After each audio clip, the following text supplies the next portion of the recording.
Oh, ladies and gentlemen, Dr. Jata.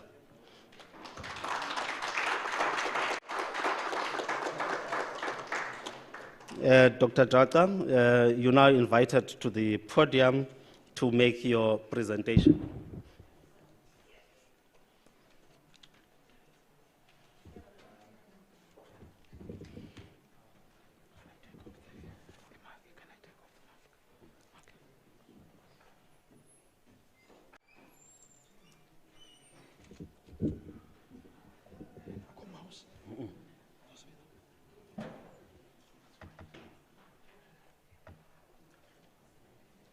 Good morning, ladies and gentlemen. Thank you very much to the selection committee for shortlisting me for the position. I must indeed indicate that you have sent a message, a very good message out there, that you do not have to leave the province for the sky to be the limit. Today, yes, thanks.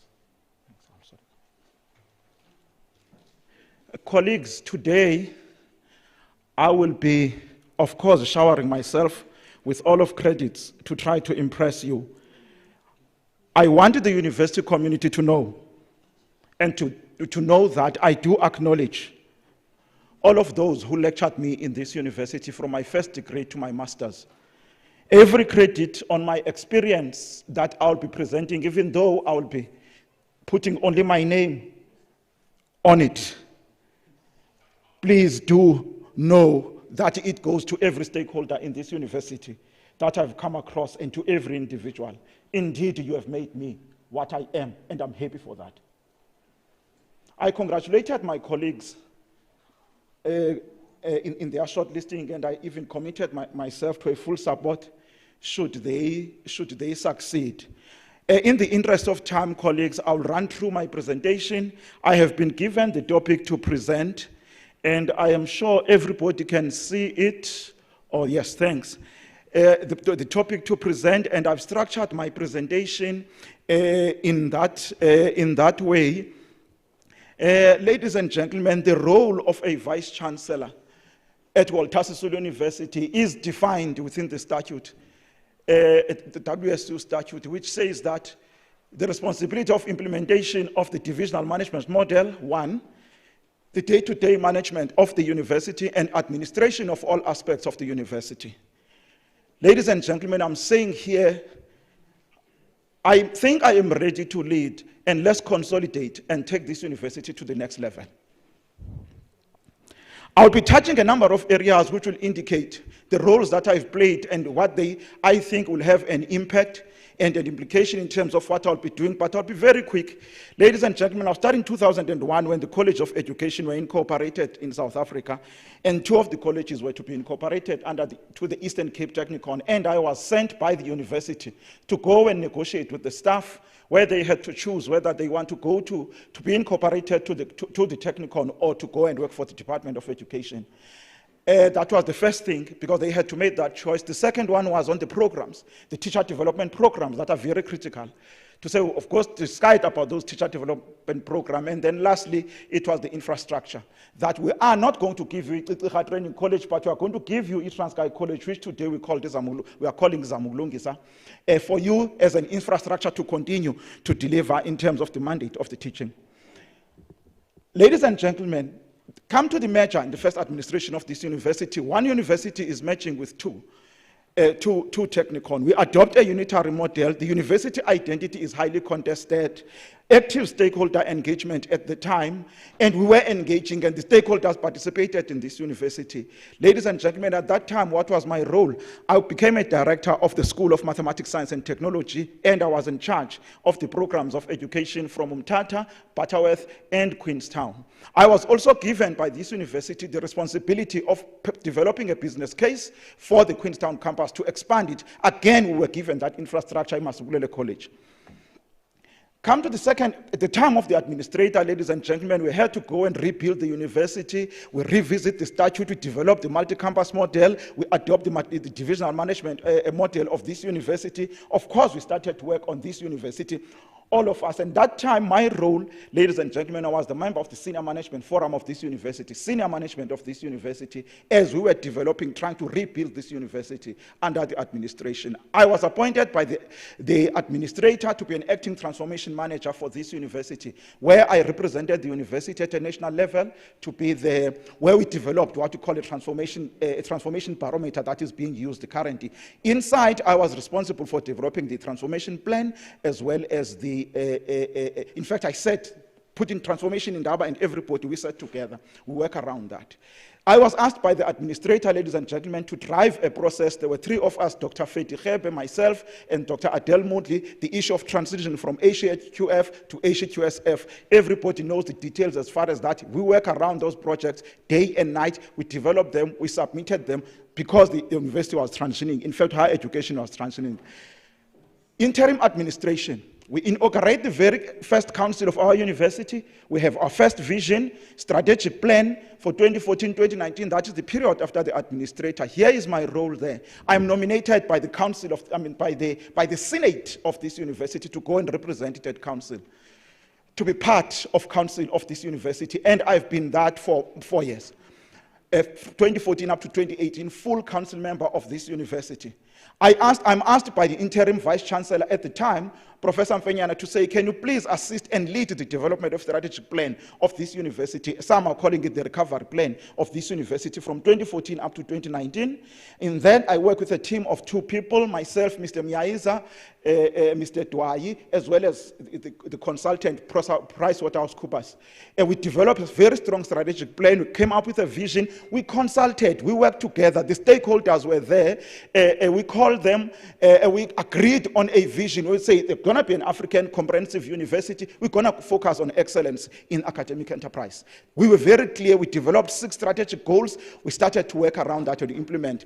During that time, I'm appointed as a dean of Faculty of Engineering and Technology. In fact, I applied for that position, but I was requested by the Deputy Vice Chancellor Academic at the time, who said there were 2 positions I applied for, one in education as a dean and one in engineering as a dean. I won them both. I went to HR, I was given 2 letters. I was told one thing: Deputy Vice Chancellor wants to speak to me, and he phoned me. He said, I'm requesting you.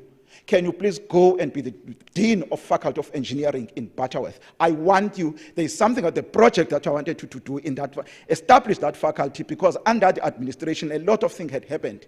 And I went there. The rest is history, ladies and gentlemen, as far as that faculty is concerned. At Walter Sisulu, I'm appointed as a DC presiding officer for 2 years. I started to represent the university within HISA and USAF, as well as in a number of DHET engagement. Ladies and gentlemen, let me take you to now. This one, ladies and gentlemen, I'm presenting it differently, or in terms of this current administration. I'll present it differently. I decided to do a critical analysis of what this administration has done, what is it that they've done good, where they have questionable in terms of their action, and where they have failed.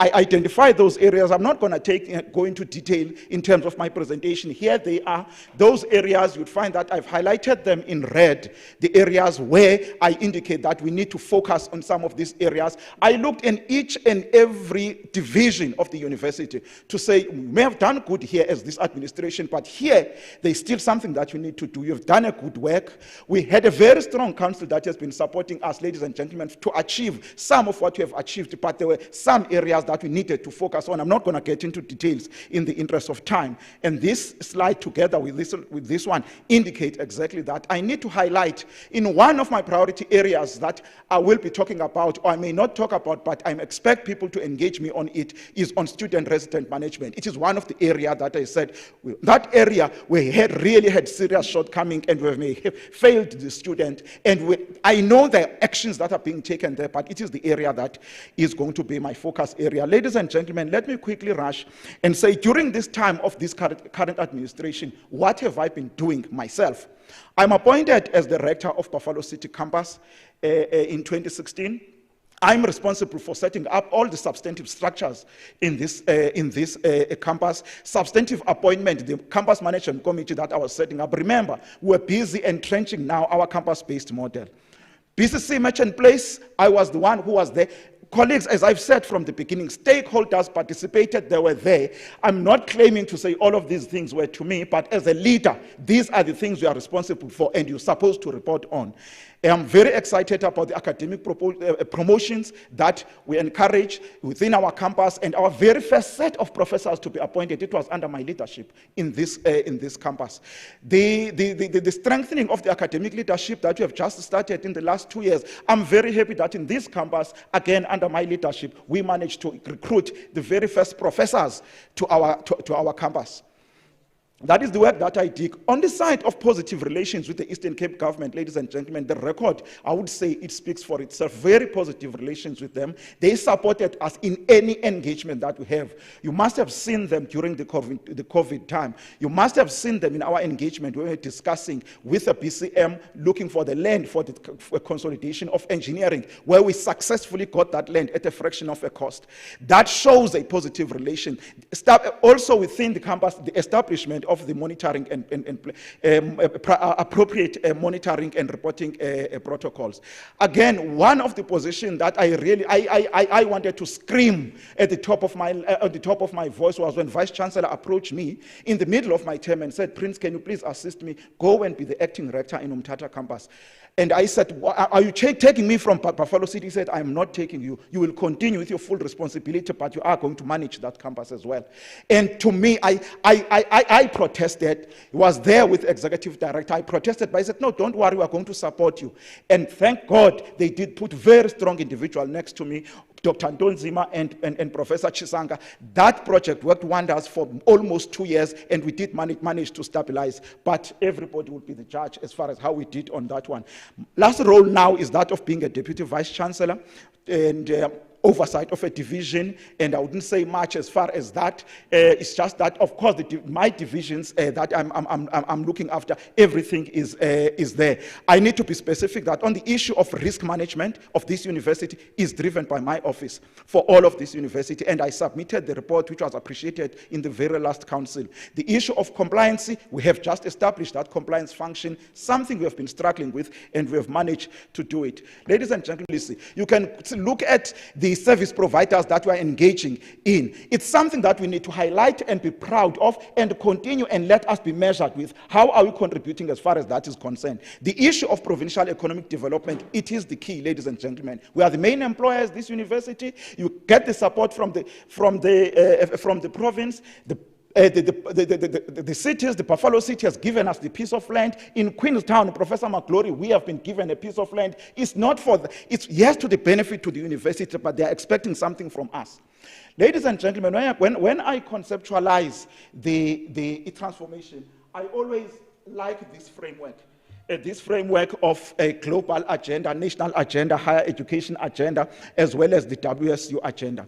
I hope it can be seen. Ladies and gentlemen, when we are conceptualizing the operations of a university, we've got to operationalize them we've got to understand them with this particular framework, within this particular framework. And it is, these issues are not contradictory to each other. I must indicate that. There is no contradiction between access and quality. When you improve access, quality you can still easily achieve. There is no contradiction between equity and excellence. You can drive all of those, you don't need to be scared of. The last line that I've indicated there, it is the one that I call organic transformation. That one is coming from the people. It is coming from the ground. We have seen how it has transformed our areas. We have seen how it has transformed our places. The issues of fees must fall, decolonization, insourcing, 4IR, COVID-19, social media, all of those, they are not planned. The other four, they were planned. We know that you can plan around them, talk about them, but these ones, there's no planning around, but they just came up. But what you need to do, don't be afraid. Begin to engage. Begin to put them and elevate them into your planning. We know the issue of insourcing is very touchy, but it speaks to the issue of sustainability. 4 weeks ago, I presented to the Institutional Forum a vision of this university. It is a vision that you have been working on. It is a vision that you have been consulting on, and everybody was happy about that particular vision. Ladies and gentlemen, it will be out of order for me to come and stand in front of you and come and tout a different vision here. It is a vision that I live. It is a vision that I have worked with within this university as we were engaging people, understanding item by item on it. And let me tell you, that vision, it is all of those agendas that I spoke about rolled together, that we want to be a values-driven university, technology-infused, African university, providing getaway. I'm sure we can all read it, and we know where we are going, and we need to begin to drive this university towards that. Ladies and gentlemen, if you can ask me and say, Prince, what is the top of your priority? I can tell you now that the top of my priority will be the digital transformation. That will be at the top of my priority. And I want to tell you, it's not because I'm the commissioner with the president on the fourth industrial revolution commission. It's not because of that. It's not because it is fashionable. It's not because it's fashionable. And it is not because one wants to. You don't have any choice. I will indicate to you in terms of what it means, because it is the issue of the limited capacity of any human being that we have got to move into that space of the fourth industrial revolution. But as a university, we have started by digital transformation, ladies and gentlemen. I mean integrating digital technology into all business processes of the university. And I'm saying within the next 2 to 3 years, we need to do that. We have already started. Some of our processes in this are already automated. Some are being automated as we speak within the university. Rolling out of infrastructure, more than 95% of the student and staff within the university, they've got devices to connect. We know that we have done something that has never been done by any university in South Africa, where we distributed more than 23,000 laptops during Corona time. This is what we did. These are the wonders that we did as this university. We're talking about the issue of staff, ladies and gentlemen, in terms of the facility and the devices that we have distributed to them. Ladies and gentlemen, we already have a number of data and processes management unit within our university. We are paying more than 12 million license fees per annum for these annual fees. Ladies and gentlemen, we've got a massive data in our system, 20,000 students. If you look at the data, the data entries that are entered within the registration division only at the beginning of the year, we're talking about 20 million entries extra that enter into this university. 20 million entry into the system. You go into academic, you go into the library, 100 million entries are already there, 15 million at any point in time that are being added. It's humanly impossible to analyze that and make a decision. All of that data need to be collected. Some it get collected through the unit manually, some by the system. So it has got to be processed. It has got to be analyzed. It has got to inform our decision. It's not whether you want it or not. It's not whether you want it or not. It's humanly impossible to do that. If you will continue and say to yourself, I don't like during the COVID time, it's COVID and we have said nobody must come, you must keep yourself, work from home. And you find people phoning and requesting, can I please get a permit? Permit for what? No, go to my office. To do what? To get a list of student. List of student. I mean, it's because I've got it. It's on my desk on a piece of paper. Ladies and gentlemen, computers are there to be used. The 25% of the staff that is still sitting under 2IR, where the computers, even though it's there, somebody said, I don't like this thing of your computers. We've got to move from there. The 65% of the staff within the university who knows that the computer is there, who knows that it collects data, it has got information, but still believe that you've got to press it for it to do something. Again, they are still living under the third industrial revolution. A computer exists, but you still believe that it cannot be automated. But there is a few, I would say 10%, but I'm very happy with the processes that we have put in now, that we are sitting now, that 10%, we are saying, let's automate. Let's show people that this thing can do it without you having to go and press and analyze yourself. And that now my target, I'm saying by 2025, 90% of these, by 2025, 90% of these, I would even push it to 100. We must operating within 4IR. One question that I would ask, you said you dream too much. The issue would be infrastructure. I agree. Strong infrastructure backbone is needed. But already, do you know what? We are already connected. Globally, we've got a fiber that starts from Amsterdam that we paid as a university, paid for. submarine fiber that came through reached Durban. We've got a fiber that left Durban and goes to Johannesburg, Pretoria, the city to city by Sunrand. We paid for that. It's already there, delivering about 10 gigabits per second. We have got already rural community project, connectivity project, which we have completed, connecting each and every one of our sites. Already connected. It's connected, we've got that, delivering at 1 gigabyte. What is the problem? It is a fiber within. Inside, under these buildings, these old buildings where we did not put the fiber. That is where the problem is. And how much do you want? Do you have any idea? Yes, I have checked that. Told it will be between 150 million to do that. All of this campus, all of this university will be connected in that way. We are connected. We are pushing for 100%. But at the moment, because of this lack of fiber getting inside, the bandwidth of 1 gigabyte that is coming in, when it reaches the university, only less than 20% can we use. That speed. You try and open your email, it takes time to download. It's going to download after some time, but the speed, because of the space that we have of the fiber, that's what we need to fix. Look at focus on the relevant technologies. Ladies and gentlemen, on the issue of academic enterprise, this one, it should be our focus. We know, right from the beginning, our programs have got to be aligned, HEQS aligned. We have started already this year. All first-year students are registered only under HEQSF aligned program. We need to continue and make sure that we complete this project as soon as possible in terms of rolling it out. The accreditation, we've done it.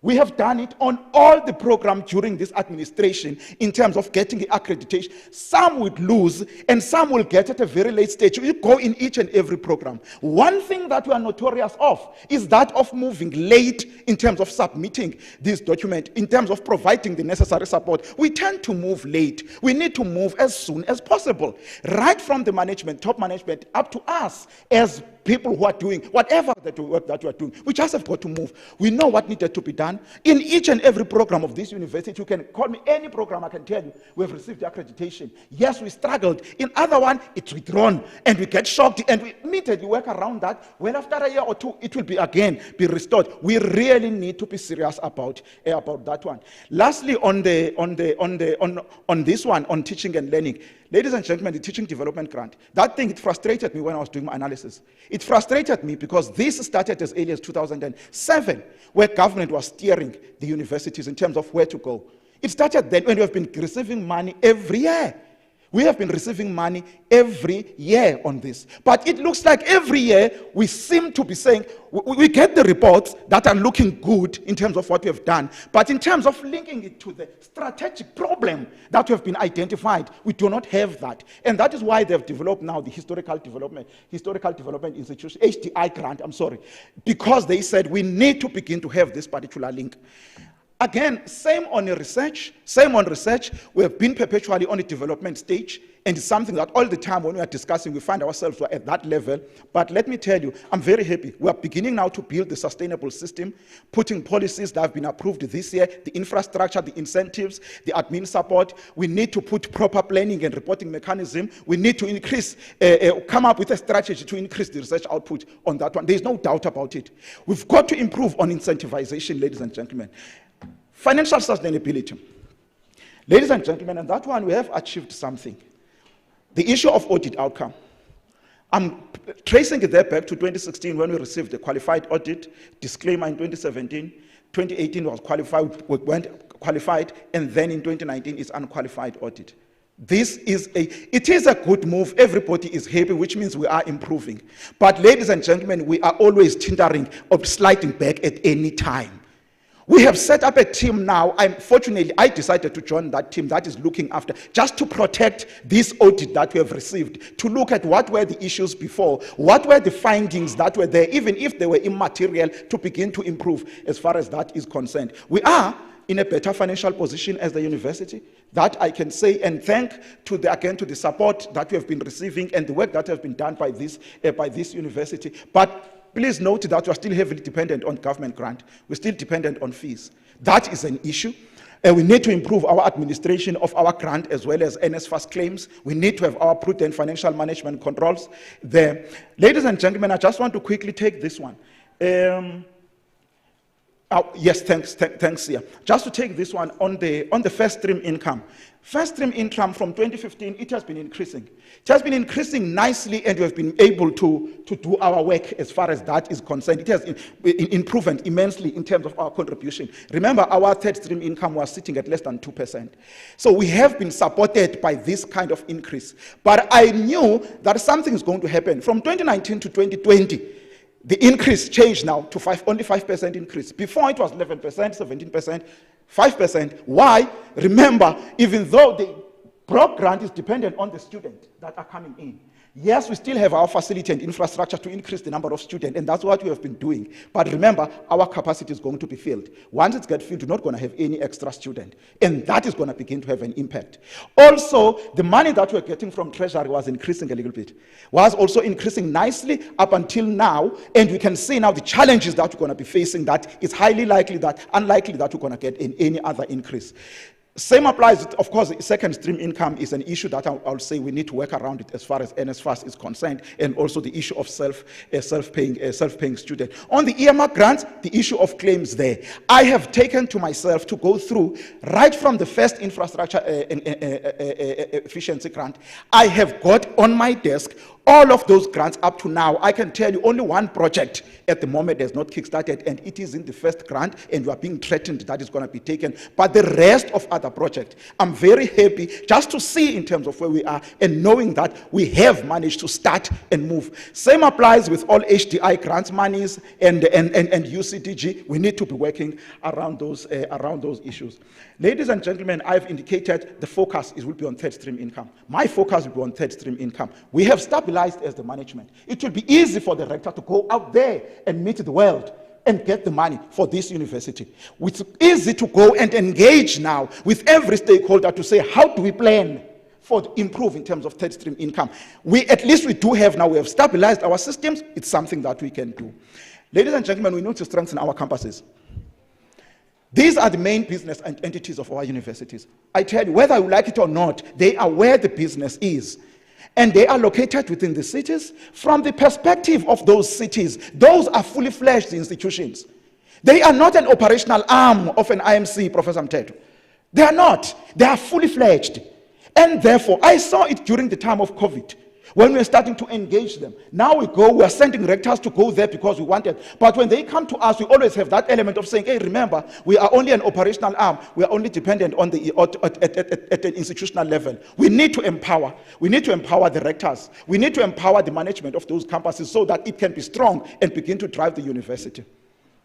They've got to contribute to the ecosystem of those cities, ladies and gentlemen. Of course, we need to complete the faculty consolidation project, ladies and gentlemen. I may not go into detail on that one. It is something that is really a stress. It's really causing a stress even in our accreditation of the programs. We always have got to try all means.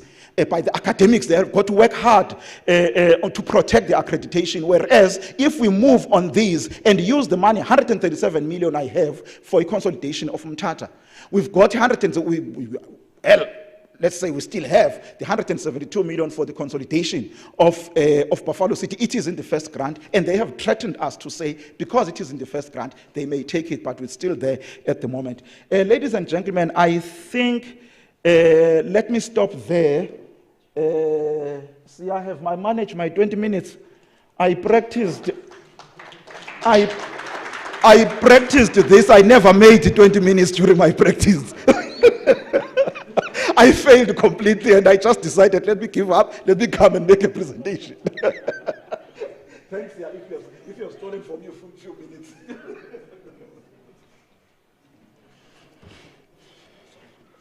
Yes. Thank you, Dr. Jata. Colleagues, that was the presentation from Dr. Jata, and we will now afford opportunity first to start here in the main auditorium where we are, to afford opportunity for questions from the floor.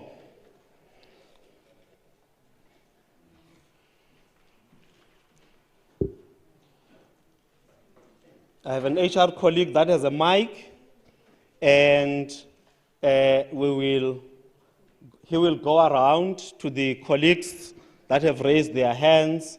I have hands in the middle column. So those hands have been noted. 1, 2, 3. Let's first take those 3 questions. I will then move to the third column on the right. Start with Mr. Mtichu.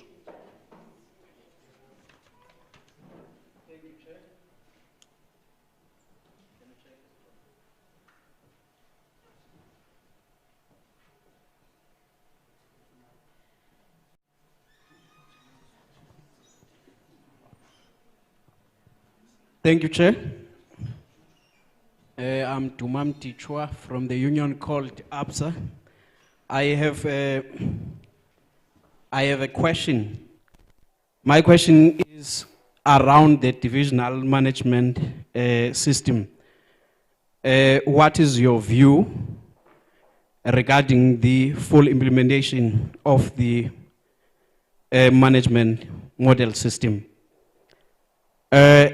I would love when you are responding to the question, you touch on the issue of change management, issue of transformation, and also the strategic direction of the institution with regard to the model itself. Thanks, Chair.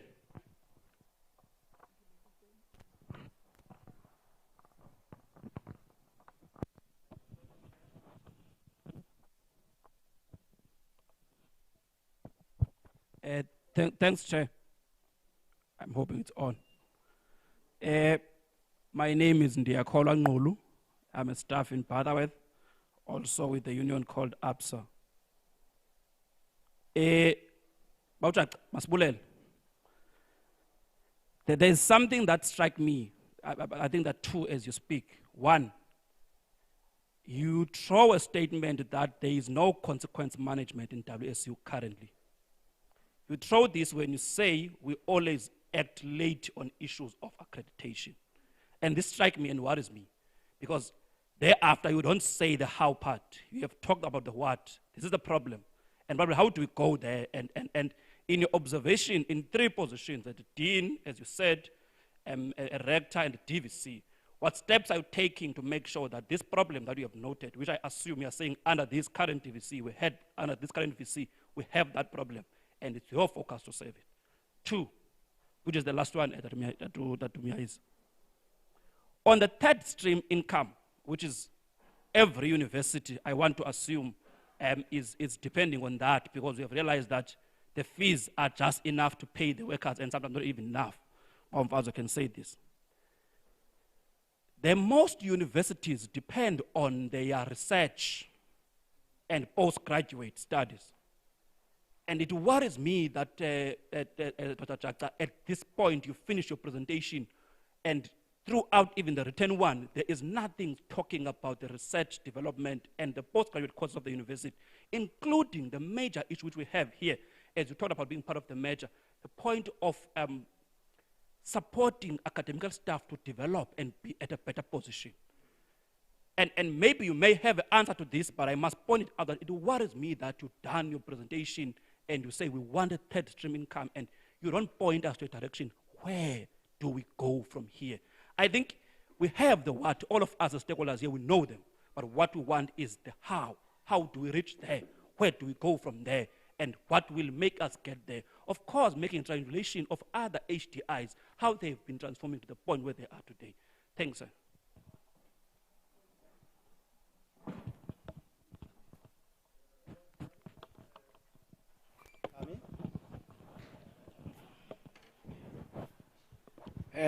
Ngosihlalo ndicinga uba ndinemibuzo mibini kuphela for uTata uJaca. 1, let me first welcome the presentation that is almost structured as a report of the Vice Chancellor to constituents. However, I just want to get a sense, Sbar. I hear you, City, buke wahlalela processes ka match and place. And my worry, more than 50 to 60 or 100 workers are still on contract and they are not yet matched. What is your plan? The second one is on issue of sabbatical leave. Taking a note that this is a merger of a traditional university and two technicons. And of course, the level of education is not the same. What is your plan to transform those workers in particular that are coming from technicons to ensure that they reach a proper qualifications? What is your plan? Thanks. Thank you, colleagues. Dr. Jata, I'll allow you to take those three hands, and then in the next round, I'll proceed to the right column and ask colleagues that to ensure that we give all of us opportunity to ask, can we be concise and each colleague to ask just one question? Thank you.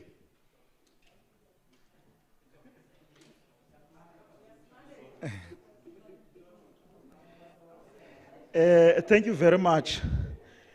Thank you very much, ladies and gentlemen, for the question. I'll start with your question, Mr. Mtishwa.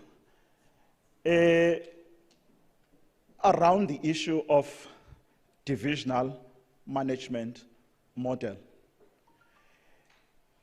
Fortunately, when it comes to that, as I have indicated in my presentation, that one was part of the debates that took place, tracing it from the challenges that we faced from a unitary model, unitary management model that we had, and the challenges that we faced to a university that found itself on its knees and it went to an administration. We had to consider the different models that are there, especially the different major models that have been put in place, even at a national level.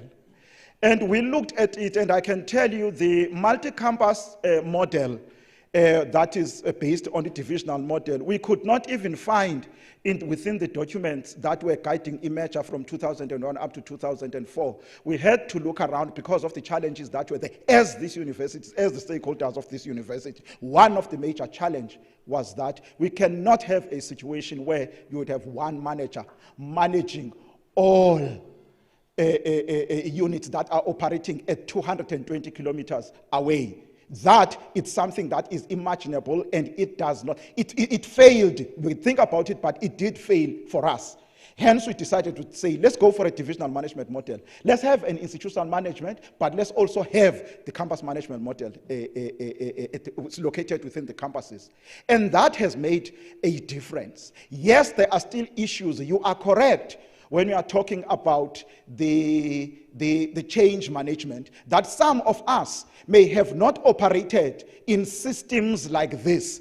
We may have not operated in systems like this. Of course, one would always say, no, we are operating like in terms of the cooperative governance, when there is national level and where there is province. So it's something that is similar. There is still an engagement that we need to engage just to advise each other. We have identified issues within the divisional management model. We have, during this administration, raised the issue, and there is some tweaking that has taken place within the divisional management model, and we'll still continue to perfect it. It may not be a perfect model, but for Sisulu University, it is the best model at the time, but we need to continue to engage on that one. The issue of a transformation as well as the strategic position of this university, Mr. Mtishwa, you are correct that whatever that we do, we need to locate ourselves within that kind of a real arm of a transformation. And when we talk about the transformation, you've got to have to broaden it. That much as we talk about the transformation from the inside, we are also looking at outside. When I was making that example of saying, we need to empower the campuses to be able at least to engage within at a district level and to feel themselves that they can engage at a certain level with those without relying at an institution. You must have begun to see my thinking in terms of the operations of the divisional management itself, as well as how we can begin to tweak it. Mr. Ngulu, you have correctly thrown into the issue of a lack of consequence management. And on that one, indeed, you are correct. That there has been that, and it's something that even ourselves within university has raised this issue.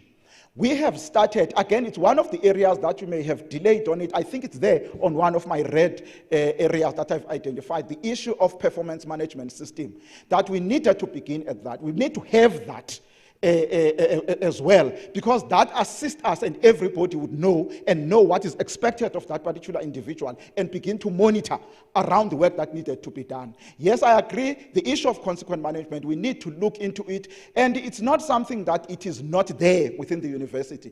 I would go straight into the accreditation. The issue of accreditation, they will always to and froing in terms of the engagements that are there. I participate in those spaces. I participated in the accreditation of engineering when they were threatened. I was there on the ground as a rector, sitting with the dean, sitting with the HOD, and we're engaging on these matters. And we could actually sense what was happening there in terms of mixed messages or not being sure in terms of what is this accrediting body saying around this particular issue. And these are the things that we picked up, but fortunately we will always work around and begin to pick it up on those ones. But I fully agree with you. It is something that we really need to look into, the issue of consequent management.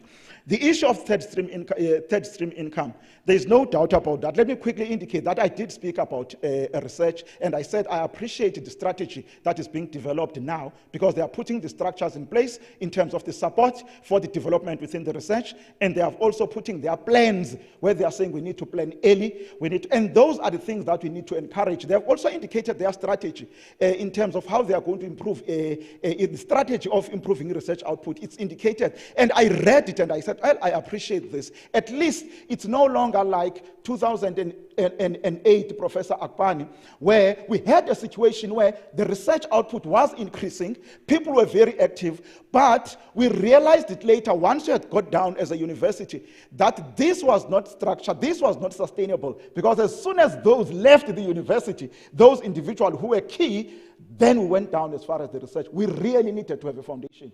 We really needed to have a strong foundation, which I appreciate, and I did mention that, Mr. Ngulu. The issue of third stream income, it's something that I have investigated for some time, and it's really an area that is a challenge in terms of we needed to go, and where do we go as far as this?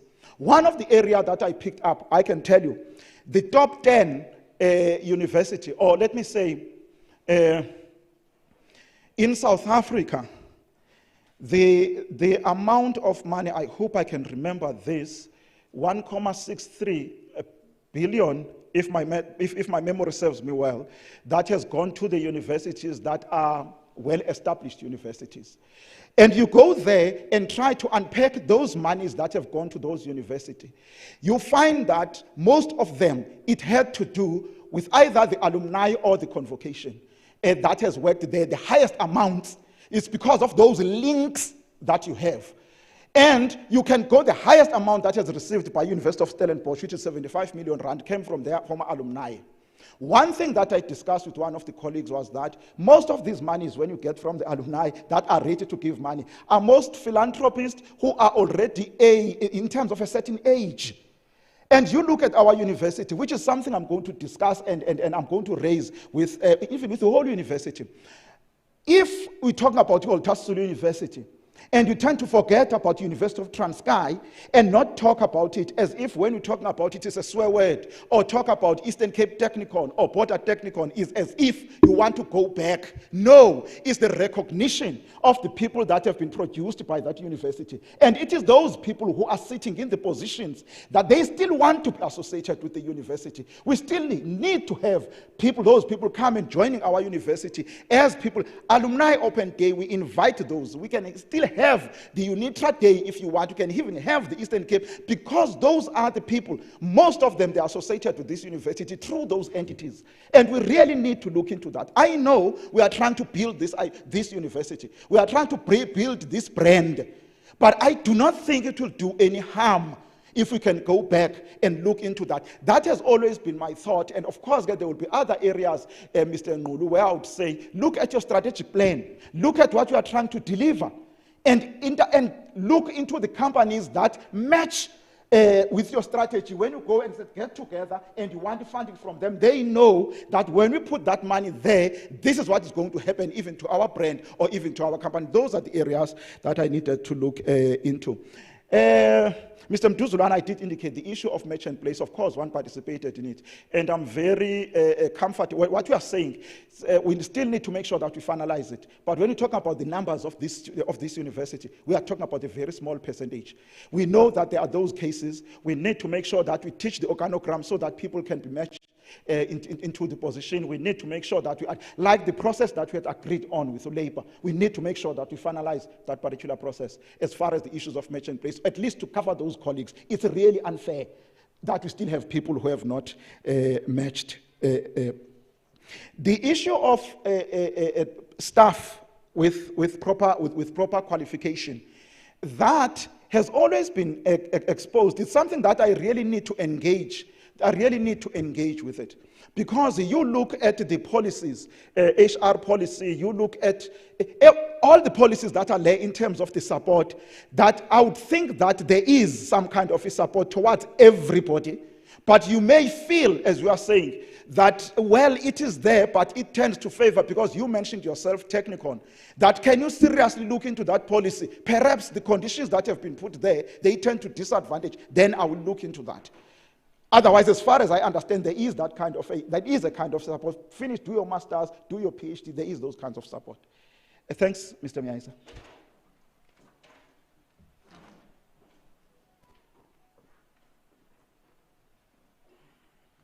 Thank you, Dr. Jata. We take another round. Before we go to the campuses from the right column, I had 3 hands, and the mic can just please reach those 3 hands.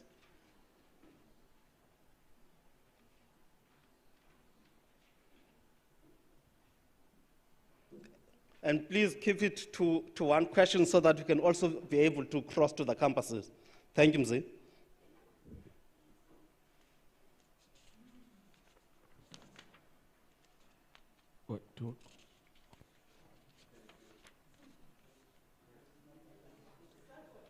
Please change mic.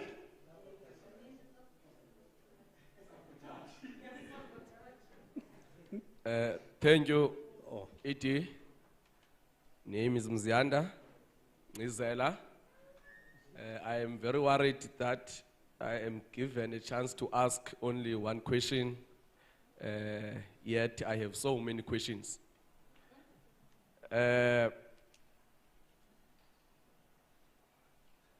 Dr. Chaka, my questions will be based on the transformation of this institution. Oh, I forgot something very important. I'm from Nehau. Yes. Now, when we talk of a transformation, of course, one will argue very strongly that the policies of the university should be the living document that speaks to the transformation of the institution itself. I am worried that you have created a very rosy picture about the current administration that you were part of. So you allow us also to point failures to you and a part of this administration. I would like you to present to this auditorium what is your plan to ensure that the consultation of the stakeholders in reviving or in reviewing the policies of the institution because we've seen it not happening. I don't know when you are approving a policy of the institution, yet stakeholders did not know about that policy. What is the transformation that you're talking about? This question, I said it's 1 question, but it speaks on the issue of a transformation. You will forgive me. It's also what is your plan if you were appointed to be a Vice Chancellor of Walter Sisulu?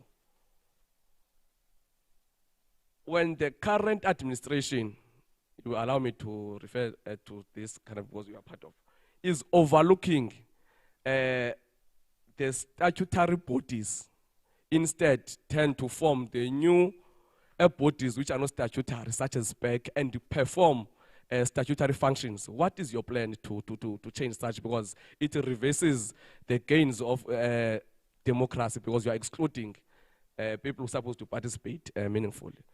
On the last part of this question of mine, on the transformation.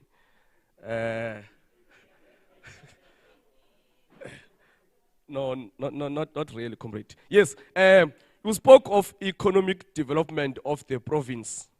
Now, and you quickly touched on the issue of appointing people to give services in the institution. What comes to my mind is that the issue of employment or insourcing the services is the most fundamental thing to boost the economy of that particular province. And now you are preaching the issue of outsourcing. So I want your plan on the issue of outsourcing or insourcing the services of WSU. Thank you, even though I am not done. Thank you, Mr. Nizela. Let's truly have a question, not a theme.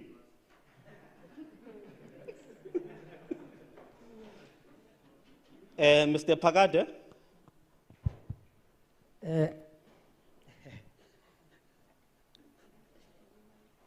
Mask is. Manbulele IHR qala. Sibulele nakuwe Dr. Chaka ngepresentation. My surname is Pagate, representing Nihau. Doc, say my presentation, it was clear. But I have one question to ask. Maybe my question might become in a form of a general question, but I heard you talking about the grant that as university we look from outside. You'll remember, Doc, that Labour, together with management, signed a three-year deal. Or imhlambi mandi bege ngohlobo ndithi Nihau signed a 3-year deal with you as management. Just recently, we were called by you again as management. You were part of that meeting, fortunately, telling us that for 2021, we may not get the increment. Then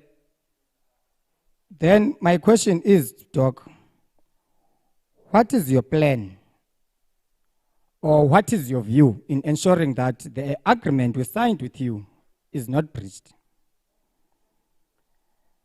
2, as management that we're part of, you advertised posts at senior level.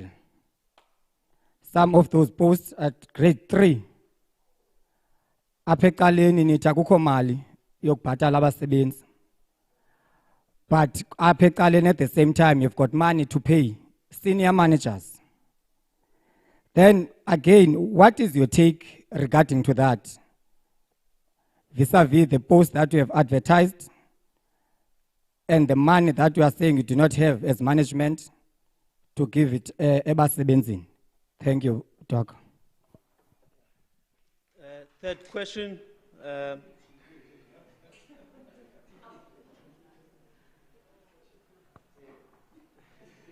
Chair, is it working? Yes, I'm the shop steward of Nehau in the Faculty of Education in Butterworth, and also the regional chairperson of Nehau in Urem Gyokol. Chair, okay, let me just stand here. Okay, yes. Chair, firstly, I must say, Dr. Chaka has made it clear in terms of his progress, in terms of his growth, and some of us have been watching. some of us, we agree with this thing that he is saying. We were there watching, starting from him, representation as a director of school. Is one of the people that we are proud of, just like Advocate Nogai Toby, that when we look at them, we say, Walter Sisulu University has produced, and I think that we must appreciate that. The question that I'm going to have is one. You talked on one of your slides about the development or the strengthening of campuses. You even mentioned Professor Mteto. What we then would like to understand, because there is this thing of rationalization. You remember when you left Butterworth to East London to become the campus rector, you were at Dean at some point for Faculty of Engineering, and there were talks that engineering must move to East London. And currently there are also talks that similar programs should be concentrated in certain campuses so that you can avoid having a number of deans, 3 deans of Faculty of Education, 3 deans of Faculty of Commerce, and so on.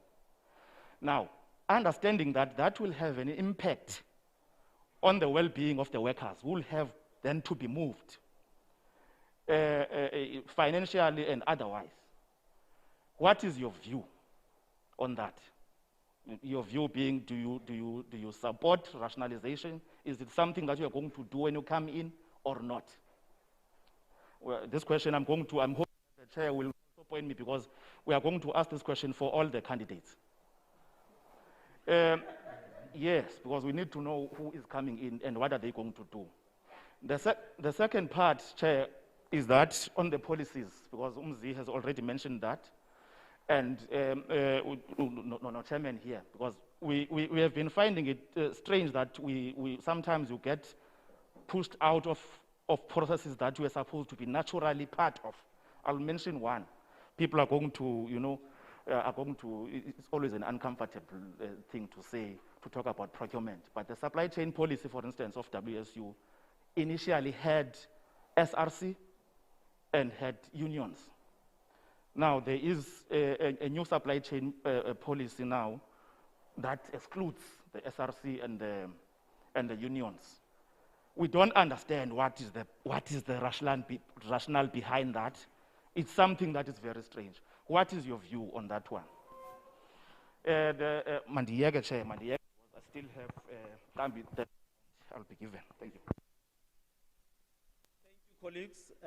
Dr. Tata, you can take those questions, and we will move after your responses, which I hope you'll also keep concise, to the campuses Buffalo City, Butterworth, Komani, Mthatha. Ready yourselves in that order.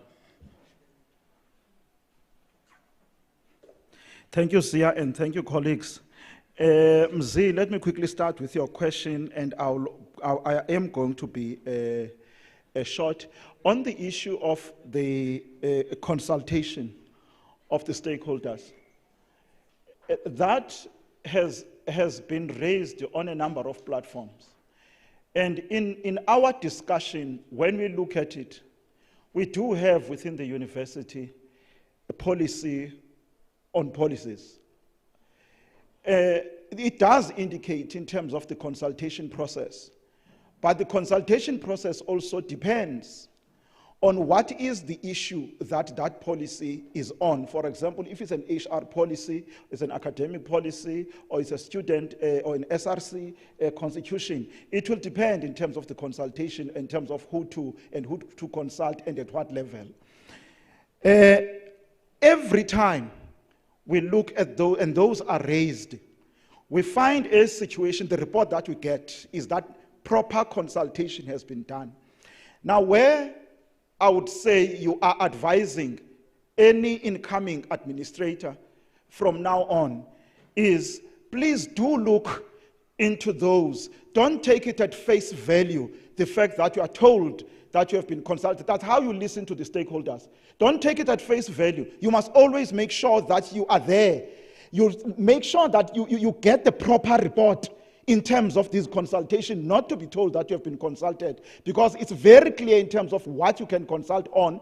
Otherwise, you would find a certain policy that you'll have to consult each and every stakeholder for the university for a particular issue, even that issue where those stakeholders is not involved. So this is the issue that we really need to seriously look. Where I agree with you is that just don't take it at face value.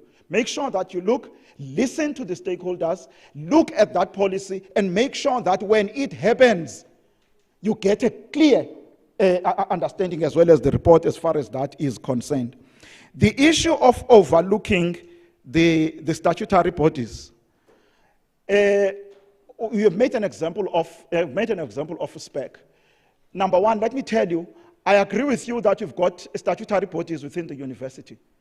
That I agree certainly that we needed to do that, to have those statutory bodies. Is outlined either in the statute or in the policies of the university. That is a fact. But you've got to understand then that in some of those work that we need, for example, we will have an IMC in terms of deciding within that particular policy. You've got an IMC that has got to decide around the issue of filling in of spaces, of positions.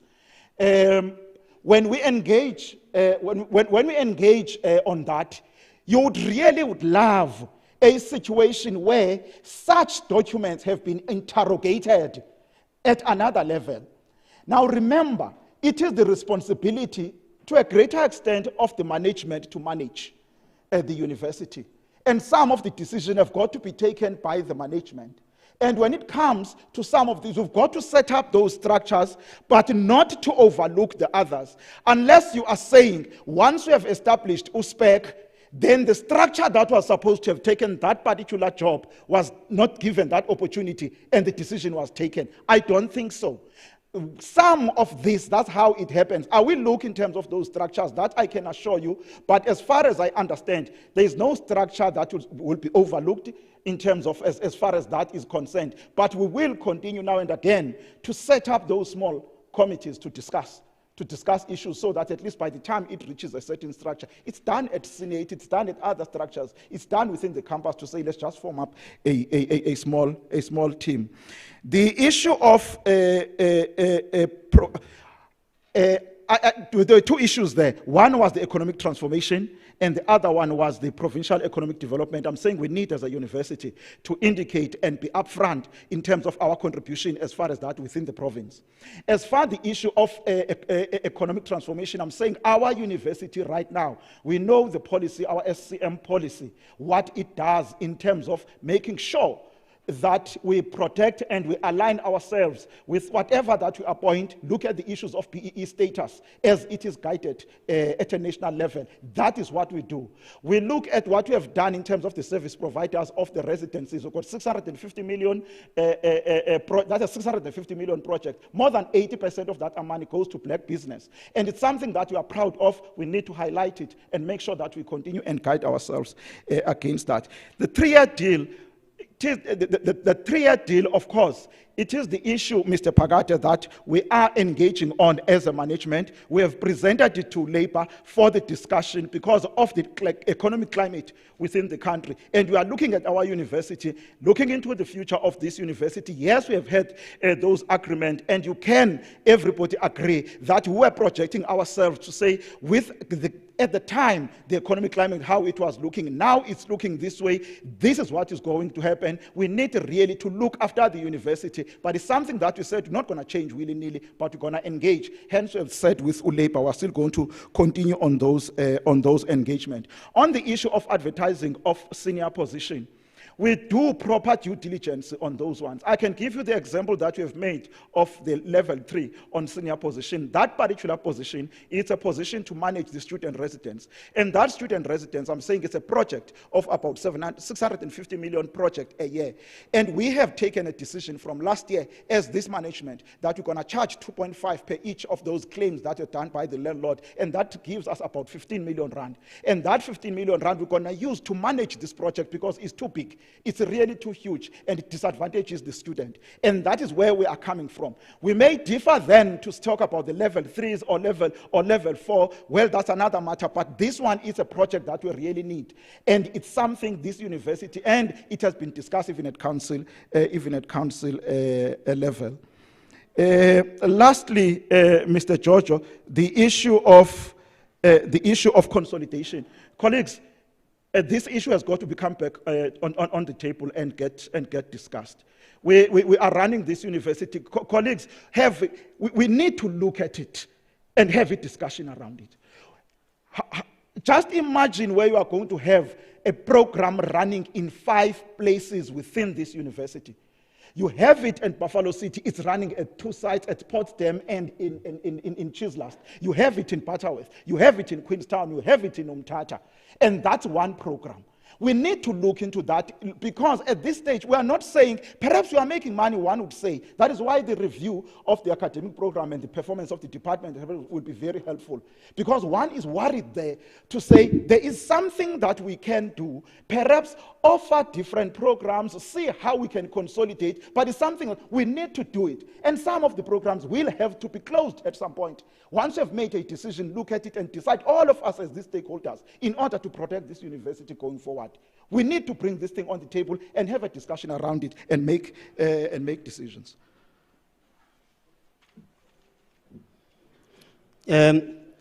Colleagues, can I ask now that we connect to the campuses, and campuses, can you please, we now, from a time point of view, we don't have much time at our disposal, but I can see the Facebook activity that campuses will kill me if I don't cross over to the campuses.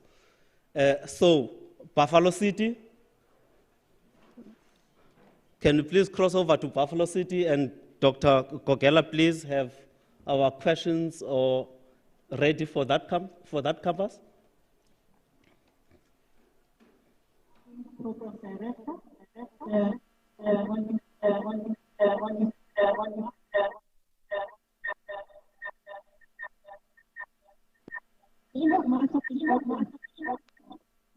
very hard at Buffalo City.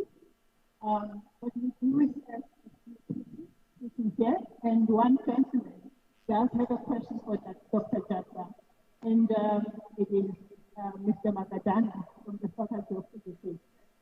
What do you think?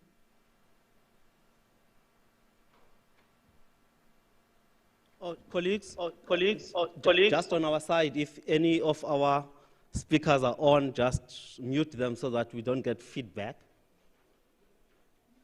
Buffalo City, please put your question through.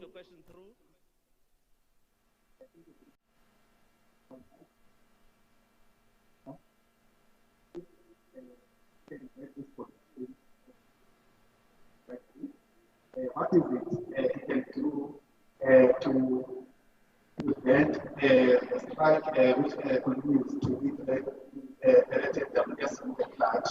Because the level of WSU is all over the show because of strikes, student strike right now. So which means that I think it will be proper for him to come up with a strategy to avoid this situation. For example, if the students need something like equities and all those stuff, they cannot get it in a good way. Except that they can just do not like It seems, pardon us, Buffalo City, it seems that that transmission is not working as well as it should. You're not coming out clearly. Can I suggest to the MC responsible for Buffalo City that those questions please be typed to the VC recruit email address, and we'll pick them up on this side. Thank you for your understanding, Buffalo City. We will try you again in the next round. So this is not to shut you off, just to make sure that we improve our connectivity. Butterworth?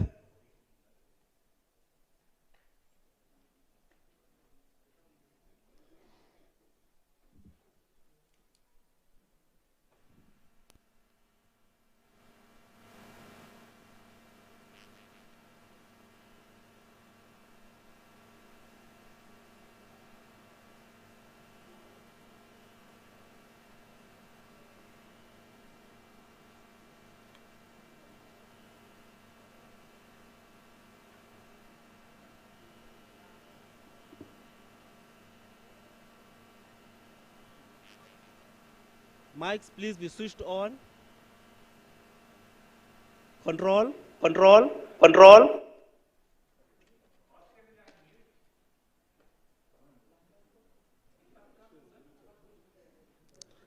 Please switch on your mic, Butterworth.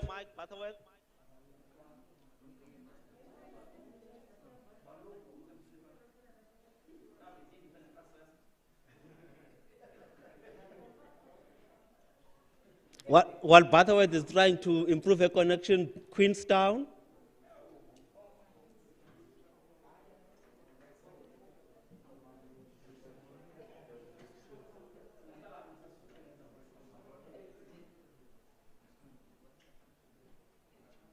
Can you connect with Queenstown? Or the Komani campus, as now they are called.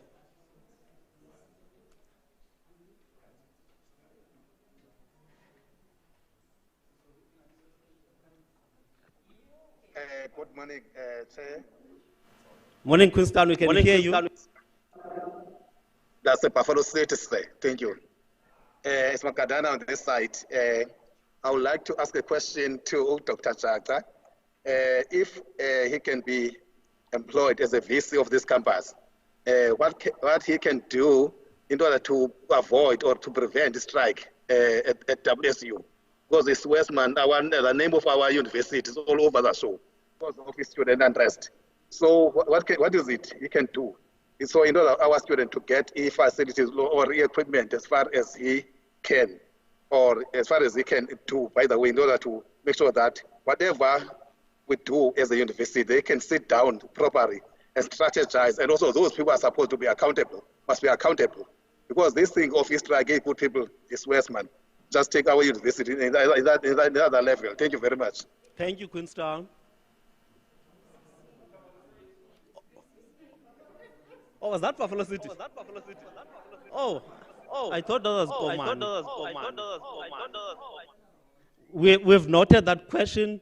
Can we proceed to Mtata?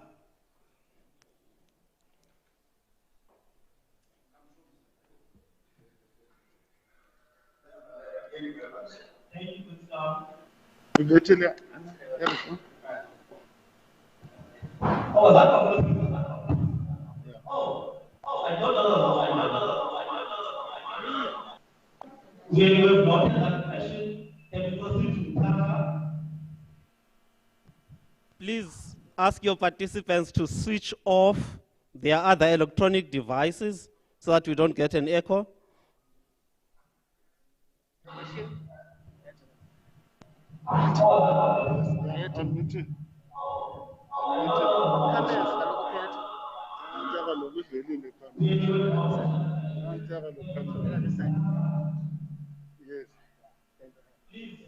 ask your participants to switch off their other electronic devices so that we don't get an echo. Okay. Guys, attention.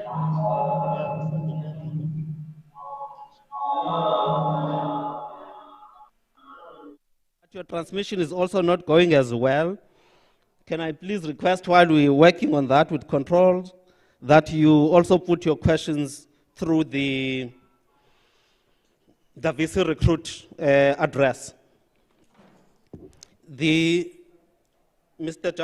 Dr. Jaka, please note as well the following questions that have come through the VC recruit, which have been requested to put to all three candidates. One question is on issues of what strategies will you bring about to deal with issues of GBV as well as sexual harassment?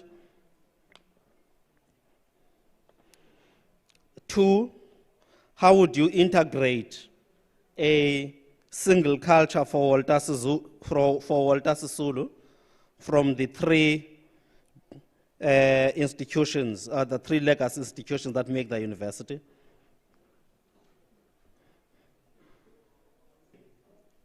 How does the new VC plan to maintain the mandate of the university as a comprehensive university? Thank you. This will be consider this to be your closing round, Dr. Jaka. Thank you.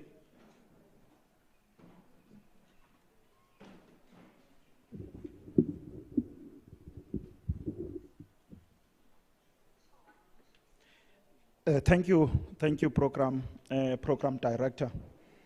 The very first question on the attending on the issue of strikes within the university.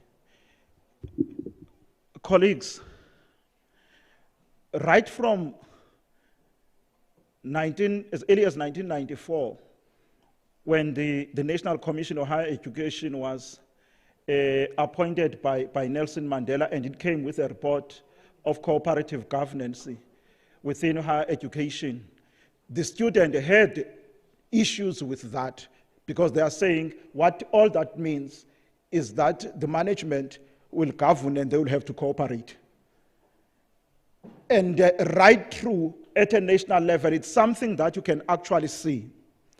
One of the issue around the issue of corporate governance is for the student, of course, to participate in the structures of the university. But the main problem is that the structures of the university sits at a particular time. We're talking about the executive management, we talk about the council, they would sit at a particular time where you'd find that during that particular period, I'm talking general here, during that particular period, an SRC person will be there in that university, only will sit on the 2 of those meetings. So if they have an issue that they want to raise and they're expected to raise it in the meeting, then next, they will have to wait for the next meeting. Those were the issues that they were raising to say that's what makes us uncomfortable. Hence the move towards student engagement. And they would always like to be engaged, the students, all the time. And we have seen that the strikes that we are talking about are the strikes where the students are giving us a 48-hour memorandum. These are the strikes where the students are giving us even a strike starts and a few days later, that's when you receive a memorandum. Now, these are the challenges that we are having. Number one, it is correct that the student, the moment they raise an issue, it is an issue that they want to be resolved as soon as possible, not to wait within the university processes. That is a fact. It is also a fact on the other side. We really need to plan ourselves when we are doing these things as the management. So that is why you find even the social media has made things even worse. The social media, because they are able to mobilize each other around an issue and the strike gets organized while we are still waiting for those structures that are representing the student within the statutory bodies of the university. And this is what has been happening. And colleagues, on that one, we need to continue and make sure that we engage the student all the time. We need to empower the SRCs. We need to empower our SRCs. They must know when they are raising the issue. They must have an impact, ladies and gentlemen, within the boardroom. The moment they do not have an impact within the boardroom, the moment we delay in terms of the engagement, of course, we should not delay quite a longer time. What I'm saying is, and let them wait for a next sitting of the statutory body. No, but at least you must give them a reasonable period so that they can go back to the stakeholders and begin to engage around those. Secondly, there are systems, you can just tell about the strike at Walter universities, the issues that are on the table. Beginning of the year, is the NSFAS, is the accommodation, is the student admission in terms of the numbers. Those are the issues that you just have got to make sure that you deal with them as early as possible. Yes, we have tried in terms of, we still need to improve our systems as far as those are concerned. But the point I'm making, ladies and gentlemen, it is that engagement. We need to have that engagement with the student. We need to encourage that element of engagement because with that, we will be able to avoid. Because during engagement, it's not that you are going to agree, but it's a matter of showing to the student. You will agree to some of the things that are being raised, but if you do not have to agree, at least they will have something reasonable in terms of the response of what you are giving. So there is no other way. The student are the stakeholder of the university. They will remain the stakeholders of the university. And you must make sure that we engage with them. And one principle that you must always know is that as far as the student are concerned, once an issue is received by them, they received it already, it is hot on the table. And it's something that we need to work and begin to engage. Yes, we have been doing that, but I think we need to do more as far as those are concerned because we get forced in terms of the engagement. The strategy on GPV, to the colleague that has asked that question, This is a major issue in the country, and we really need ourselves to show up as far as this is concerned. I don't want to say, but one has got to do it because it has already been done. I don't want you to say, no, he's doing it because the first vice chancellor who is outgoing has done it. Ladies and gentlemen, elevating it to the office of the vice chancellor was the correct thing to do. We have elevated that, the issue of GPV state, and we'll continue to have it at that level, at special project at the vice chancellor's position. That's number one. Number two, we need to have a very clear strategy. And that strategy has been developed by individual who is in that office. The focus is on issues of awareness. We need to make sure that we come up with those awareness campaigns continuously and we conscientize people about these things. And more so, action has got to be taken. Once one is found to have violated, we just need to take actions as far as those are concerned. We do have that. We must elevate it to the level. We'll come up with a strategy. One may have caught me off guard on this one, but I think having elevated it and focusing on it, it has got to be. The mandate of this university as a comprehensive university, fortunately, even the direction of higher education, we are talking about social responsiveness. When we're talking comprehensive university, I know we're talking about traditional university programs as well as technical programs. And all of the programs, and now as we move, you can actually see even those traditional university programs, we are encouraged that we've got to be social responsive as far as those programs are concerned. It's gone are those days we don't talk about science as science on its own and technology as a technology on its own. We need to make sure that, yes, we'd highlight those programs while we can talk. We'll continue to have the certificates. We'll continue to have the diplomas within our show, within our university, degrees. We are going to expand even the offering in certain in our campuses, that spectrum of offering from national higher certificate up to the PhD, we are still going to do that. But the issue of the programs that are there, it's something that we're not going to change. Unfortunately, even if you want to, you cannot gravitate against towards any side except the side where you've got to be socially responsive. You've got to make sure that when we are talking about the skills that you are delivering to the student or whatever that you are delivering to the student, it's skills that prepare them for work. So which is what most of those programs within the technical space were focusing on the career, and otherwise we're focusing on science. So that I think we'll be able to keep. Well, it's something that we'll always have to manage. Integrating and having a single culture. There's one easiest way of integration and making a single culture in any place. You go for excellency. On any other space. You go to Butterworth and make sure that there is excellence there in the provision, in the work that they do, in the academic program that they deliver. You go to any other Buffalo City and look at the issue of making sure that you give them, provide them with the support so that they become a center of excellence. You go into another one. That will be the only way you can have a united culture with this, because we'll support each other wherever we go, because we see the excellence.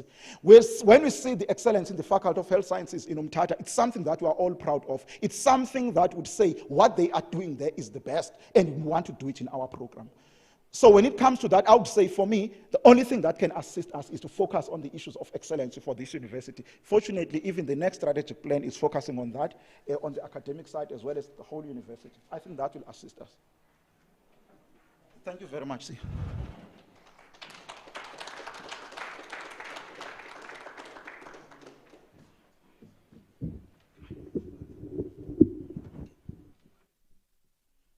Thank you, Dr. Jaka. Thank you, colleagues, for that round. As earlier indicated, that was the last round of questions that we're fielding for this candidate, and we would now be excusing Dr. Jaka and proceed with our next candidate. I do note campuses. I have seen your messages in the next round. Let me promise I will start in the campuses. Rather than here in the main auditorium, so that campuses you do have your fair share of asking the questions. So you are not being suppressed. Thank you.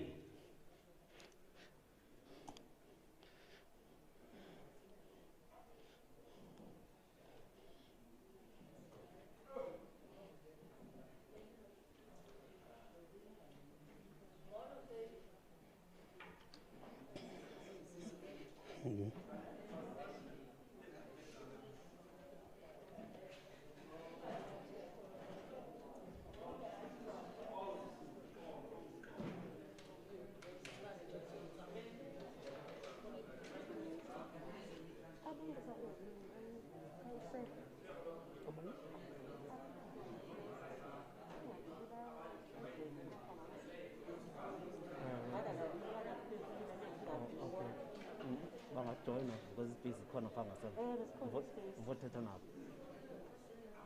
And then when it comes to Bafana City, still what are the responsibility?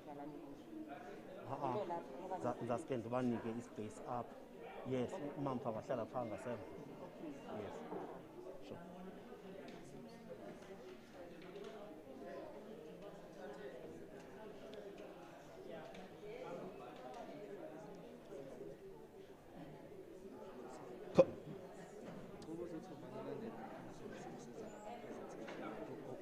Prof, sorry. She's coming. Yes. Colleagues, please be settled. We will now be privileged to hear from Prof. Songa, the next candidate.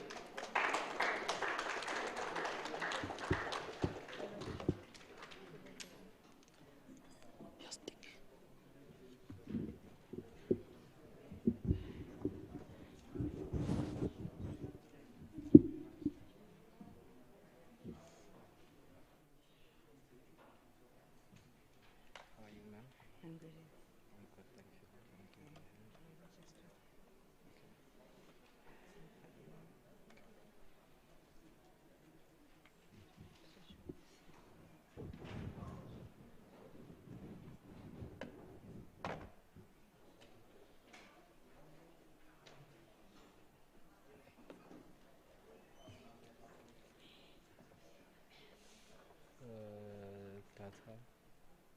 Is it this one? Maybe we should go to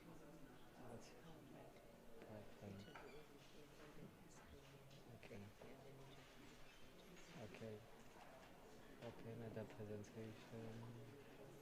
This PC. I want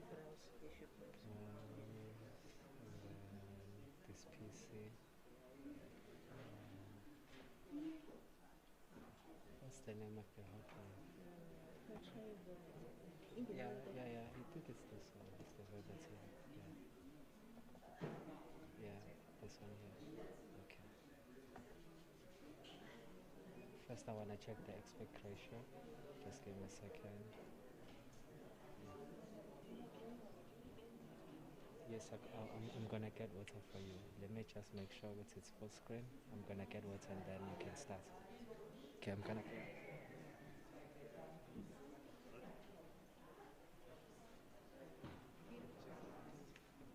let me.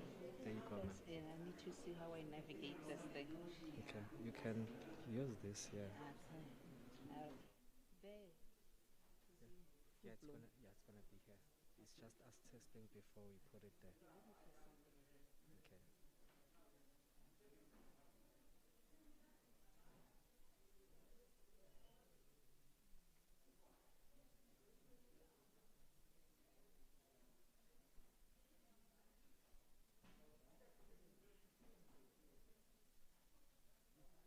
Okay, yeah, good now.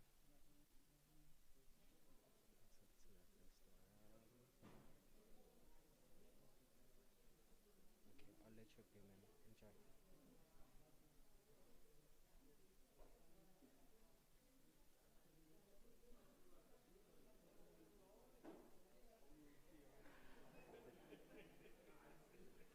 Mr. Miyaz, how many minutes do I have? 20, 30? I'll give you 25. Okay. Colleagues, if you may please be settled so that we can now hear from Prof. Songa. Thank you, colleagues. Prof?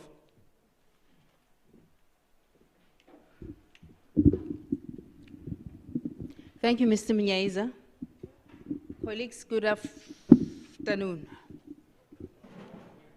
Thank you very much for providing me with this opportunity to engage you on the future of WSU, and also for determining my suitability to run this institution in the next 5 years. I was given 2 tasks. Sorry, my name is Rashila Song.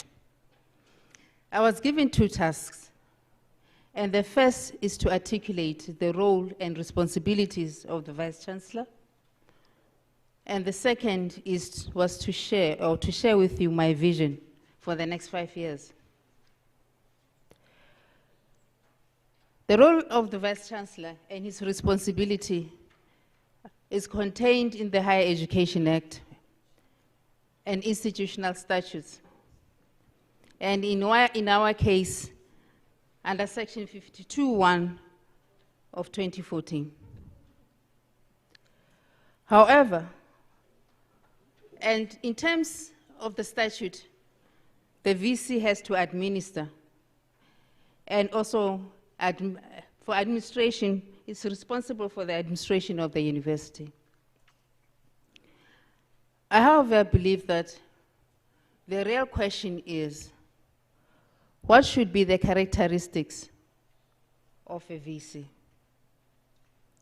And previous VCs have attempted to answer this question and have indicated that for you to be an effective VC, you must have the respect of your peers, you must understand the university and its functions, you must be able to rally the troops for the good of the institution, you must be a team builder, and you must always remember that at the end of the day, it's not about you, but about the institution.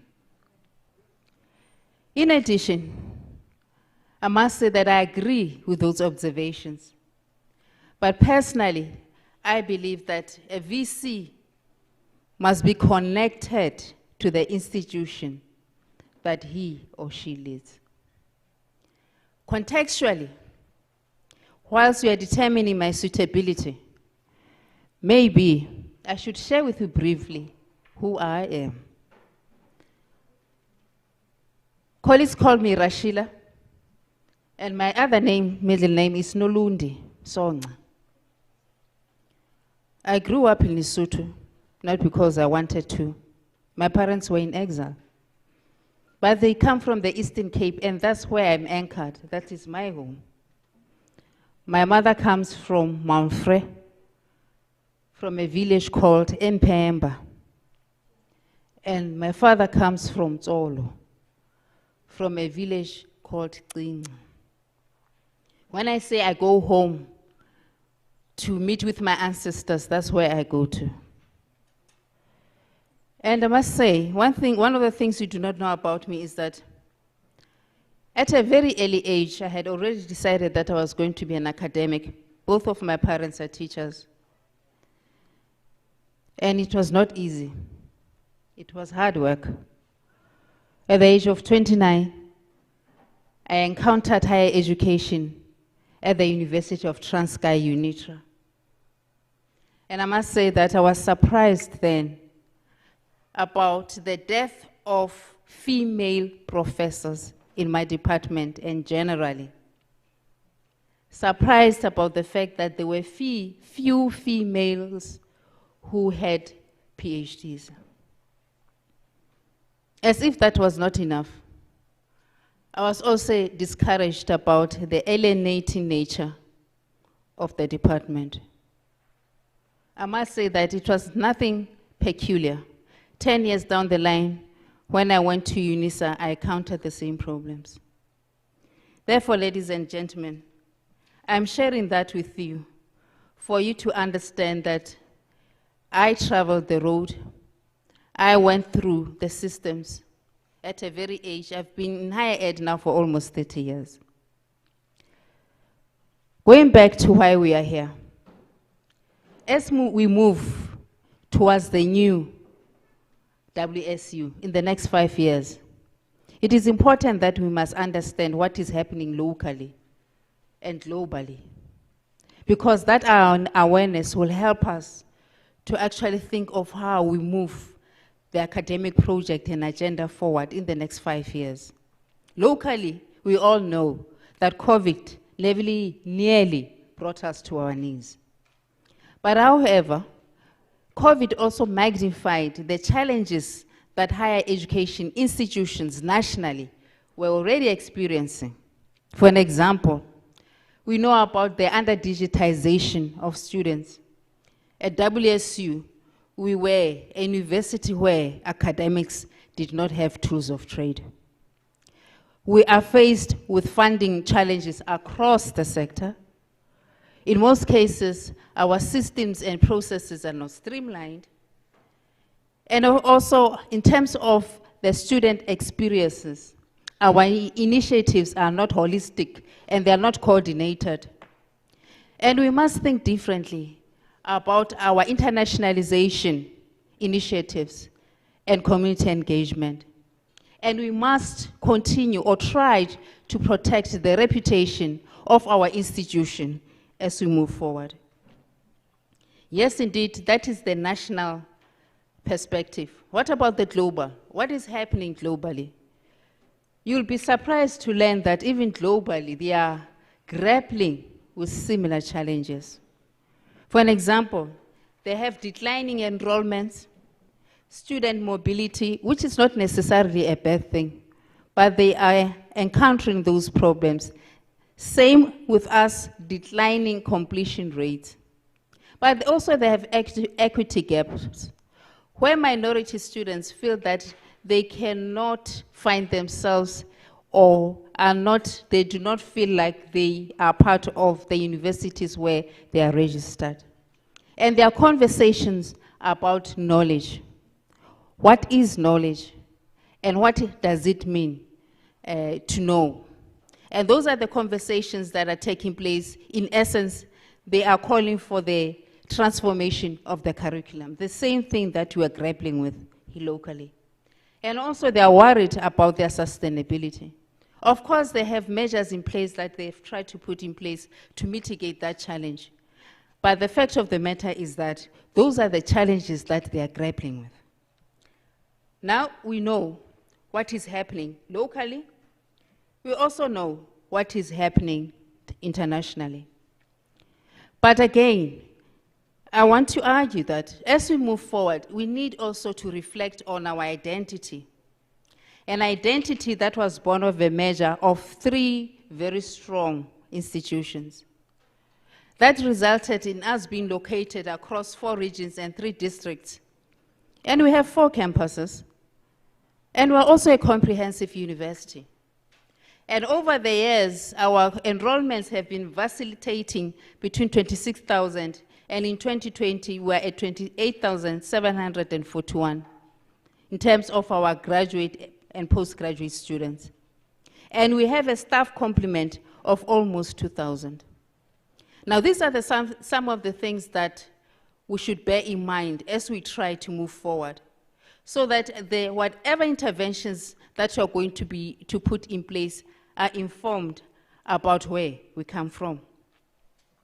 Ladies and gentlemen, we have looked at what is happening globally. We have reminded ourselves of our identity. Currently, at WSU, what is happening? We can step back and look at our strengths. We do have strengths in the same manner as we do have our weaknesses. And what are our strengths? We have a well-functioning council, and I hope that it continues that way. We have an unqualified audit. We have ease of access. Our engineering and medical programs are actually good, despite the other challenges that we might be facing. But ladies and gentlemen, we also have weaknesses. Weaknesses that have to do with the quality of academic offerings, fragmented PQM, inadequately capacitated staff, low productivity, and a few postgraduate offerings.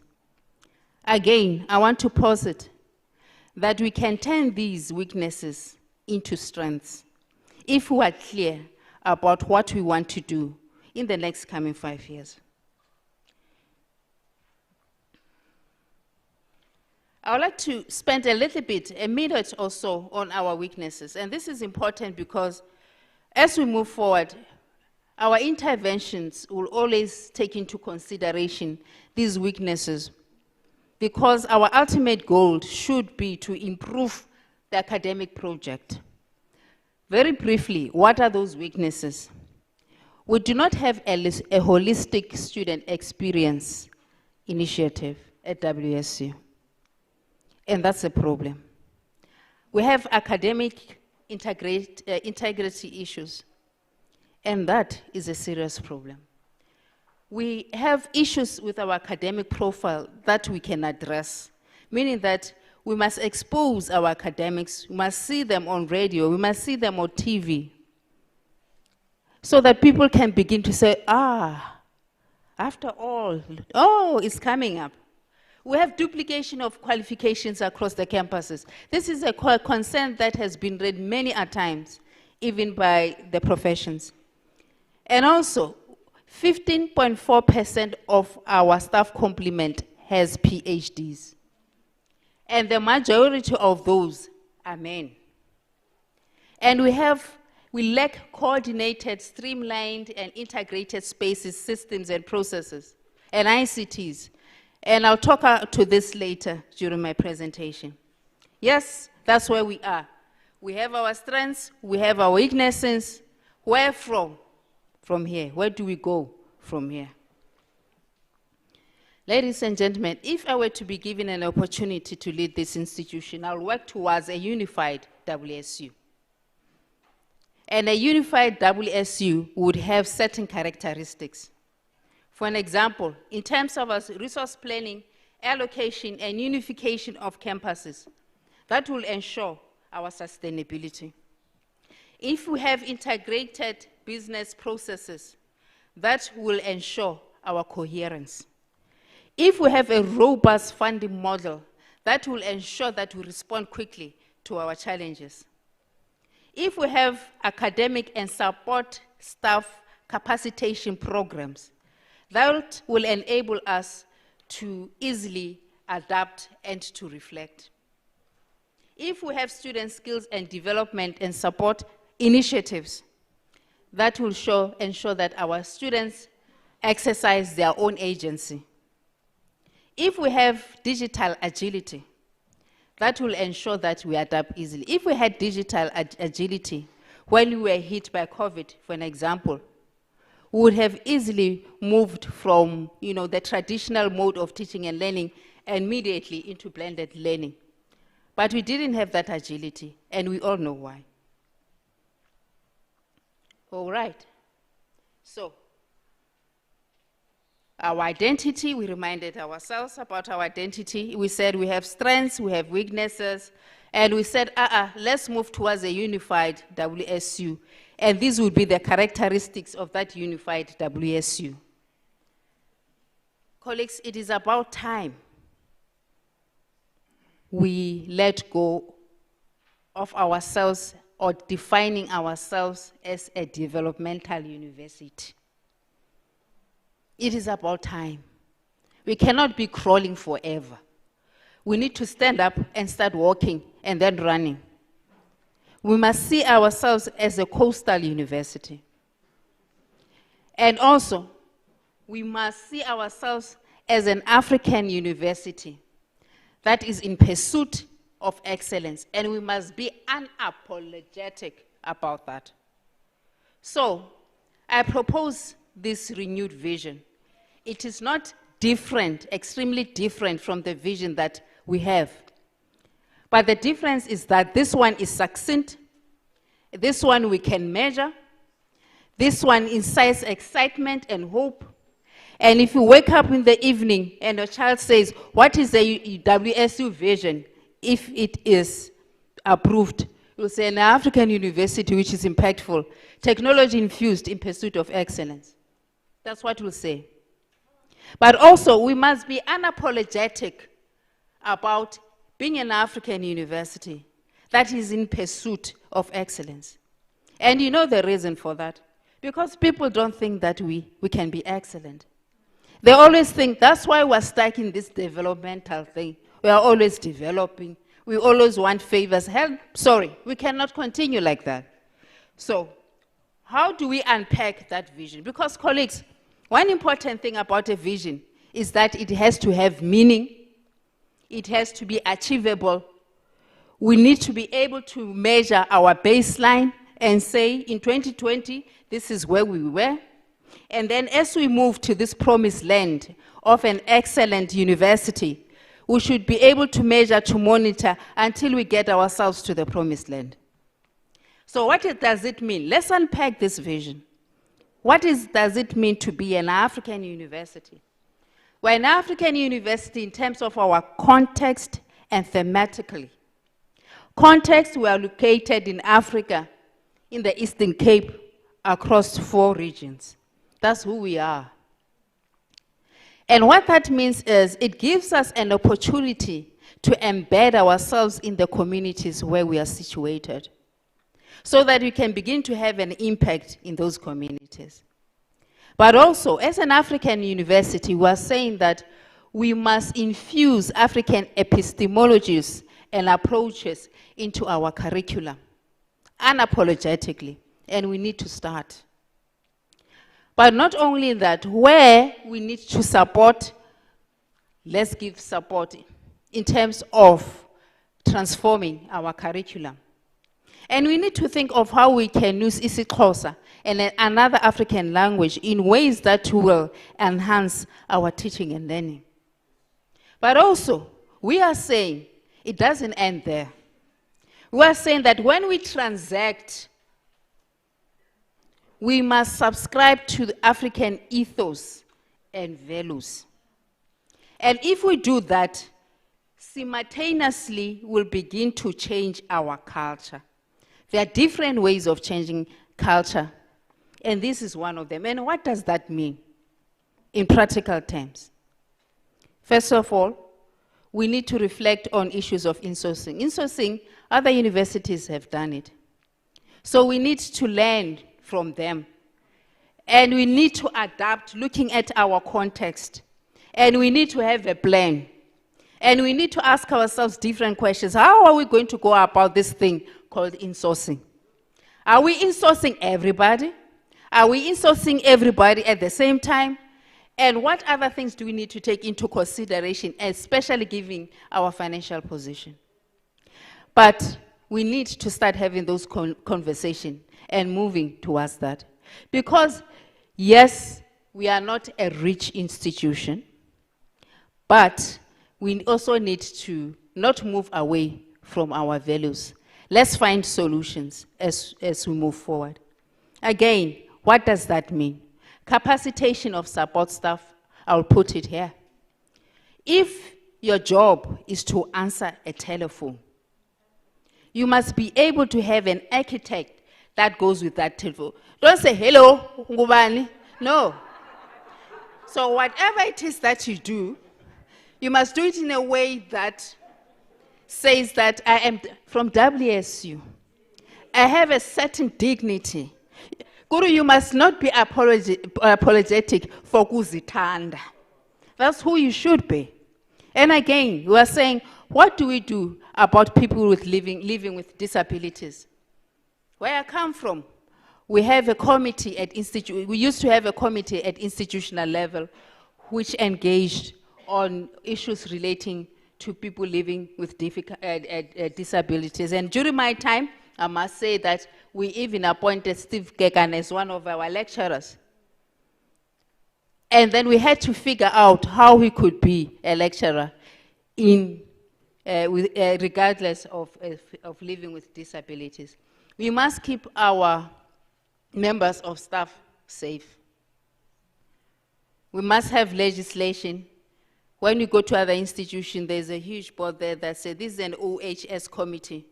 And then you're sitting in your office and then you hear a whistle and you think that the building is burning and you run only to find that no, they're just testing their systems. We must take that also very seriously, especially in light of COVID. So that's what it means to be an African university. We said also we need to be impactful. Now, impact usually relates to the core business. However, we need to have drivers for us to be able to be impactful.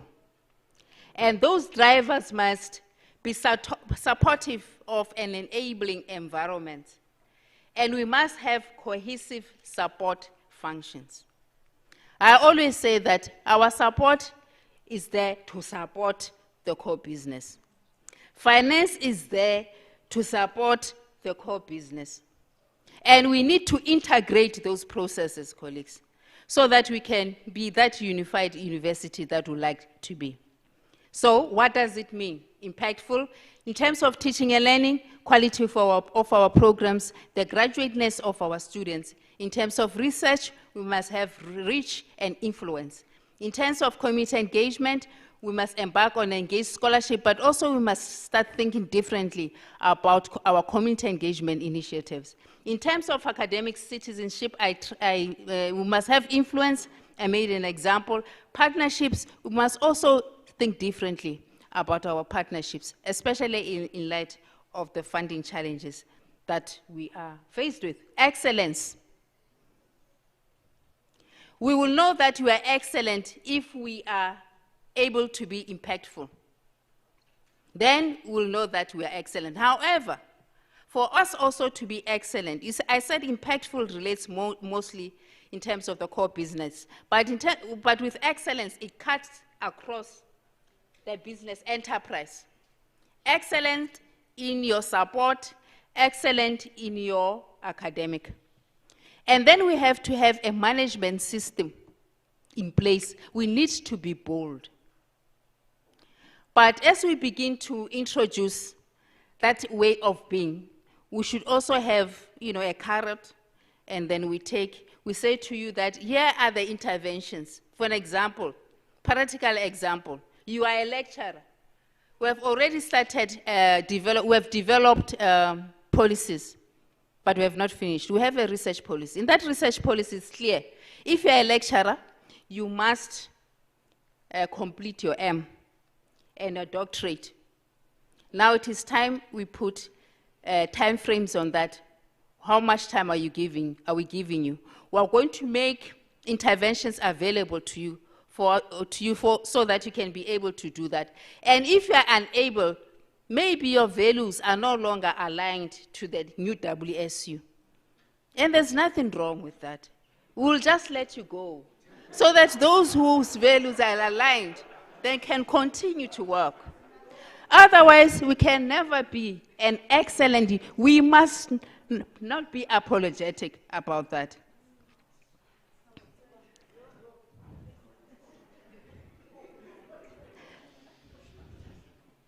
Colleagues, we have unpacked the vision. Now we are saying, what are our building blocks? For us to succeed, we need building blocks. And what are those building blocks? We said we need to look at our processes and systems, meaning that we need to create an enabling environment with integrated, digitally enhanced systems and processes. Here, we must leverage 4 IRs. We talk about academics and support staff. We have put in place some programs that will take off next year. When we were looking at our university capacity development grant for 2021 to 2023, it was interesting how we were fighting.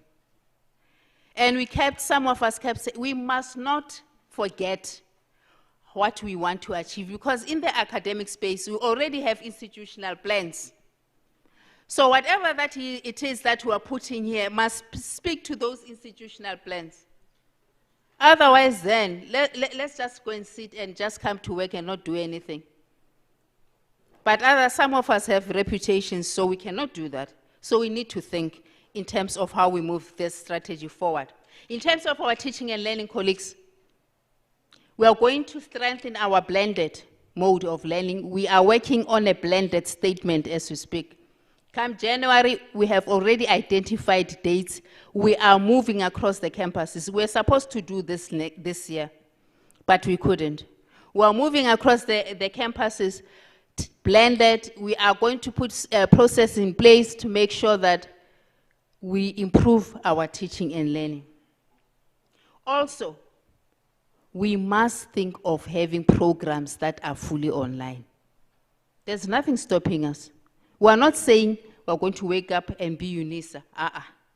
We are saying, in addition to blended programs, we must have online programs.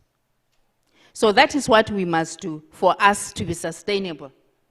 In terms of our community engagement and internationalization, I've already said we must think differently about our community engagement initiatives, think differently about our internationalization programs, and enhance those in ways that will ensure that we reach the promised land, which is an excellent African university. We must have programs for research and innovation. You know, I always cringe when we say, yeah, we are so good. We moved from 56 publications to 121. We have more than 100% growth. And I say, yo. So what we need to do now is to put systems in place and say, how do we cohesively give support to our academics? Grow our own timber, we identify emerging academics in the departments, and we hire them as postgraduate assistants. Our postgraduate students can also double up as our postdocs, whilst we also have postdocs from outside. We give you time off to say, take a week off to go and finalize your paper. And there are other programs already in place that also we'll use for us to move forward. And it works, colleagues. And lastly, we must look at enhancing the experience of our students. We must have a holistic program for our students. You know, we complain about students drinking, and it is true, they drink. But they also have a lot of time on their hands. And we need to remind them that at least here are some interventions that we have put in place for you, so that when you are bored, at least you know these are some of the things that you can do. Also, it will sharpen you as a student. Colleagues, when we describe ourselves moving forward, we should be saying that we are a WSU, shaping futures and changing lives. And as I conclude, yes, there's a lot of work to do. So let's borrow from the words of Utata Sisulu, that there are no shortcuts. Indeed, there are no shortcuts. There are no easy answers. We do not have all the answers. And we have to rely on each other collectively to find solutions. You cannot be an ordinary person with certain knowledge today. You wake up in the morning, you become a VC, and suddenly you know everything about everything. We must work collectively as we try to find answers and solutions. There are no complete formulas that we will try this, it might not work. And then we might change and say, let's look at it from a different angle, and maybe it will work, we do not know. We need to continue to campaign among people with continuous response to their activities, taking them a step forward each time, and that will lead us to our goal. And I thank you.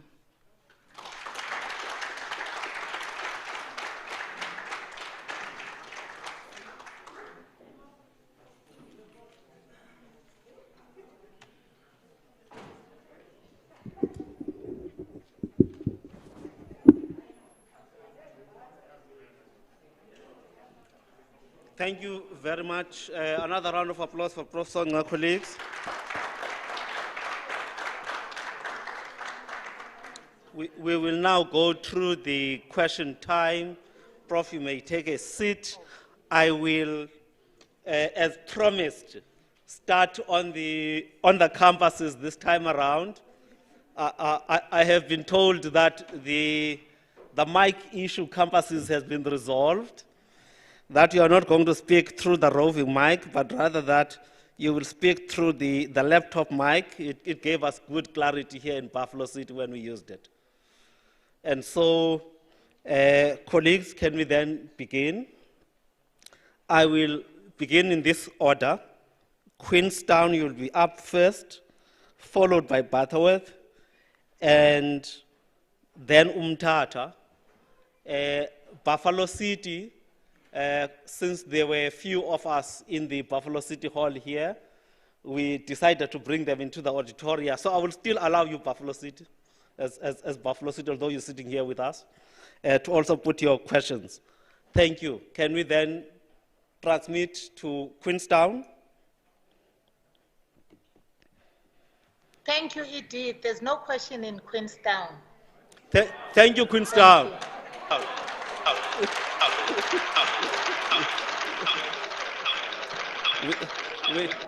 We're now proceeding to Butterworth.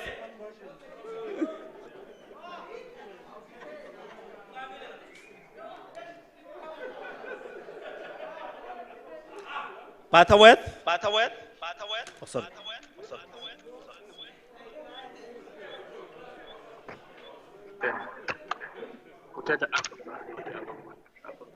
Chair, we have 2 from Butterworth. Oh, three from Butterworth. First one. All right. Put them through Butterworth.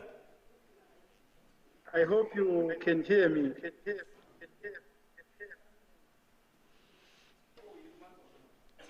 Okay, Chair. I wanted to ask for one question. In fact, there are 2, but I will ask one. Yes, please. Prof, you touched on the issue of outsourcing and insourcing of services. By the way, I am Ayanda Makabane. I want to poke you further, Prof, because I think that you just browsed it, you didn't go into details. I wanted you to go into details. Now I want to ask you, because I believe you have no problem with insourcing of services. If I am right, you believe that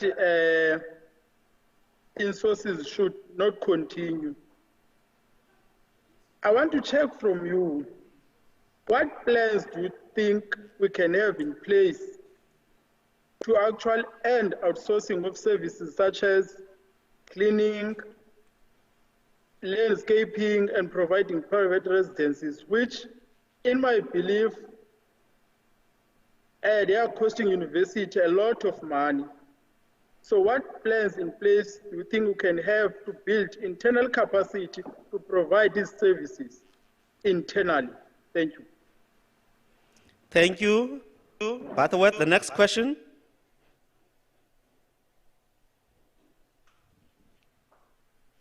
Yes, thank you, Chair. My name is Nkosikona Mlozini. I'll be very brief. I have 3 questions. Question number 1, Prof, how will you capacitize and enable WSU to be able to generate its own income using their existing programs and its geographical location as an advantage to get its own income other than the grants and so forth? The second question, the general overview of university in public eye is a bit negative more than positive. How will you bring about a better marketing and PR for the institution in changing the constant negative narrative of our institution? And the last one, how will you ensure consistency in the helm of departments, in the positions of in institutional level, where we don't see the constant chopping and changing of the directors and also the likes of the CFO? How are we going to ensure that so that there can be a consistency in moving forward? Thank you very much, Chairperson.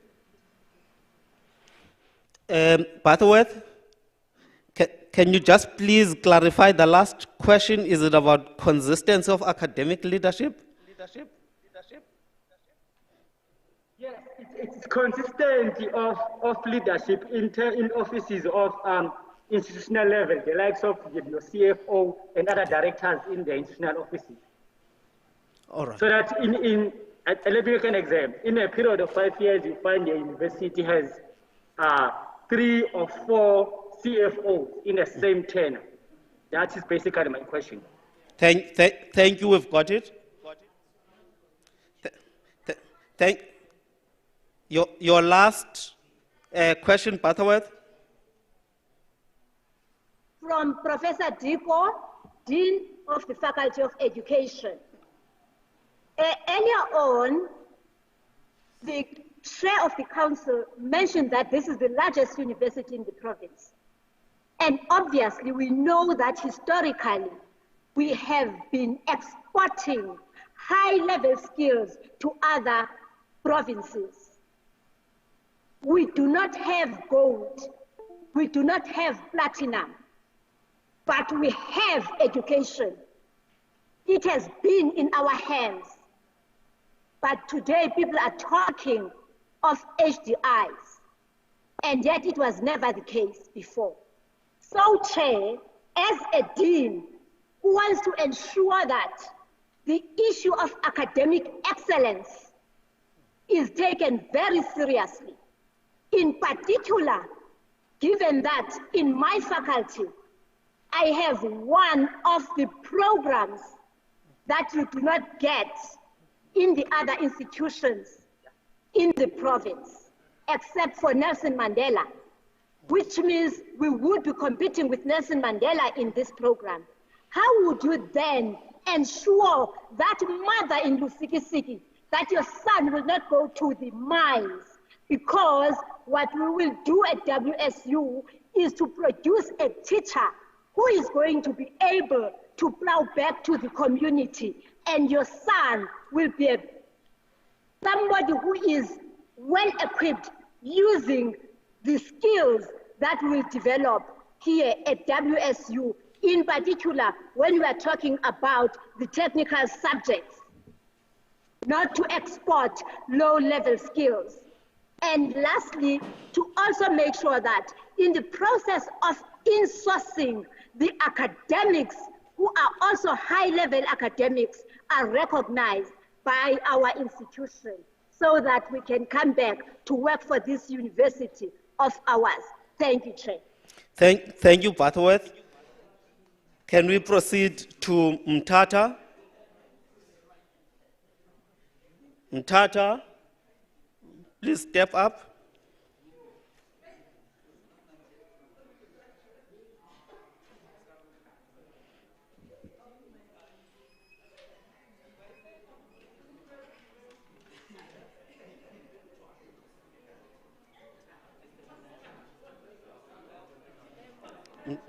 Mtata, is that silence an indication that you have no questions?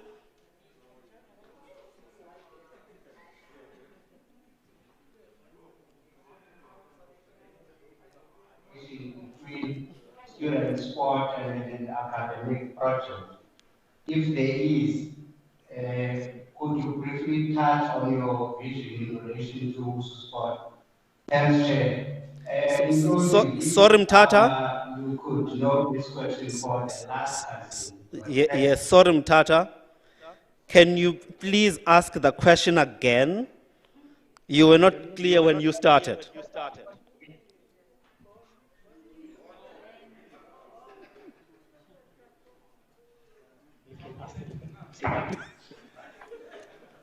Oh. Sure. Okay, my question is there any correlation between student sport and an academic project? If there is, could you briefly touch on your vision in relation to sport? In conclusion, I wish the program director to note this question for the last candidate as well. Thanks. Thank you, Mtata. We do note we didn't afford you enough time previously.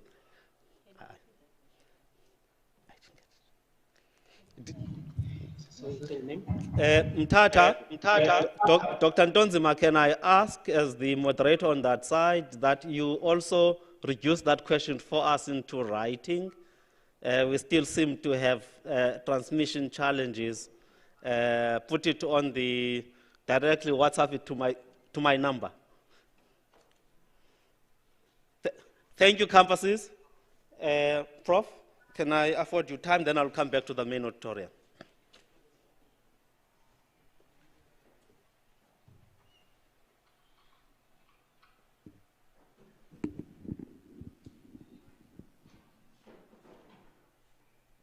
I must say that I did hear the first question is about the outsourcing.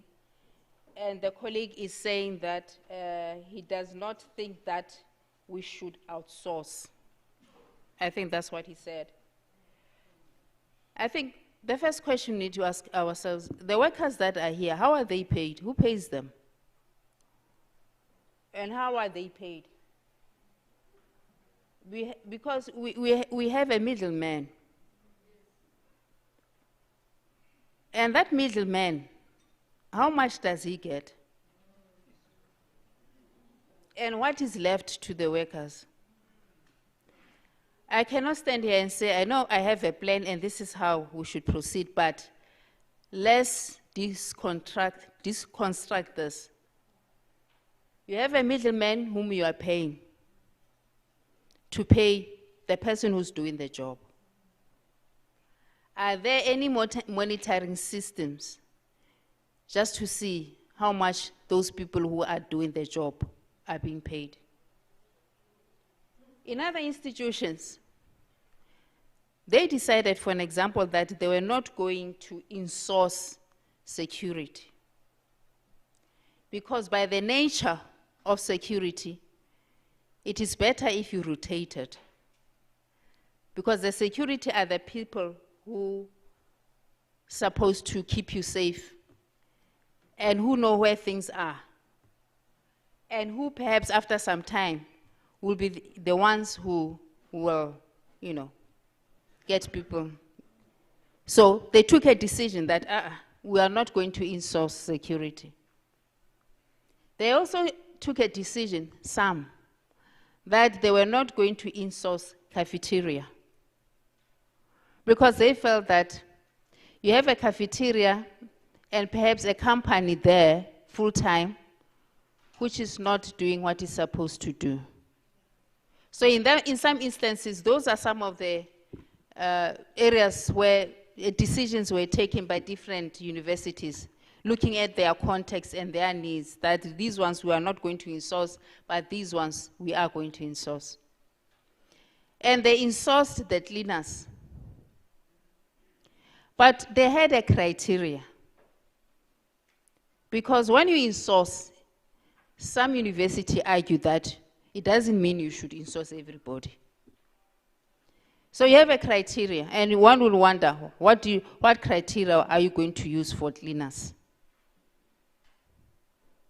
And others said they looked at the age in terms of the year of services that you are left with,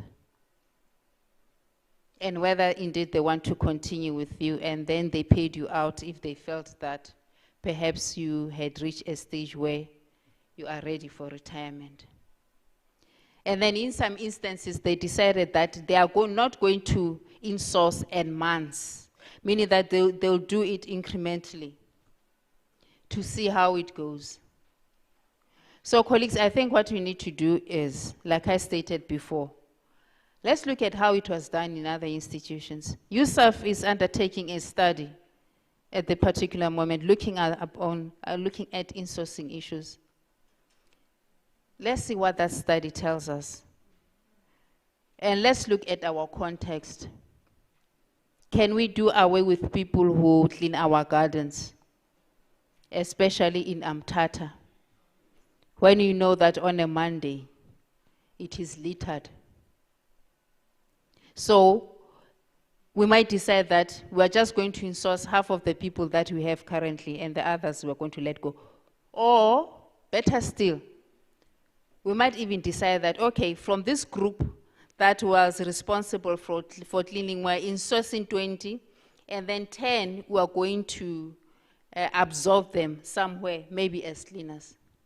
So there are different ways that you can insource, but at the end of the day, what is important also is that you must look also at your finances in terms of how many people you can carry. And this is a negotiation. with parties who are involved. Then we have the capacitate WSU to generate its own program rationalization. I think that's what the question said. It was more about tax-free income. Okay. And using our various means to generate. Oh, okay. All right. Thank you very much for that. Colleagues, I think we need to think differently about that stream income. Now let's talk about the ABCs of that stream income. First, you need to have people who can write proposals. Right? Proposals that are informed by our needs. So that as a VC or DVC, you are carrying a suitcase full of proposals, but also where you are taking them, they should align to the mission of the company that you want to approach, for an example. Those are the ABCs. But also let's look at this third stream income also differently. And one of the things that we can look at is how we mobilize income. Usually we rely on our alumni to do so, but let's look at the friends of the university. There are people who are very passionate about WSU, sitting somewhere, maybe in America or UK, and doing very well, CEOs, and we know that we have diaspora, people from South Africa who are overseas. And we must also realize that they might not give us cash, but they can open channels of communication. So that's why I'm saying we must think differently about how we mobilize our revenue. But also one of the things that we must do is we need to be involved in cutting-edge research. We need to be involved in MIT research,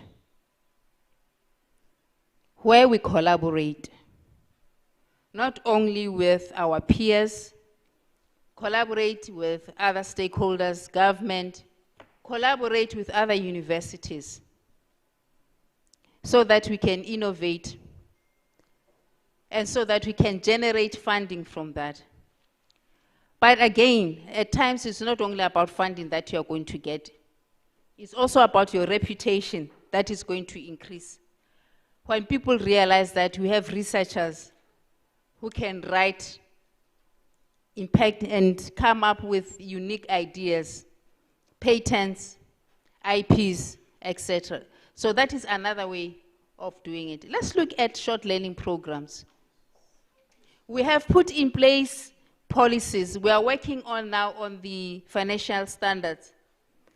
And we want from 2021 to have short learning programs that will help us to generate. And there's a minefield that we can exploit. Not so long ago, I was invited by the Eastern Cape Provincial Legislature.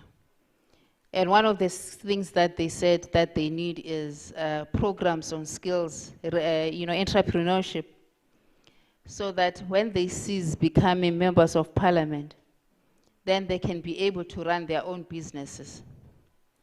There's a whole thing about 4IRs. Let's have a short learning program along those lines. We have these ICT collabs and we have a footprint. Why don't we generate short learning programs? Because approval of short learning programs does not take a long time as the formal ones. And there are different short learning programs. You have those that we can do where students come for, or even people from communities, they come from for 2 weeks or a week and then they get a certificate of attendance. Or they can come for 2 months. So we have those, but also we have those that will enable people to articulate into formal programs. That is the aim. So we're going to have a menu of those short programs from next year that will enable access and will also help communities to be skilled. Some people don't want to go to school. They're only interested in lifelong learning. So here, let's take that opportunity. Negative perceptions. It is easy to lose your reputation than to build it.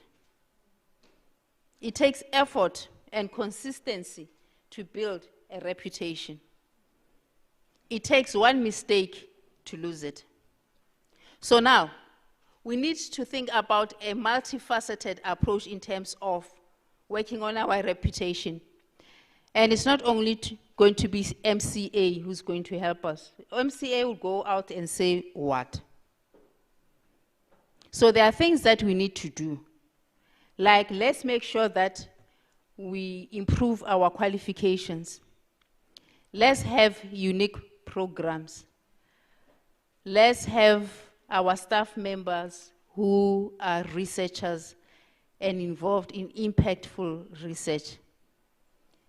Not just known by us as WSU. We have the NSTF awards at national level.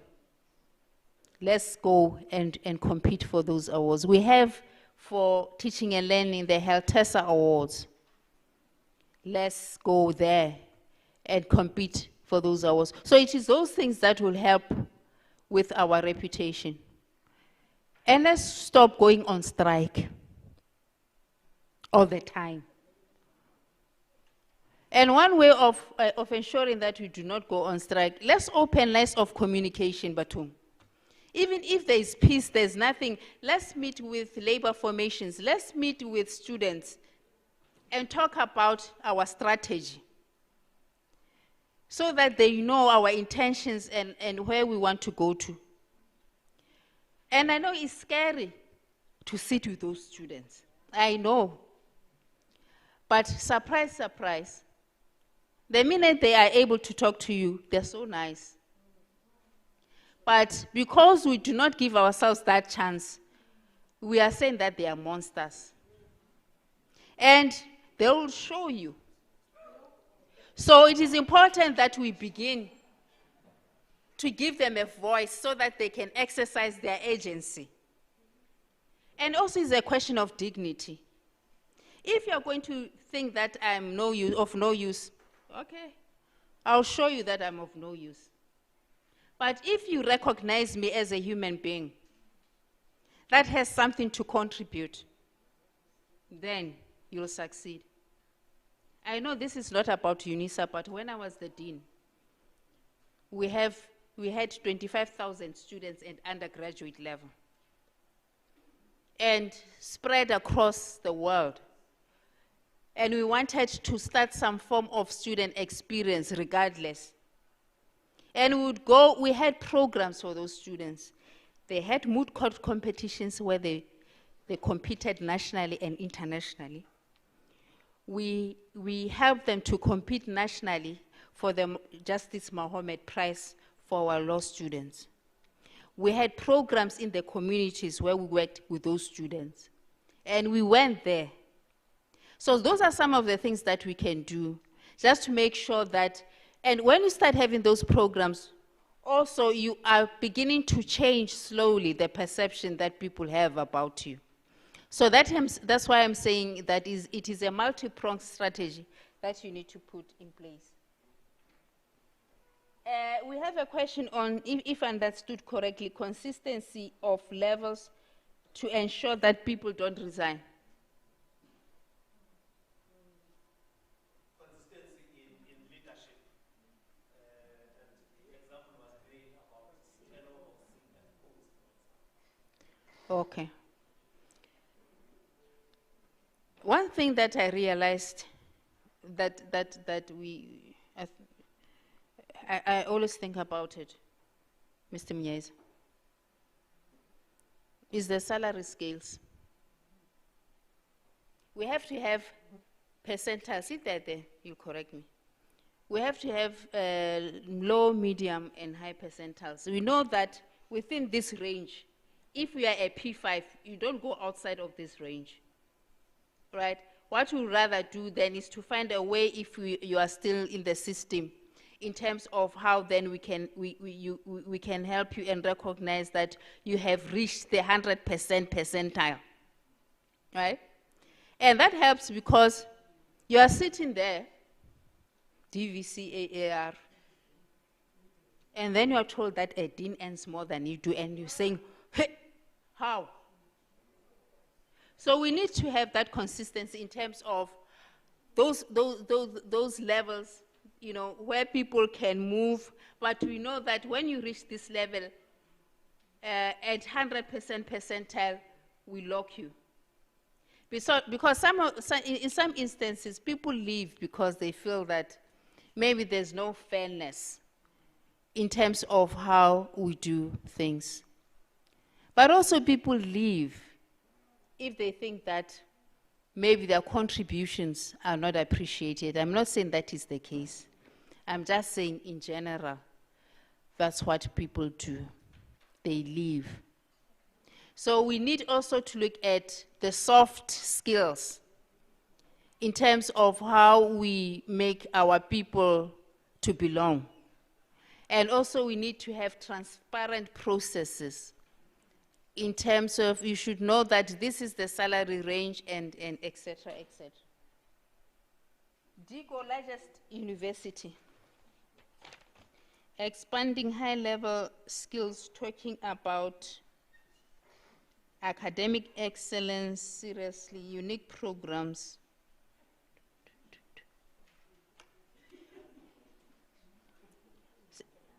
Yes, assist me, please. She was saying that she would like, when they produce a student, right, that student should be of high quality that when they teach, because she was talking about the teaching space, they become attractive, I think, even out there. So if we talk generally, she's really looking at how do we develop that kind of excellence and that we produce students that are marketable. And who should do that? It's at the lecturing level. Yes. It depends on the quality of lecturers that you have, right? It starts also with how you develop your programs, and also how you put together your programs, right? And then, if you do that, then there are chances that you will have those excellent programs. But the person who has to provide the leadership is who? The dean. It is the dean. The dean and his staff members should provide that leadership. Yes, you should. You should have those conversations to say that, hey, sitting here, when did we last review this module? Somebody told me, who shall remain nameless, and said, here, we do not review modules. And I'm thinking, we don't? And of course, when you review a module, it means that you have to go through a certain process, isn't it? You cannot wake up one morning and you review and then you go and stand. So the processes also will help us to ensure that we provide quality programs. But it is the leadership, it is at operational level, deans, rectors, and managers. And what we need to do moving forward is also to capacitate our managers so that we can begin to produce. And also, when we have those programs, we must infuse certain things that are required. Your writing skills, your research skills, etc. And you need to think of how you integrate them in your programs. But not only in that, last month in November, the internationalization framework was developed and approved. And there we have a chance where we can offer co-badged programs. We say here we're offering a program in engineering. But we know that there are things that we do not have, like maybe laboratories. So we co-badge with another UJ or vets or whatever. You know, they like us because we are there. So we work with them, and then we generate co-badge programs. So there are various ways in which, and then when we review our modules, reviewing a module is not difficult, and it's not expensive. Because what you can do, you can say that, I have a colleague in another faculty who can actually read and go through this and see whether it is up to standard. But colleagues, I think we need to understand that we are responsible for our programs. And I think that what we need to do therefore is how we think. We need to think in terms of how we can improve upon those programs. Okay.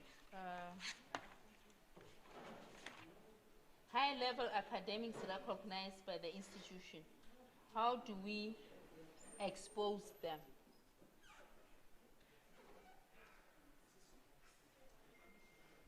Again, we need to have a culture, fair enough, in the institution where we talk about our academics who are doing excellent work. We put that information on our intranet that we have just enhanced. And then we tell stories about them. We can even have a small magazine that we use to tell stories about academics that are doing excellent work. But we can measure that excellence also by that academic going in outside and playing externally, and also getting that kind of recognition.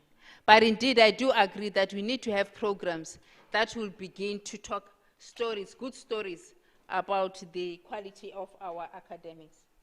Correlation between students. Can you help me with that?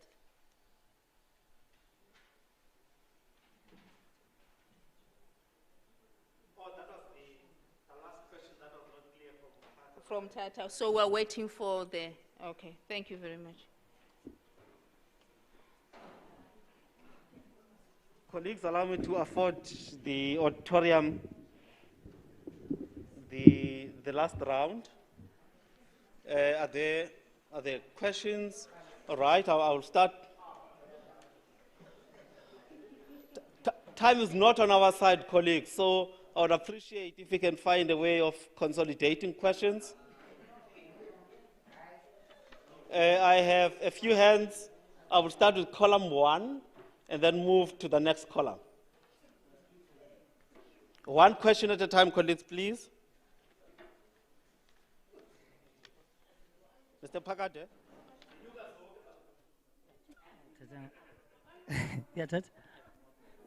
Yeah, Ngosi, HR, but clarity, Kala, before I can ask a question.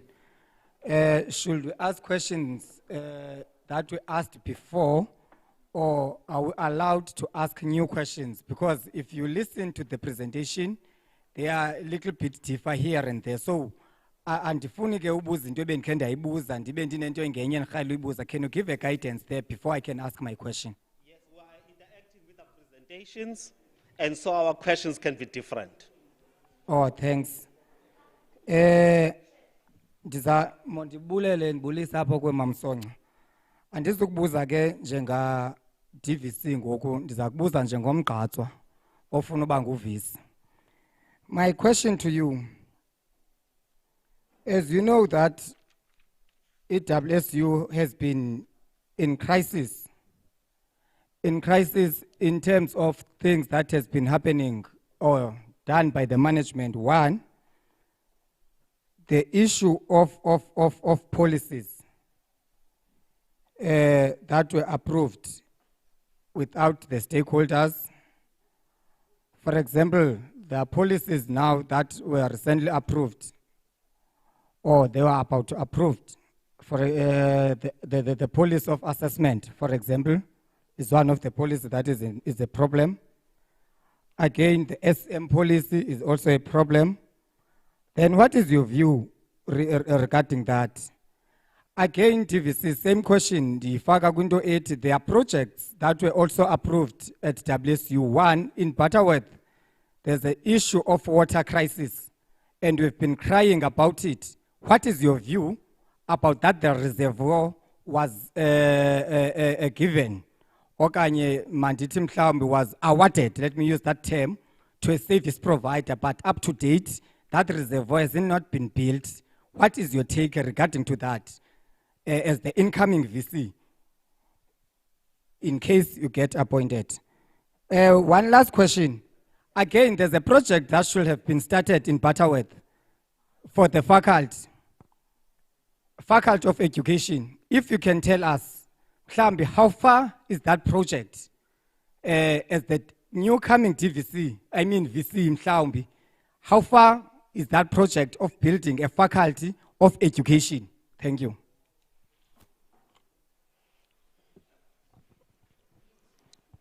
Colleagues, if our questions have been covered by earlier questions, let's not repeat them, just as a caution, and let's try and keep to one question, please. Thank you, Edie.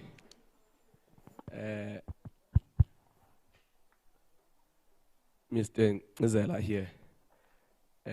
Firstly, let me welcome this good presentation by the candidate. Chair, the name is one, I would like Prof to give more clarity on the issue of fragmentation of PQM that you spoke about. I think it's a discussion that is surfacing now, number one. Two, you spoke of a performance management system and your hardcore approach on it. I said hardcore because I was expecting you to elaborate more on the issue of tools of trade, number one. Number two, you mentioned or you made an example of a lecturer who does not have masters or supposed to be given a space to acquire such qualifications, but you never spoke of decreasing his or her workload so that he will be able to finish in time, so that this performance management system will speak directly to the issues of the universities entirely. So I want you to also clarify us on that. Lastly, you also made presentation about the duplicate of the programs across institutions. Again, when I listen to your presentation, I would also to check if you, in your research, in your homework, have you checked what are the consequences that would come with such as when, for example, when you take MPSHB to other from Tata to other campus, for instance, what are the consequences in terms of student, staff, and the economic viability of that particular region? Of course, it is segmented according to regions. That's one other thing. Lastly, Chair, I almost forgot to congratulate the new chairperson of Council, Advocate. Thank you.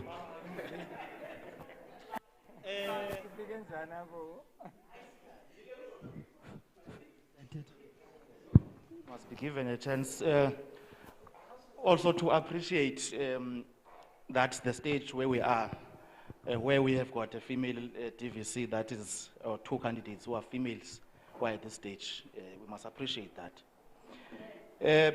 Prof, I am very worried. You know, I'm Ebisi Giorgio. In fact, I'm Ebisi Giorgio from Nehau. I get very worried when one is talking about possibility of having people dismissed for various reasons, whether it's because of education or otherwise. We get very worried as trade unions. So your statement on saying if people don't meet up to that, you are going to open gates for them is very, very worrying. But perhaps, Mhlambi, you might want to put us at ease with that, because currently it's very raw. Two, this question, I said, Chair, we are going to request to ask it to all the candidates. Umzi has asked the question, but I would like to go deeper in what Prof was saying in terms of because we're in a divisional management model. And we were told when this was introduced that campuses are going to have to be viable on their own. They, at some stage, we were even told that. Okay. We were told that if a campus is not sustainable in terms of numbers, in terms of finances, it can die on its own. That's what we were told. Now, if we are going to move programs, as Mzi was asking, so I just want to put on top of that where's the consequences, as you might want to also on that, but how are we going to be safe? The last one, Prof. This one perhaps might be seen as if I'm fighting. Because when you came in, Prof, into your office, we once had a serious discussion about this, that you brought people into your office, new people that we do not know. And in terms of the processes, we were questioning even the way you were appointed. Now, is that something that we should be accustomed to, that when you come into this position, you're also going to bring new people into your office? That's what we are trying to get. Also as a rider to that do you have confidence in the current management? Perhaps I might request your protection, Chair. Yes. Do you have confidence in the current management? Because what that sent to us at the time was that you don't have confidence in the QMD division, because we were told that the person in your office is coming in as a quality specialist, yet we do have Osboshipa in quality. So I just want to check that, Prof. Thank you. That was the round of questions. Oh, one more hand.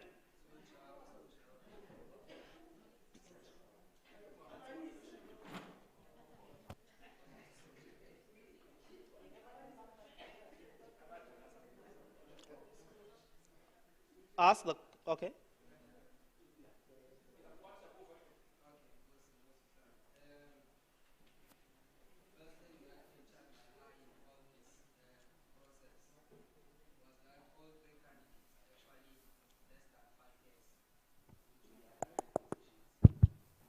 Which means that all three of them have not completed even their current contract as employees. Now that's the first question. Are we projecting WSU as a platform of self-advancement, or are we actually deriving from ethics of good care, whereby we say we grow our own timber? But that's a question for another day. It's just a statement. I must first acknowledge and welcome the presentation by Prof. Song. It was very scholarly. One cannot question academic identity. Now, if we move directly, we are currently faced with an issue of students. Ababe 7. Students that are said to have registered illegally into the institution. This is a follow-up incident of a scenario whereby there were students Zagwa Fashion as a registration for PGCE. And when they were due to graduate, again, they were told that they were not supposed to be admitted into the system. Now, this questions the malpractice that links to the governance of the institution. I am more interested now in knowing what are the academic monitoring processes that we do have in place as an institution to ensure that we have greater access, retention, and success of students. Number two, we are currently having what we call NPTs, National Benchmark Test, as an institution. I individually do not know why are we using that. Are we using that to profile students? That is what is being said. But are we using it to measure the admission requirements of students in the institution?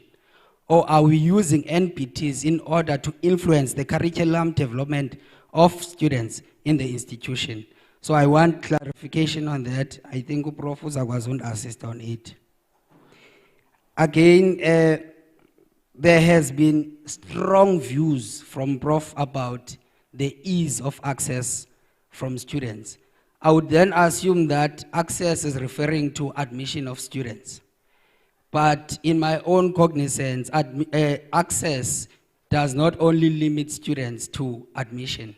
It also speaks to issues of access to information, access to cultural adaptivity, issues of ontological access.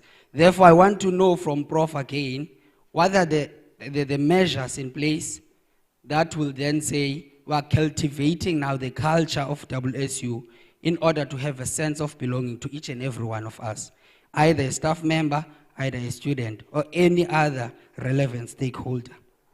Now again, Prof, in her presentation, she spoke about issues of digital agility. I want us, when we move forward, because she already has plans about the issue of digital agility, I want us first to reflect and define where we are currently before we move forward, because if we move forward without understanding the reflections of where we are, we might have a problem. One would note that we had a report that says WSU was amongst the best universities that distributed laptops. A person like me will not be concerned about that. Distribution of laptops is quantity. What about the quality now? Because there's been too much silence about the quality feedback that we get with regards to the usage of these laptops, student experiences on these laptops, and even the staff members' compatibility around the issue of technology and the new normal. Then lastly, Prof, you mentioned a very good point around issue of Africanism, reframing WSU as an African university. That's a very good point. It speaks to issues of decolonization. I commend you for that. And now I'm more interested in us, before we paint each other as an African university, that's a good academic identity for the university, yes, I agree. But we have campuses like Butterworth here. Butterworth is quite very good in agriculture, socially. Again, we have Butterworth campus that has a shortage of nurses, pharmacists, doctors. Then we have a university that is placed within that society. How come as a university we are not speaking directly to the local needs of the society? Because in our program development, we need to first be responsive to local needs before we talk issues of IR, just sometimes to sound academically correct. Goska culture. Thank you. I think we now are. One question at the back, is that Dr. Kokela? Yes. Yes. Thank you, Chair. I would like to actually congratulate you, Prof, on such a substantive and really interesting presentation that you made this afternoon. I really enjoyed listening to your presentation. My question is going to be very brief because the last speaker has alluded to it, but I do want to add so that I can get a crystalline clear answer to what he's mentioned about the institutional culture. But before I ask the question, I want to point out that in your introductory slides, you made mention of the importance of student agency. And in your presentation further on, you also went back to the issue of student agency. And it actually made me wonder what your views are about staff agency at Walter Sisulu University. And as a writer to that statement, I would actually like to hear from you, what is your view of this institutional culture of Walter Sisulu University? And I ask that question because out there is, there is a perception that some of our challenges are rooted in what I would call a less than desirable institutional culture. And so, how would we then enhance the institutional culture of this university, bearing in mind the question that I asked about staff agency? Thank you. Thank you, colleagues. Thank you, Chair. My name is Tulani Jaka. My standing is also to assist on the question that was asked on the other side, that is in Tata. It was crucial for Prof to capture that question because it speaks of holistic, and we are seeking a holistic VC as we move forward. The reason being, as an institution, we compete with holistic VCs throughout the South Africa. Now, the question was based on your belief or acceptance on whether there is correlation between sports together with the academic enterprise of the institution. And if that be the case, could you please give us your vision of sport? I take that further, Prof, to say we understand that sports nowadays is commercialized, and we speak of third stream income, which one, if he wants to speak of branding a good institution, may want to take use of that. Now the question is, how are you then planning, looking at other institutions that WSU competes with in terms of academic, sport, together with brand? How do you then plan to ensure that you use the opportunity of commercialized sports to build the brand of WSU? Also to ensure that you change the current structure of sports to better its ability to produce and bring about the third stream income. Thank you. Thank you, colleagues, for those questions. Because I want Prof to have a concluding round in the interest of time. Middle column, did you have any questions?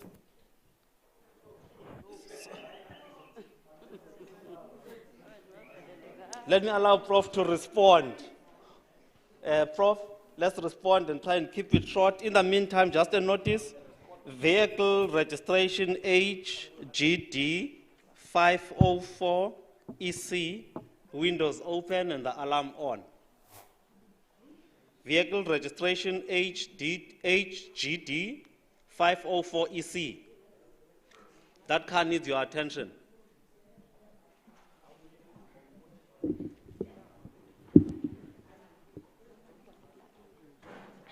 Questions from Umisti Pakak.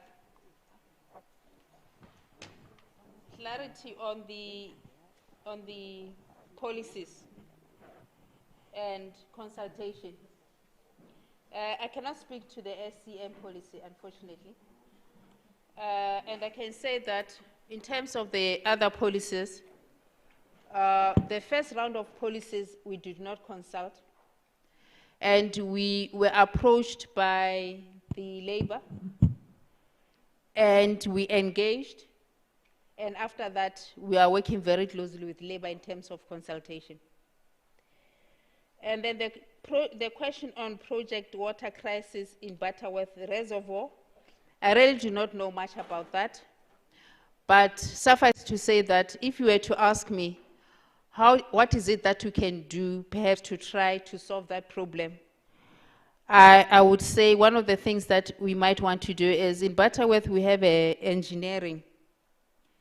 And at institutional level, we also have a project run by Dr. Nakin looking at water security.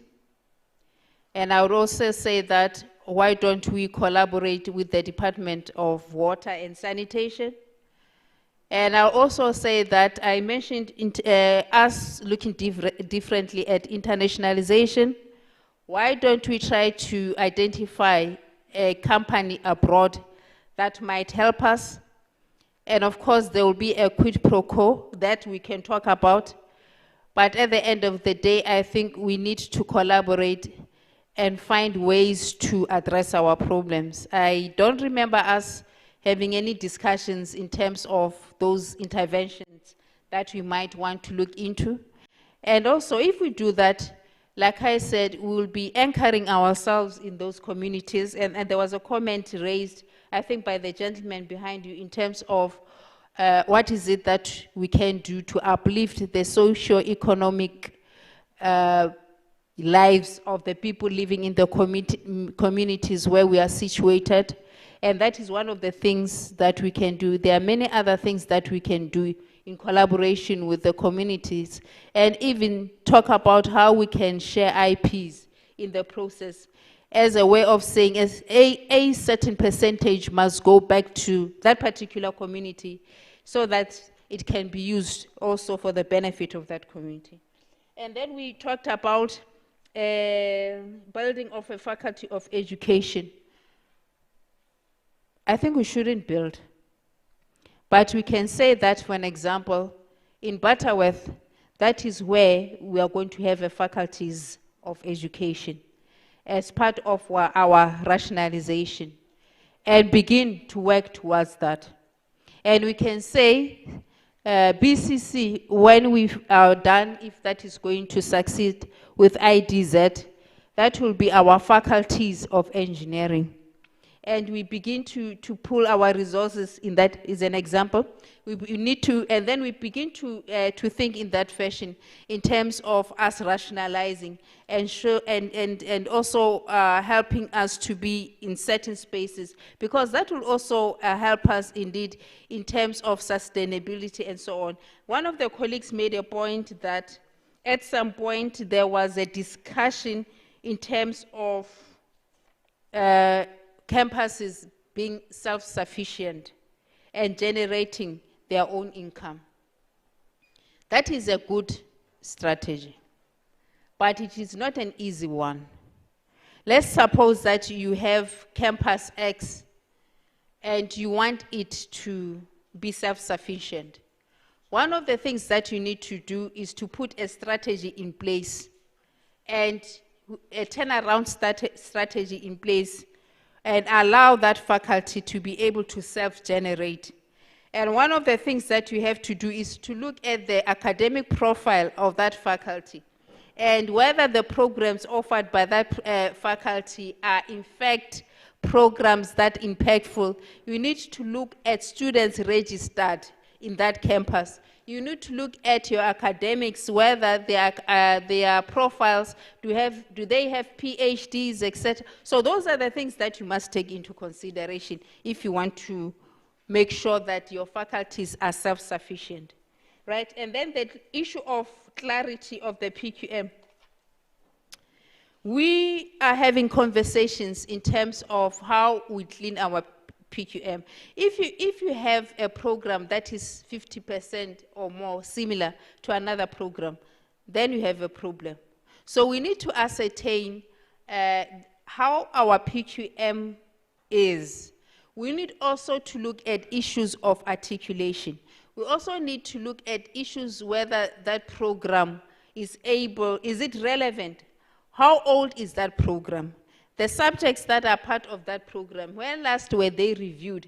And if you have 2 students in a particular program, can we argue that that program should continue? So this exercise that we are contemplating is intended to have a sense of the programs that we have and those factors that I have just mentioned, and whether there is a need to teach out other programs. And I know that when you start talking about teaching out, people think that they are going to lose their work, and that's not the case. You teach out so that you can replace those programs with more relevant programs. And you teach out so that you can also improve your articulation. That's why also we kind of struggle a little bit in terms of how these programs articulate into each other, because eventually we want also to grow the number of doctoral programs that we have, and we know also what we need to do to be able to do that. Performance management system, and I am very, colleagues, when you put a performance management system in place today, you are not going to hold people accountable tomorrow. First, you negotiate. You have to engage. And I made an example that says that if you're a lecturer, for an example, there are things that you need to do, Batum. You need to complete your postgraduate program. I think we cannot argue against that one. If you want to be an excellent institution, you need to do that. And I said that we have put in place interventions. If I may explain again, when we did our university capacity development program, we changed our thinking in terms of how we should go about doing that. And this links to a comment that was made by one of the colleagues that to say, but then what happens to your modules? Now, in terms of that intervention, if I go away for a year on research and development leave, a new policy that we consulted, then what that means is that I will make arrangements in the department and say, Mr. Bacher, please continue with my subjects, and you are going to be paid X. That payment will come from the money that we have planned for under the University Capacity Development Program. But, colleagues, let's be fair. If we're serious, let's be fair. Then you're going to say, okay, I'm leaving, because I'm at a stage where I want to complete my doctorate, and I want to be at home, complete, and then come back. You need to tell us, if you are leaving in 2021, you need to assure us that in 2023, you'll be done. And you need to give us reports until you are finished. And we need to ask you, if in 2023, you are still, okay, we'll give you an extension of 6 months, but we cannot continue giving extensions and extensions and extensions forever. Then what will be the purpose of us saying that we want to be an excellent university? That's what accountability, colleagues, means. And it is negotiated. You know exactly what is expected of you, and you sign off and you say, yes, I agree. And then we implement. That's how it works. Lecturers space to have touched on that. Tools of trade, we said, given what we experienced this year, when you join the university moving forward, if you are a lecturer, you're going to be given your tool of trade, which is a laptop. If you're a student and you are sponsored by NSFAS, you are going to do what? To get a tool of trade. So that is how we are going to move forward. And I know that ICTs, they are busy with fiber, therefore there will be access, fiber access in classrooms, etc., and in residences.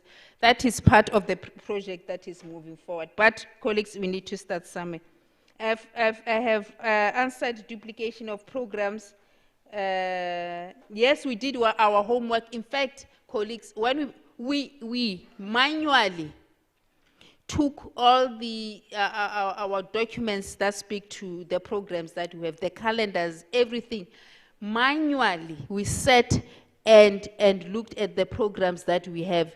When we open, we're going to send that document to the deans and say, confirm.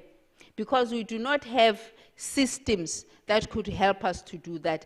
And what we realized was that indeed there are duplications. And indeed we are saying we have 175 programs, but we have more. We did that manually. And now what we did was, we said, audit, help us to see why there is a disjuncture here. Is it because there are modules or programs that are being taught out that are still on the system? So we need also to go back to the drawing table and say, When was this program last taught? If it was last taught 2 years ago or 3 years ago, we're going to say to that particular lecturer, give these students alternative assessments. We want them out of the system because it's bloating our PQM. MCBH taking it to another place, we will not take MCBH to another place because it is already located in Mthatha. And colleagues, there was a point that was made to say, but they are, what do we do to help the communities like Butterworth, where there are issues of, where we have nurses, etc., etc. One of the things that we can do, colleagues, as we move forward is that we need, like I said, and this is not going to happen tomorrow, we need to really leverage on technology if we want to move forward.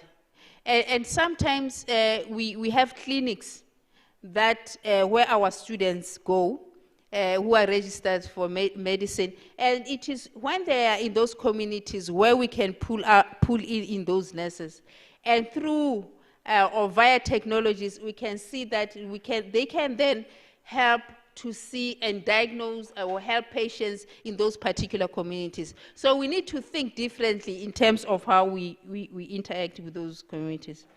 WSC, I think I have Mr. Jojo.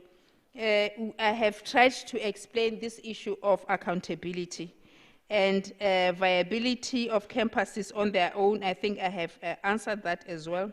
When you come in, you brought a person. Are we going to have another one? No. Do you have...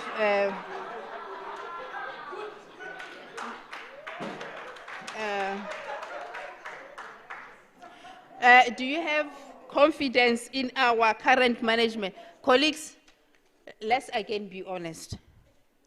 When we were busy with online learning,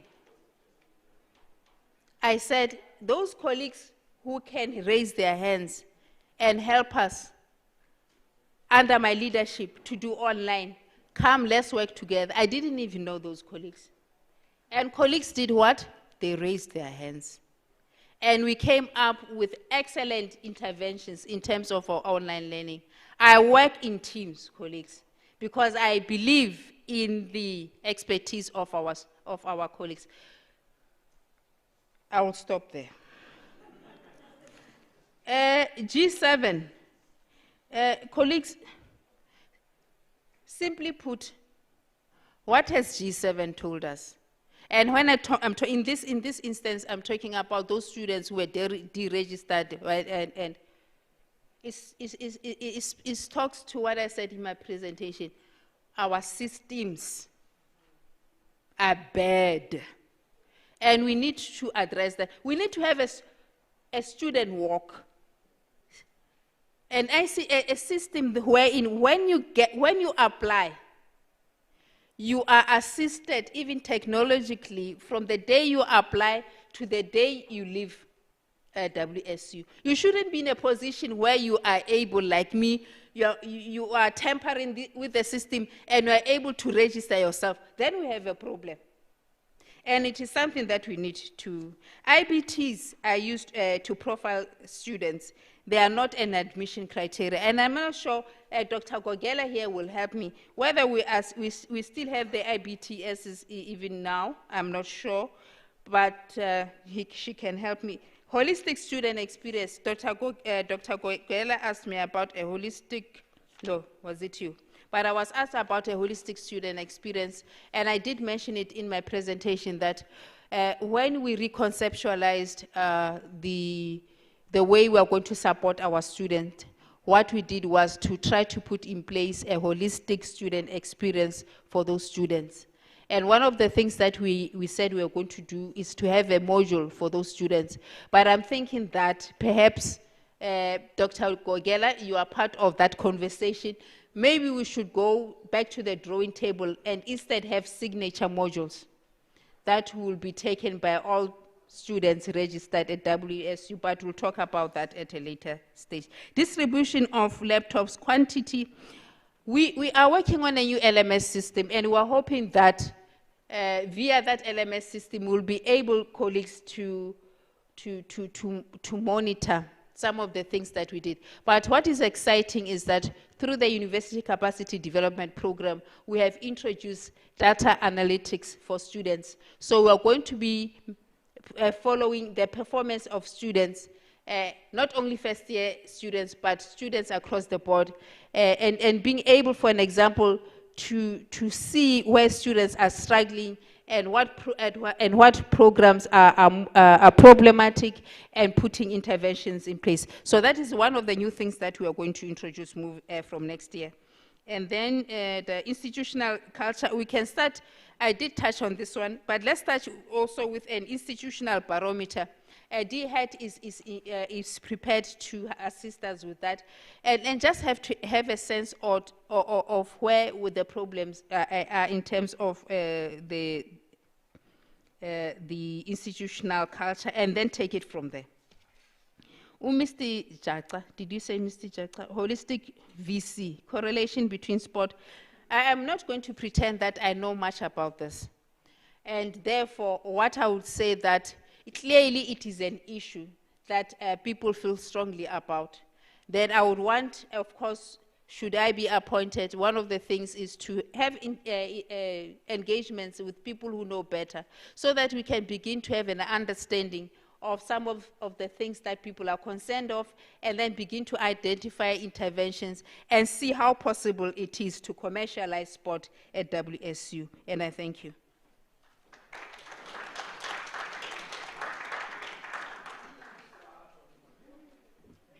Thank you, Professor.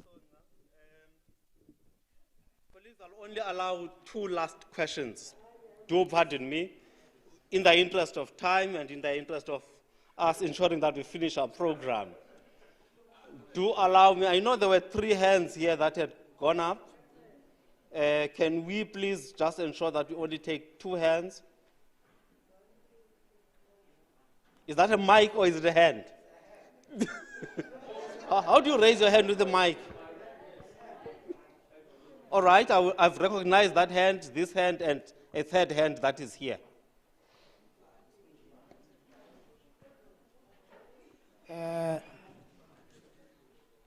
Thanks, Chair.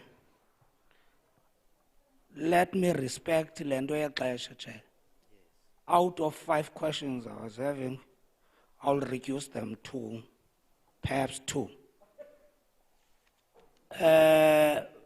My name is Tamsang Namtuzluana from APSA. Professor, my question is simple. There is a process that is unfolding currently of approving vision and mission statement of the institution. And as you know, that Walter Sulu is operating on a divisional model, that is management, a system. I just want to get a sense from your side. Do you see this university achieve such mission statement and a vision with this kind of model of management, taking in consideration issues that are still in debate, such as a rationalization, issues such as management structure of the university itself, issues such as change management, and the strategic, of course, the strategic plan of the university. I think that's my first question, Prof. The last one is on issues that are relating to JPF in particular, that are not universities not interested to complete them, such as harmonization of benefits. It's more than 10 years after merger. Benefits are not yet harmonized. We still have debates around benefits. You still have people who are not yet in the system that are still on contract for more than 10 years. What is your take around those issues? Thanks. Prof, my name is Ndiakolo Ngulu. I'm from Butterworth campus of WSU. The avoid the Prof again. Let me try not to ask things you have said. One, There is a question that I had thought that would be posed to you, since Baumia Elizabeth is aware to everyone. The question of gender-based violence, WSU making sure it fight and stand against such criminalities. And the second point, on student, you spoke well about student life, Prof. And I think we have, some of us have been students here in WSU, and the student life, we know it exactly. If you were to give us, Prof, just a glimpse of what students should look for in the coming 5 years, what would you give us in less than a minute? Just a glimpse. Beyond that, Prof, I think sibulela representation enhle kangaka eshapewayo sikwazi ukuyifollow ukuthi abazifundayo inkosi. Third question.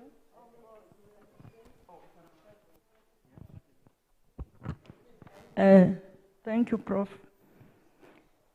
My name is Viseka Sizani. Prof, let me start by saying, before I can ask this question, with your clear and informative presentation for the first time ever since I'm here at BCC as Inina. Prof, I'm just covered by the 2 letters because I'm not going to do a tautology on my questions. Thank you. Thank you, colleagues. Thank you for those questions, Prof. Also from the internet questions that were getting through our email, there is the general issue around the comprehensive nature of the university and how you see that and us advancing that. And the second issue, which has not been asked, is around managing the divisional model of WSU. All other issues have already been covered, Prof. And consider this to the wrap up. Thank you.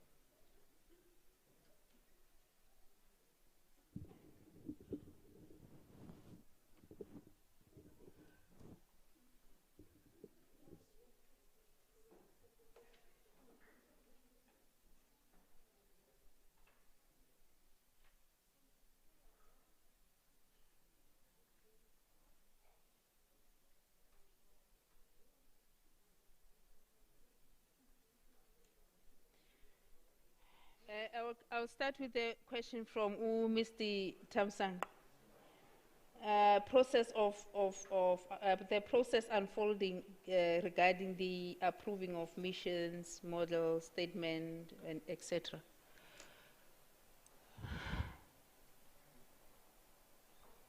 Permission to speak freely.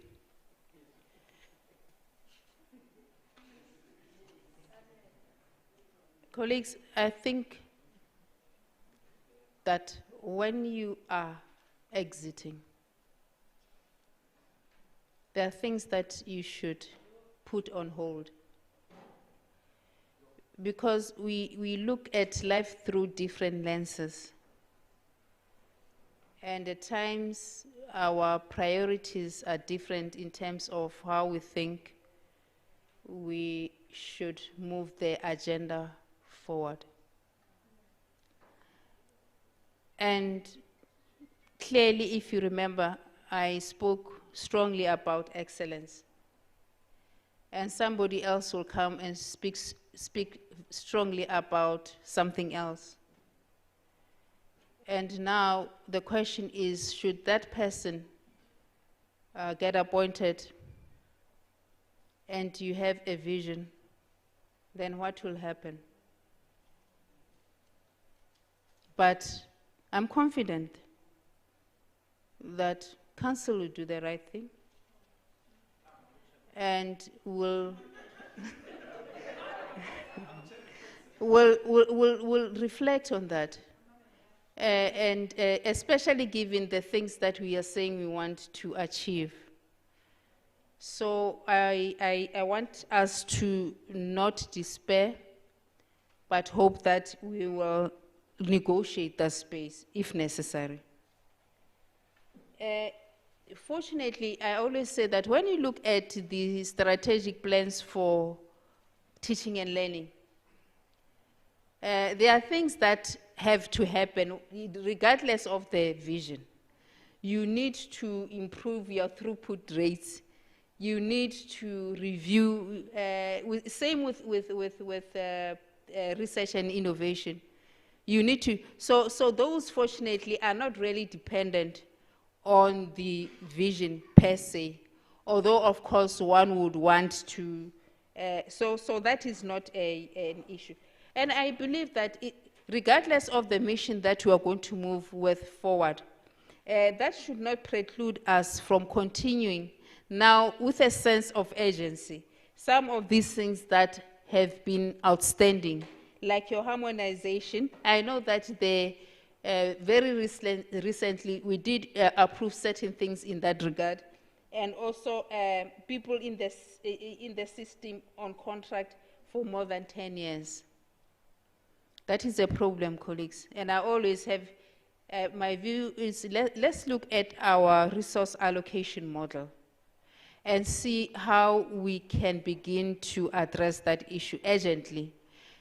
Because we cannot have a situation where we have people, 10 years people on, who are still on contract. It's one of the things that some universities addressed a long time ago, especially after the introduction of the law that indicated the thresholds that you need to take care of or be aware of, especially in relation to people who are on contract. Mr. Ngula.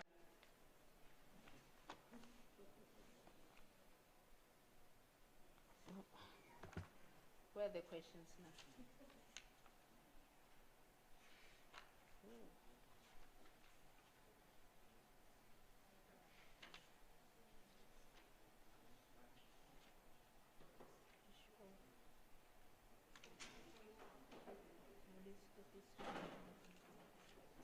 What did I do with the questions of His two questions were, one was on gender-based violence, and the second one, a glimpse of what student student work life. for, yeah, okay, thank you. Colleagues, issues of gender-based violence, and you'll pardon me if I become a little bit academic, are very important, and we need to be careful not to be tempted to take shortcuts when we deal with them. They are wicked problems that need to be engaged with from a multidisciplinary perspective. When you talk about gender violence, it's not there are a lot of issues embedded there. Cultural issues, religious issues, economic issues, etc., legal issues. So if indeed you want to address that problem effectively, better have a multidisciplinary approach and work in teams. You have a person from those different sub-disciplines looking into this problem and coming out with long-lasting solutions. I think that's the best way of doing it. But also, I'm not saying that we should wait for that. There are other things that you can also do in the meantime. Your campaigns, your seminars, awareness, highlighting the issues of power. You know, power relations, those dynamics are important as well. And whilst we are working on this bigger intervention. So I'm just saying that we have to have a multi-pronged approach when we address issues of gender-based violence. And of course, we must not forget it's gender. It applies both to men and to women. And also, students, what should they look for in the next 5 years? An example, apart from sport, we need to have centers, student centers. Let's look at our budgets, where we can get a little bit of money and begin to have student centers for our students, where it's not everybody who can play football, but some of the students might want to play snooker or chess or whatever. Let's look at those things as well. But let's have programs also for, we have 4 campuses. Why don't we have writing competitions? Why don't we have debates? Why don't we encourage our students to go with those academics who are involved in the communities and work in those communities? There are a lot of things that we can do, and I think that we need to begin to think in that lateral fashion. Comprehensive nature. This is important because it's also a question of access. We need, again, we look at our PQM, how it's constituted. And at some point, we might also want to introduce certificates. If not in all our programs, in some of our programs, we also might want to do that. We need also to make sure that we have more postgraduate. We have masters, but they are located in few disciplines. Let's open that space. Colleagues, we can have professional doctorates. We can say, for an example, you are an advocate and register if you have a master's. All you need to do is to generate papers that you can take from your work, but those papers must be scholarly and they must be cohesive. And we can attract a lot of students. We have people who are working in government who want to register for PhDs, don't want to wait 5 years or 4 years battling with a 840 thesis. So let's begin to think in that way as we enhance our comprehensiveness. Co-badge, joint degrees, those certificates, but not everywhere. Let's enhance our comprehensiveness, but also let's have a baseline. Where are we? That will help us with our planning. Short learning programs, some of them can be formal, but not all of them should be formal, because we have to cater for other people as well. And I thank you, Chair, for.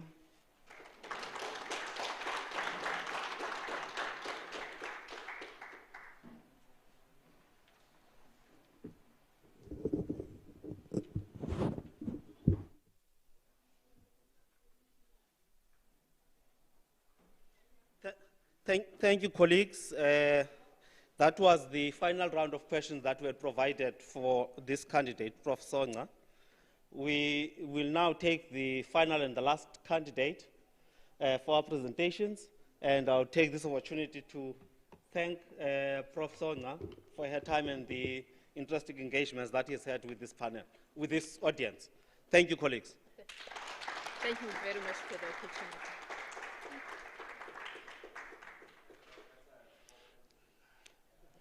Yes, I know I'm stretching you, colleagues. Do bear with me for this last stretch.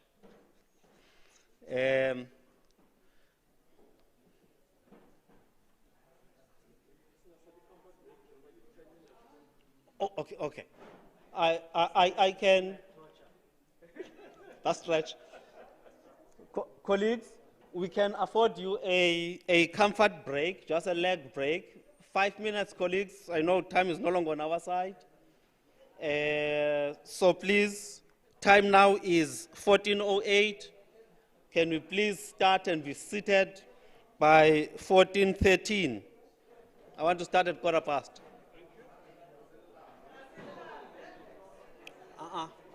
You'll eat. Now you can. Mark, where is one? Oh, here it is. Gabalamle.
from the third candidate on the VC position,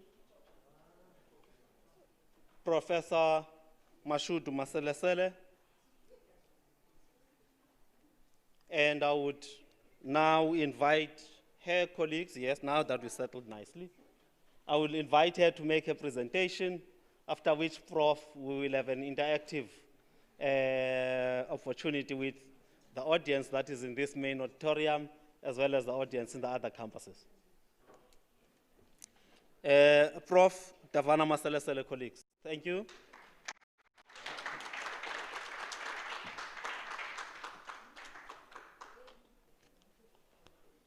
Good afternoon. Thank you for affording me this opportunity to come and address the university about the position of my role and my vision as the Vice Chancellor of and Principal of WSU. It's indeed a great honor for me to have this opportunity. Let me greet the Chairperson of Council and the rest of the team and say thank you for affording me this chance. I know it's late in the afternoon. I hope I'll also be given a chance like the rest of others because people are tired. And as a nurse, I know at this point in time, you would find that we really want to relax, and the next thing that happens, you feel sleepy. I'll be very fast because I only have 20 minutes to do this presentation. Just to say the vision and my role, I will give a brief of introduction, the context within the higher education system, challenges that WSU has been facing, the milestones that have been achieved, and the vision, and then my experience and conclusion. As I've already indicated, this vision is also based on the experience that I have as having been a nurse educator in the academic environment for 24 years and having been in senior management positions for 10 years. And that gives me also a humble appreciation of the fact that I'm 7 months old at the WSU as a rector of the Mthatha campus. So that gives it gives me a chance to start sharing the role that I'm going to give. And I'm saying, in terms of the context of higher education, there are many challenges, but I've just selected a few to say government funding is dwindling and universities are under pressure to perform to ensure that they produce and get more money. And unfortunately, with the challenge of COVID-19, that became a worse scenario. And also the economic challenges that the country is also experiencing. The scourge of gender-based violence, as we all know, it's also another challenge. And that also is coupled with the decrease in the the increase in the dropout rates and also poor throughput rates. And that affects us as an institution of higher learning as well. In terms of staffing, we still have challenges, especially women in senior management positions. There's still a challenge. When you are there, they ask questions how you got there. And also the issue of age. We have younger people who are very few, and they are also under pressure to perform, whilst older ones are also getting older without any mentoring mechanism that is in place.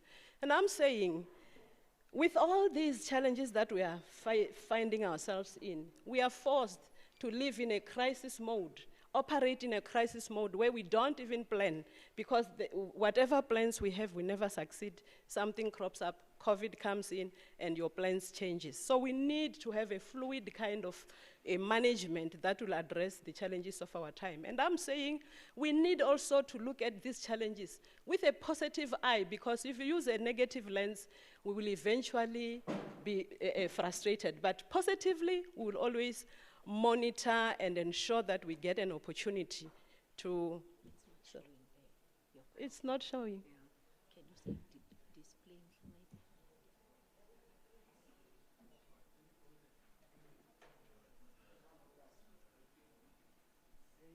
Is it? We are our IT people. Oh, but It's there now? Okay, yeah, now it's showing.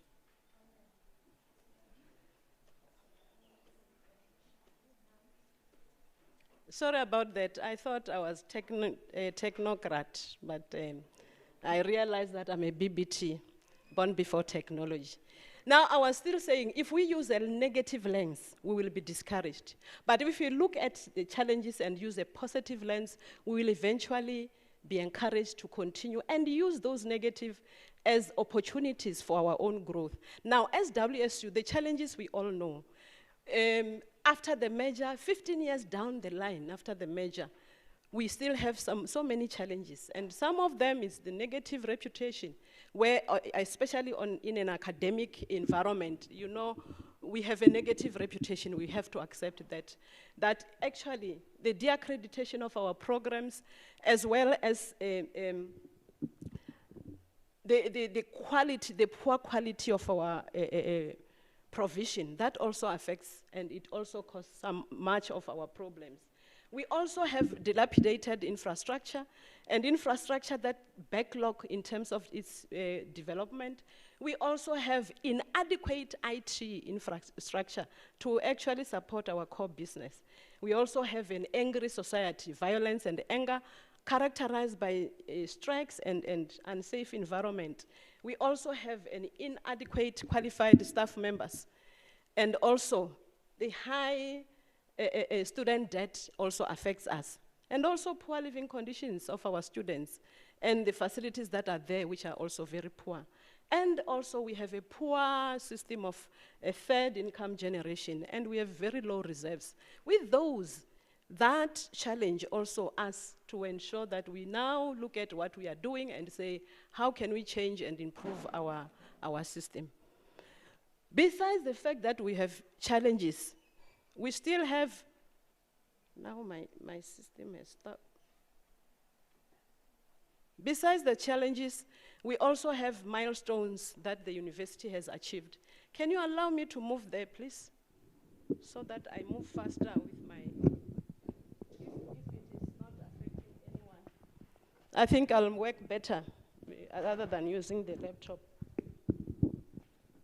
Can I ask a few minutes, please?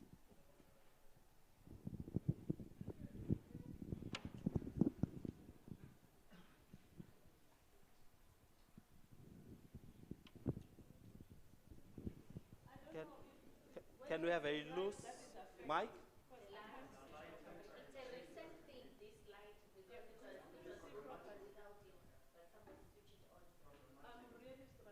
Okay. Thank you.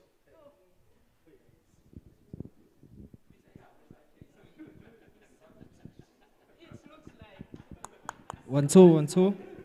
My name is Mashudu. I don't take negative for energy. So there's no sabotage. It's just technology.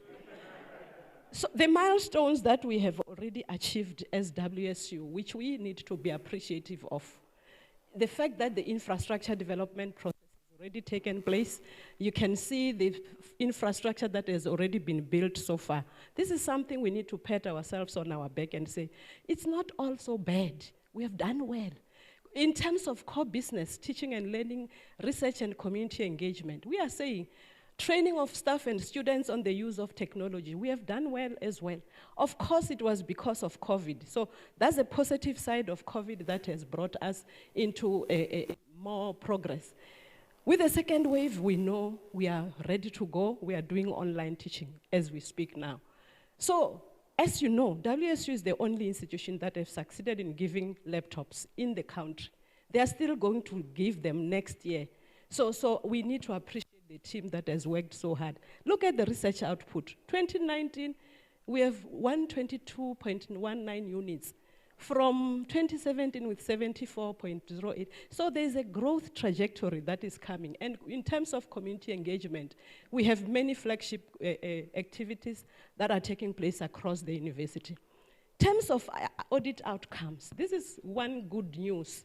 I must commend the management to say from a disclaimer in 2017 to an unqualified audit, that's something very positive. We need to appreciate that.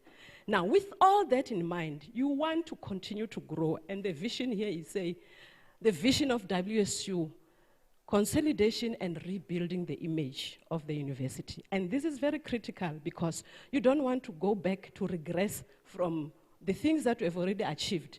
We need to move forward. And with consolidation, what I'm talking about is management model. We need to consolidate it. Academic structure in terms of our PQM, the faculties as well. We need to have identity of different faculties. The institutional office also needs to consolidate itself and the infrastructure.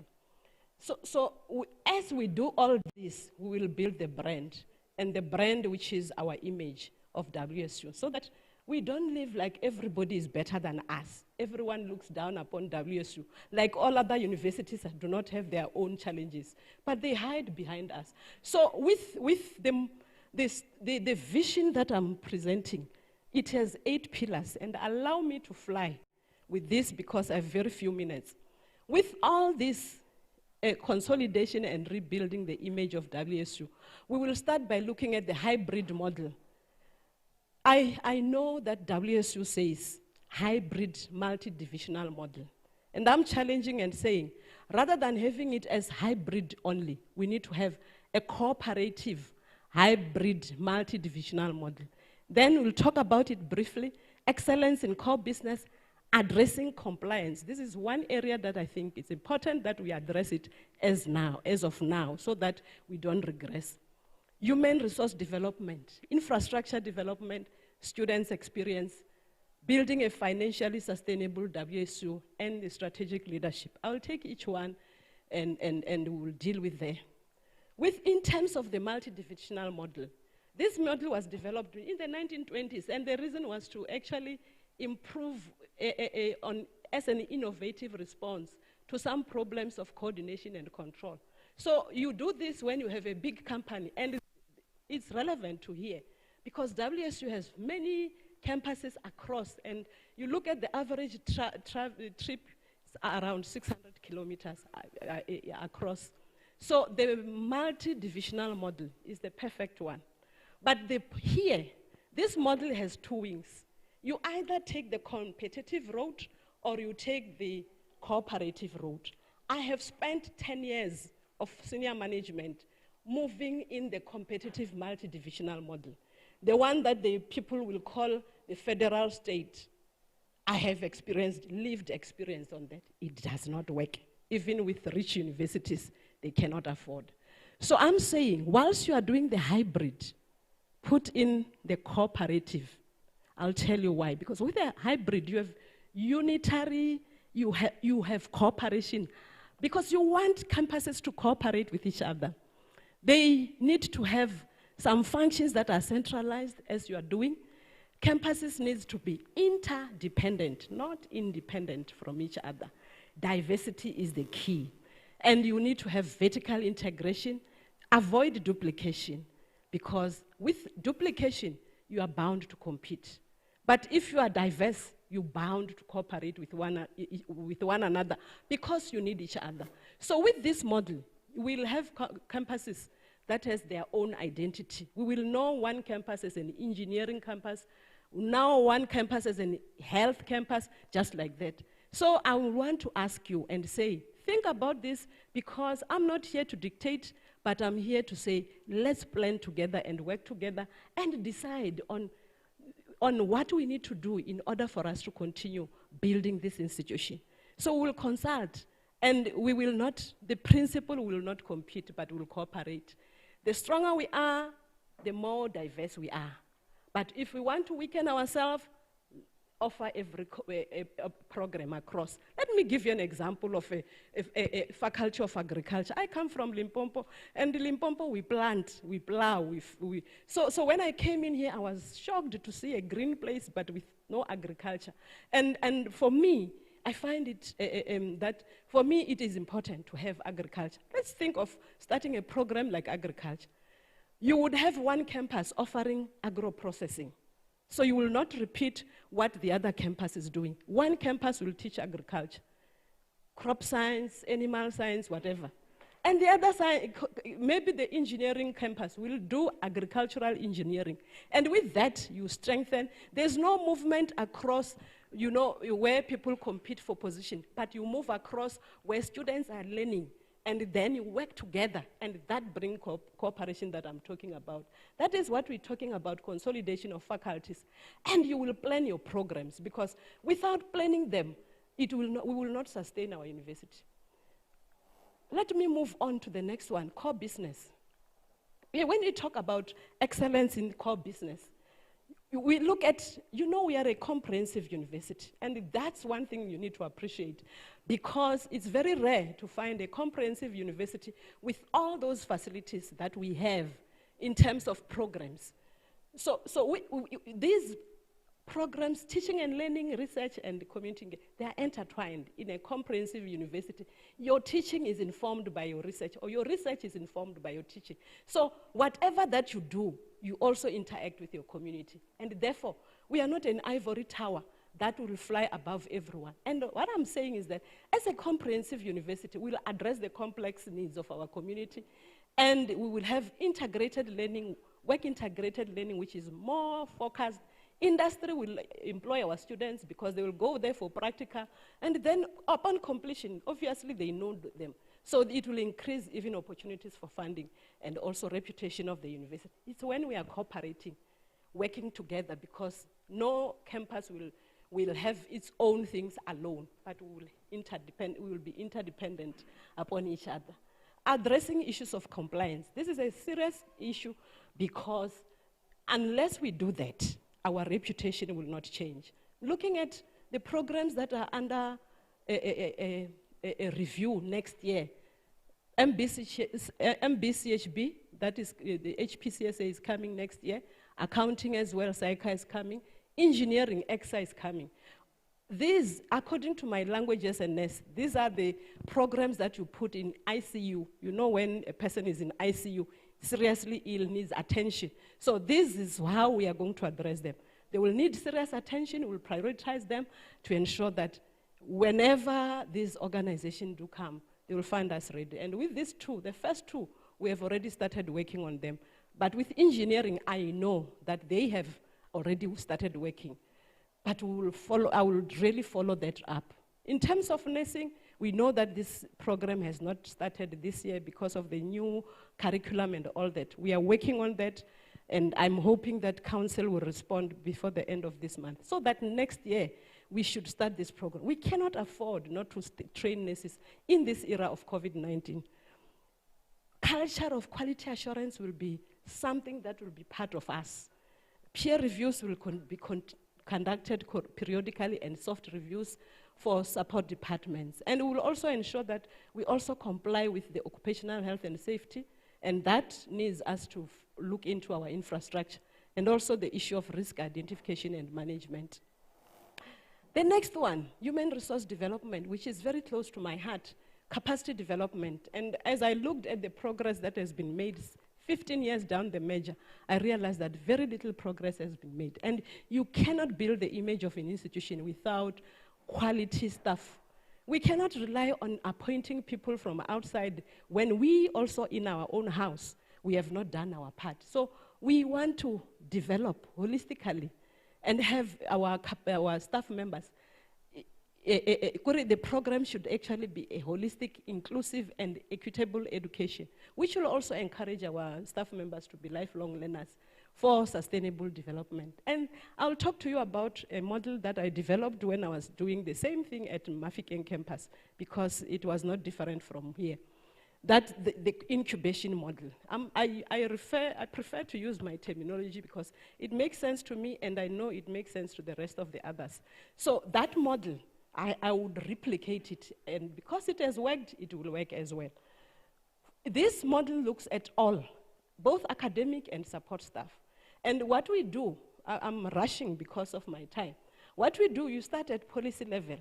And obviously, when you develop policies, you will communicate the policies, and council finally will approve.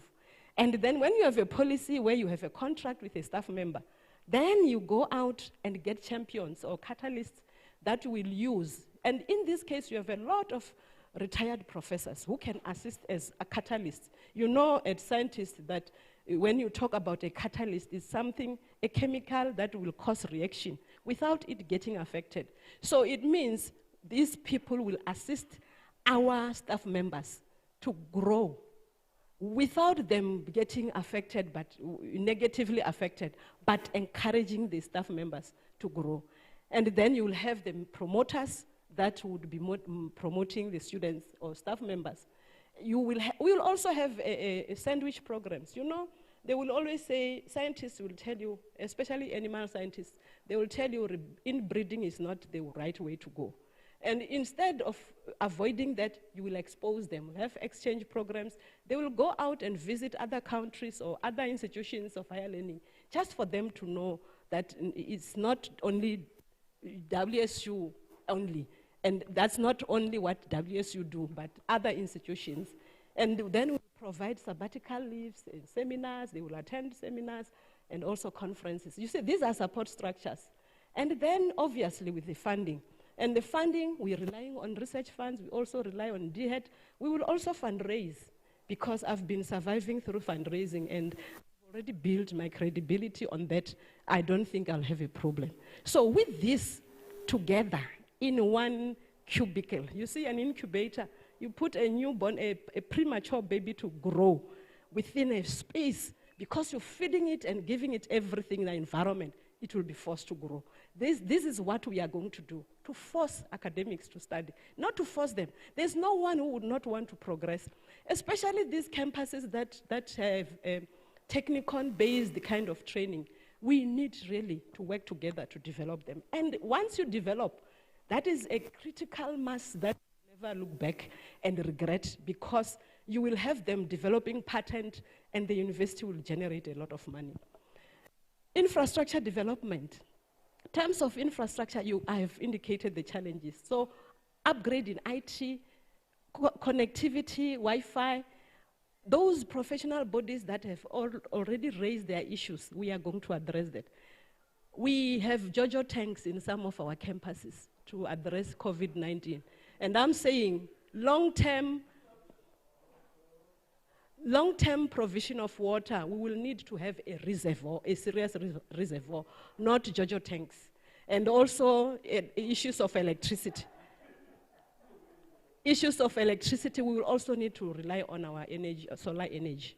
Access control for safety of our staff and students, and also residencies. And I saw Ipulo is one of the best, so the model, I'm sure, will still follow the same model.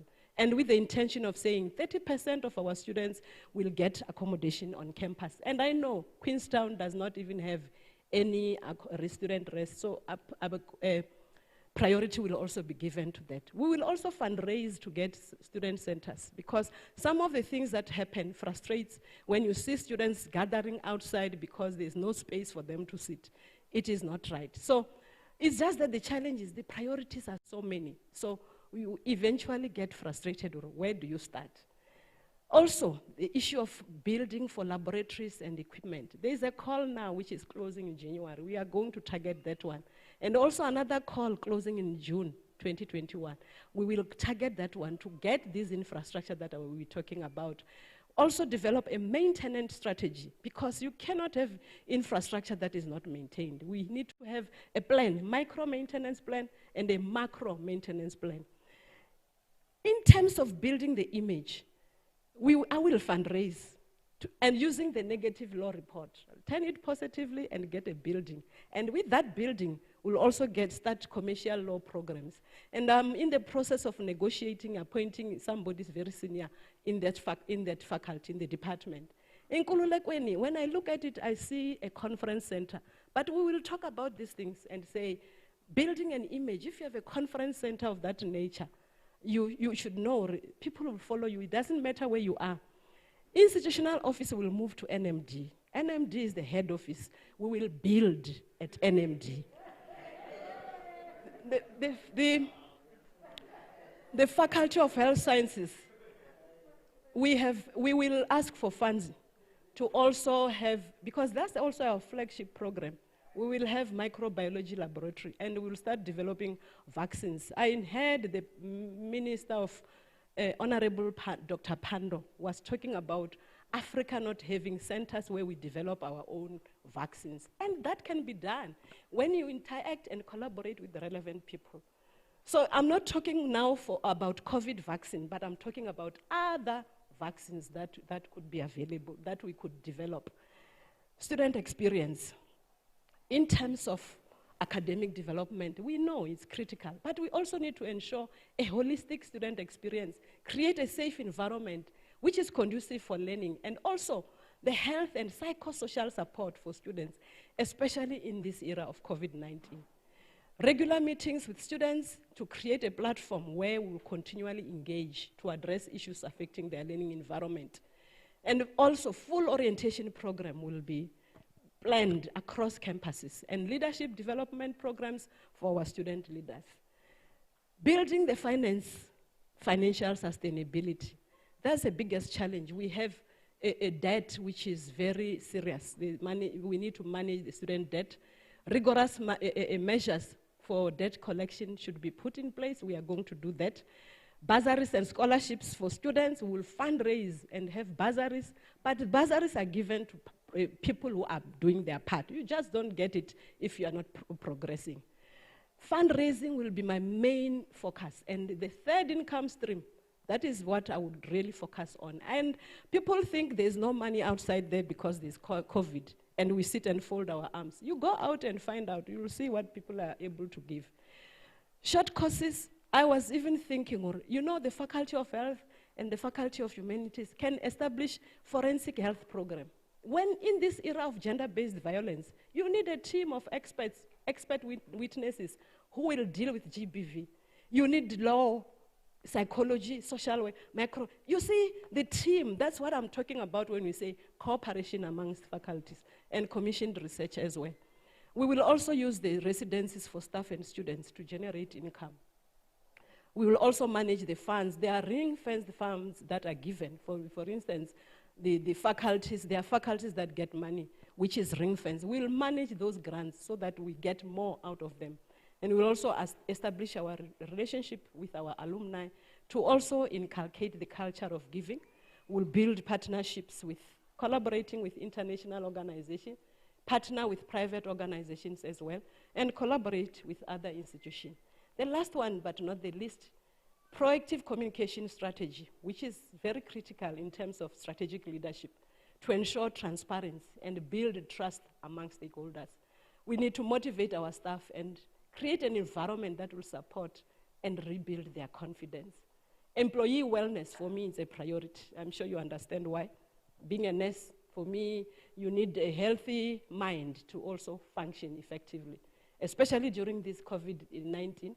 And gender-based violence is our challenge, and I'm an expert in that. My studies have been gender-based violence, and my research has always been that. My collaborators are that. I'm busy developing an evidence-based curriculum to address that. Teamwork and emotional intelligence for training for managers is very critical, and leadership training for managers. Performance management system, which is attached with a developmental plan for all. And then we also have consequence management to enhance the culture of performance. We need also to be managers who are decisive in our decision-making processes. And ethical leadership guided by governance structures where council will first approve policies before implementation. I hope you understand that I cannot go into the deeper details because of the time.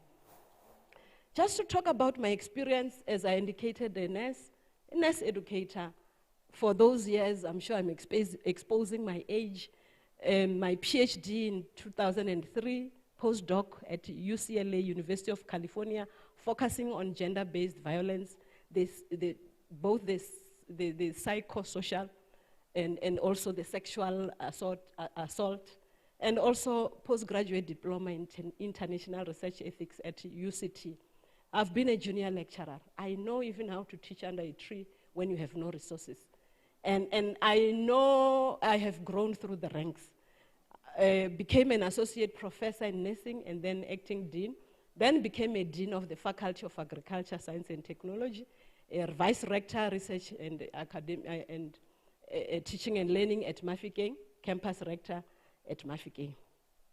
I have lived through the multi-divisional model, the competitive one, where you call it the federal.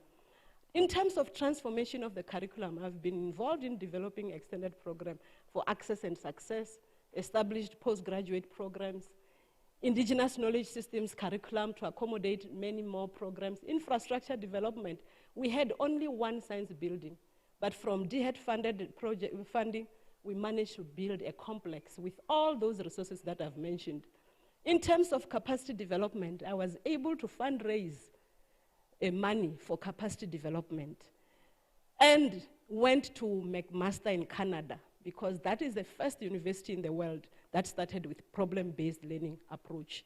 And if you don't know that the Faculty of Health Sciences is using that approach and the engineering faculty is also using that approach, then you are missing out because it's a model that is very important, and it's actually, if they write about it, it puts the university on the map. There are very few universities in South Africa that are using that model. Imagine a problem-based engineer working together with a problem-based health worker. You're talking about MOP, this rehabilitation program, where you develop prosthesis and all that. If these two can work together, you talk about biomedical engineering. And with that, we will develop prosthesis. From here, WSU, they looked down upon university. If we change our mind and start looking at possibilities that are there and opportunities for ourselves. So I got that money and went to McMaster and said, McMaster, can we partner? They agreed. And that's how we started the program. I will show you quickly. So from the model that I was talking about, the campus had 25% of staff with PhD. In no time, 42. 2015, we were at 56% of staff members with PhD using the incubation model. 2009, there was only one NRF-rated researcher. We had 29. I'm talking about a campus that it was just like an HDI, like any other HDI. Research output from 26 units in 2008 to 307.95 in 2016. The postgrad supervision that I'm talking about here, these are my students that I produced whilst being a manager, but still supervising students, because you lead by example. When you talk about things and people just do not know what you are doing, they will not respect you. But if you sit down with them and also do your own presentation, they will respect you, and then you work together as a team. Because there's nothing that beats teamwork. I have raised funds. I have partnerships with international institutions. Let me show you some of the pictures. You see, we were in Canada here. I'm sure you see my hair was not this gray. I was in Canada, McMaster, 2009, signing an MOU, developing problem-based learning. I had 18.5 million. And I dictated to those guys in Canada and tell them what I wanted. You see, this is the vice president of McMaster. Look at our staff members. You see the darky ones are ours. But you see the numbers are more because we were able to pay. And you know, look at what we bought. In 2011, 9 years ago, before we talk about fourth industrial revolution and COVID-19, look at this patient. It's a doll, but it's receiving blood. There are tubings and everywhere. You see the computer can do anything. Students can learn there. Look at that. Simulation. Look at that. And now they can practice safely without being scared of COVID-19 and all that, because you have a hospital set up in a university. Maybe you will say I was even developing health workers only. This is agriculture. Look at me signing an MOU with Frederico University. And if you see the partnership that you make. This was an ambassador at Italy. She made connections and called the 3 universities, called WSU, WSU, Fort Hare, and Mafikeng. I found myself alone there. She had organized different universities, so I had to pick and choose. And then with this, I got a full funded scholarship for one of my staff members who did a PhD in agriculture there. As I'm concluding, I'm saying WSU is a beautiful institution and it has great potential that needs unlocking. WSU must focus on the opportunities of becoming one of the top 10 universities in South Africa. It's possible. And we will achieve that if we work together as a team. Together we'll be able to build this institution to greater heights as we become a values-driven, technology-infused African university, providing a gateway for local talent to be globally competitive and making a sustainable impact. On that note, I really want to thank you for affording me this opportunity. Enkosi, ndiyolibuwa.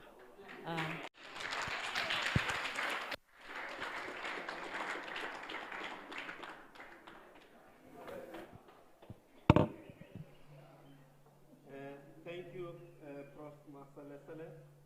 Colleagues, we will now take questions, and I will start here in the main auditorium. Can I have show of hands as an indication? Okay, I'll start on the column on the right, far left rather, and then deal with questions that we get from there. I have two hands, that of, yes, Mr. Ngizela and Mr. Mbongo, right? Those are two hands that I have. Mr. George has joined them. It's concerned with the reservoirs. Mr. Ngizela. Thank you, Chair. Let me welcome this good presentation from Prof. I just have one question for the first time because of the presentation. Chair, Prof, I understand very well that one of the key performances of the Vice Chancellor is to develop a strategy and make it a point that the vision and the mission of the institution is implemented so that we will realize the issue of transformation. Now my question is, now the current administration has started and developed the vision and the mission, and is, I could say that is towing a line of march, or is giving you a path if you were appointed to PVC to implement it. Would you think that is wise and advisable for the living administration to identify a path for a new administration to follow? I'm talking about the 2030 vision and mission that is presented before you. Don't you think that at some point it will lack implementation because the coming administration will not own it up or understand it in fully? Thank you. Thank you, Mr. Ngizela. Mr. Mbongo.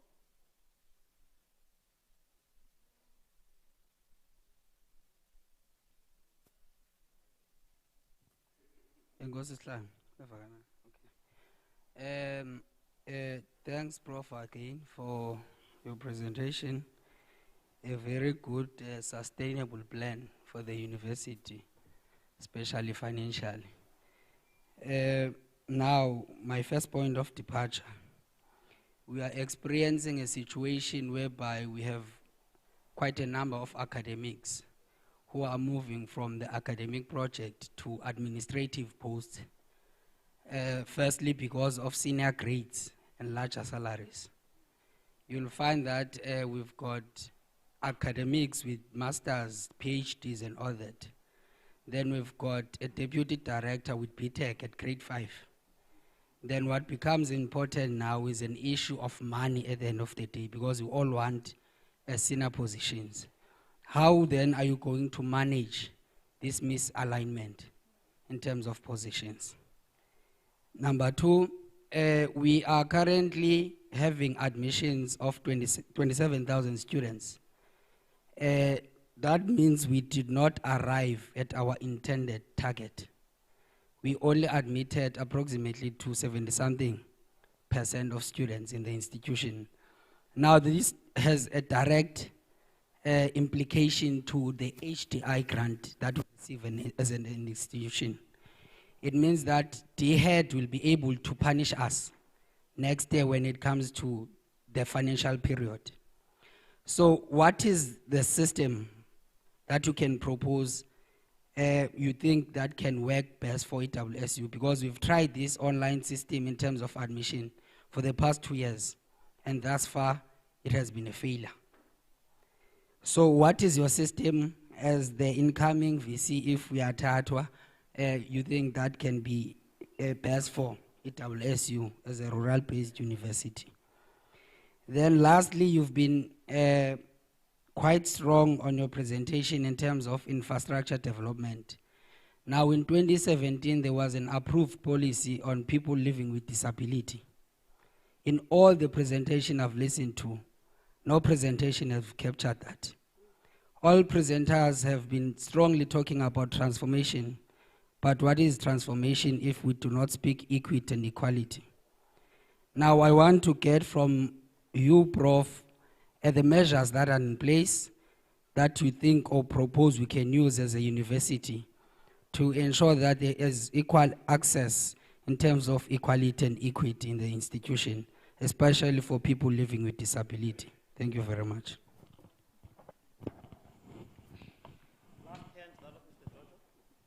Thank you, Chair. Thank you, Prof, for the presentation. I'm Cebisi Giorgio. Yes.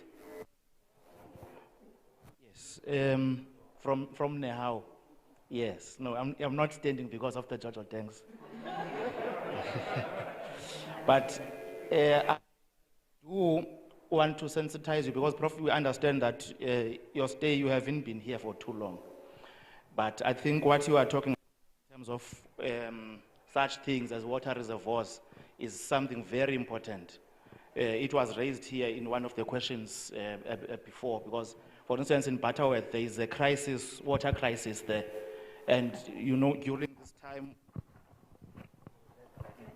time of COVID-19, hygiene is very much important. We've got a project that is standing there, a water reservoir project that is not progressing there. We don't know where it's stuck. I think your presence, Mhlambi, will assist even if you are not taken here, or even if you are taken. I'm sure you will help us. Chair, I've got a problem. Protection, Chair. But the question that I want to have, Prof, to you is, you're talking about campus sustainability, no, campus identity. Yeah, that's what you are talking about. I want to check, as you are saying, say, for instance, one campus is known for this, the other campus is known for this. That's what you are talking about. How will that affect the livelihood of the programs themselves, the staff, the students? When we were asking this question before, we were talking about job sustainability, because, you know, Giorgio is from technical education, and they're saying education must be in Mthatha, all of it. I'm just making an example. You are saying education, campus identity for education is in Mthatha, and engineering is going somewhere else, and so on. So surely that will have some psychological and financial effects on the employees, and also on the sustainability of campuses, because now if we are given programs that are not appealing to our client base, we might end up having to close shop. So, Mhlambi, I didn't get you well. If you can just expand a little bit on that thing of campus identity. Also, Prof, you are talking very well about the agriculture. I think I agree with you on that one, that probably we're supposed to be having agriculture here at Wsu. But you have also been here.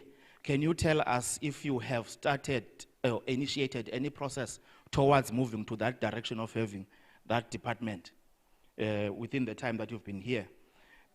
The last one is, you know, in the country there's this problem that we are told that there is no money, some public servants have not gotten their increase. And some people are talking that even for the next number of years there might be a problem. That thing we know is strenuous to the workers, work morale and so on. If you get appointed, would you tell this auditorium that let us rest assured that we will not have those kind of challenges of salary increases? So just to assure us that that one is a done deal, George. Thank you.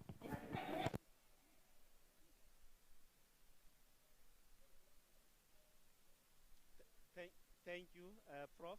You can attend to that set, and then we'll move to the middle column.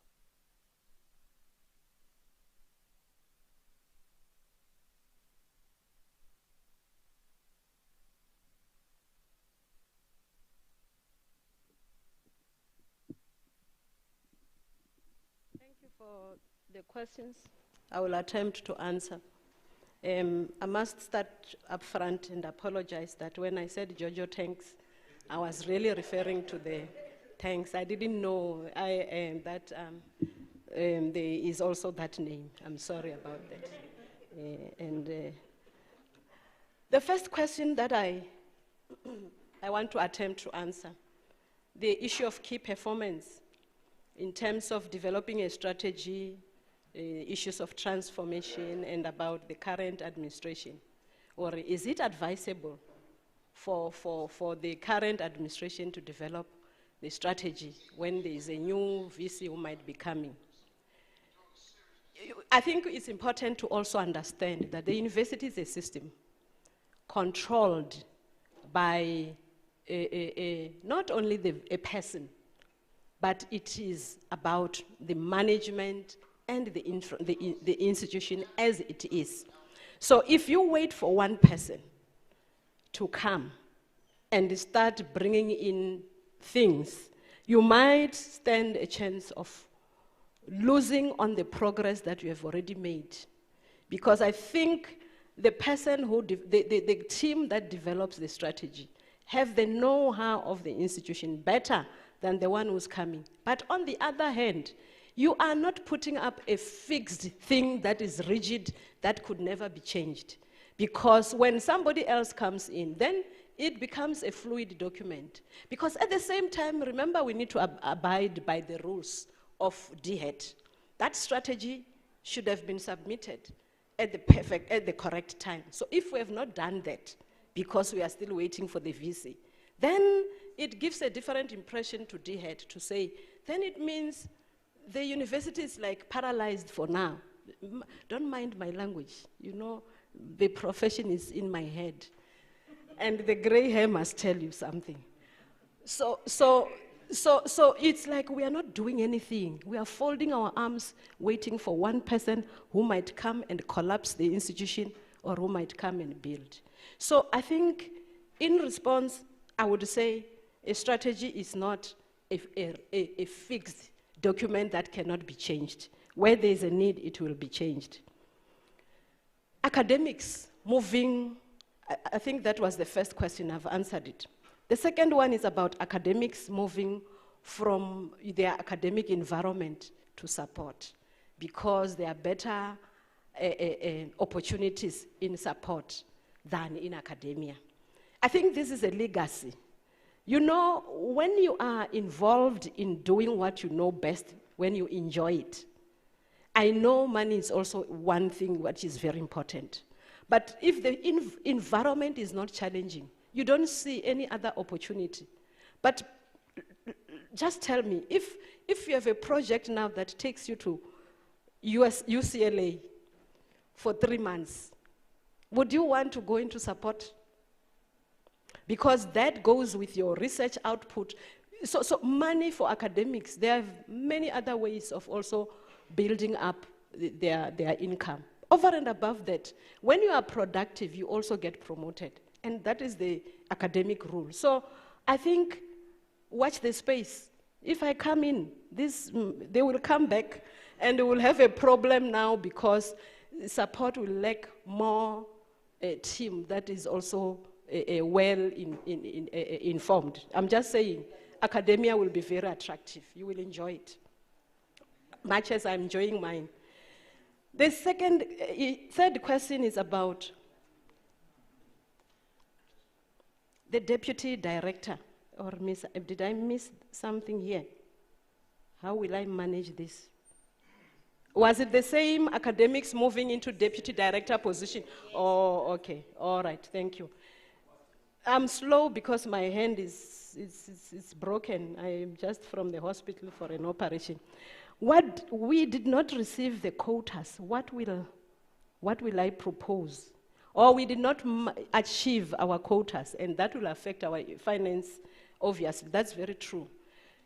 In terms of our online system, I think we just need to look at the system itself. Probably there's a problem somewhere where either our systems are too old to address what we need to address. So with that, we will also look at it because all institutions are moving online. And if there is a problem, we need to identify that problem. And what I've picked up is the ICT systems that are very old. ITS as well, it's very old. We are using an old system, and I don't think we are using all the functionalities. And that should be one thing that we'll look at. Sure that we get the right system to address the challenges that we are experiencing. The issue of people with disability, if you have looked at my presentation, it's just because I was moving fast, because 20 minutes was very short for me.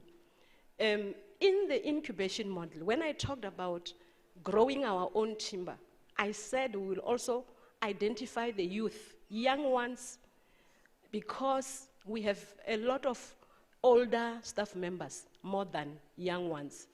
We will also identify the disabled and women, and also the scarce skills. Those were the areas that I've indicated. So in terms of access, we will address those things. And infrastructure these days, when you submit for approval, there is no way that you can build without providing access. That is a rule. It's a rule that you also need to have access in terms of disabled, in terms of your security, and all that. And fortunately, the Department of Higher Education and Training, they have guidelines that we follow. If you don't follow those guidelines, they won't fund you, and you won't get that money to build. In terms of the water reservoir, yes, I come from a place which was very semi-arid. The only way we got water, because you can't complain about municipality, you will complain until cows come home. I think I've stopped complaining. I've started looking at opportunities to address the challenges. Sorry. Where I come from, we had to build a reservoir that catered for about 5 days. We're talking millions. And with that, fortunately, the Department of Higher Education and Training do fund such projects. So we will look into that, because I stay in Mutata. I have experienced lack of water firsthand. You know, if you are in the situation, you understand it more than somebody who is hearing it from somewhere.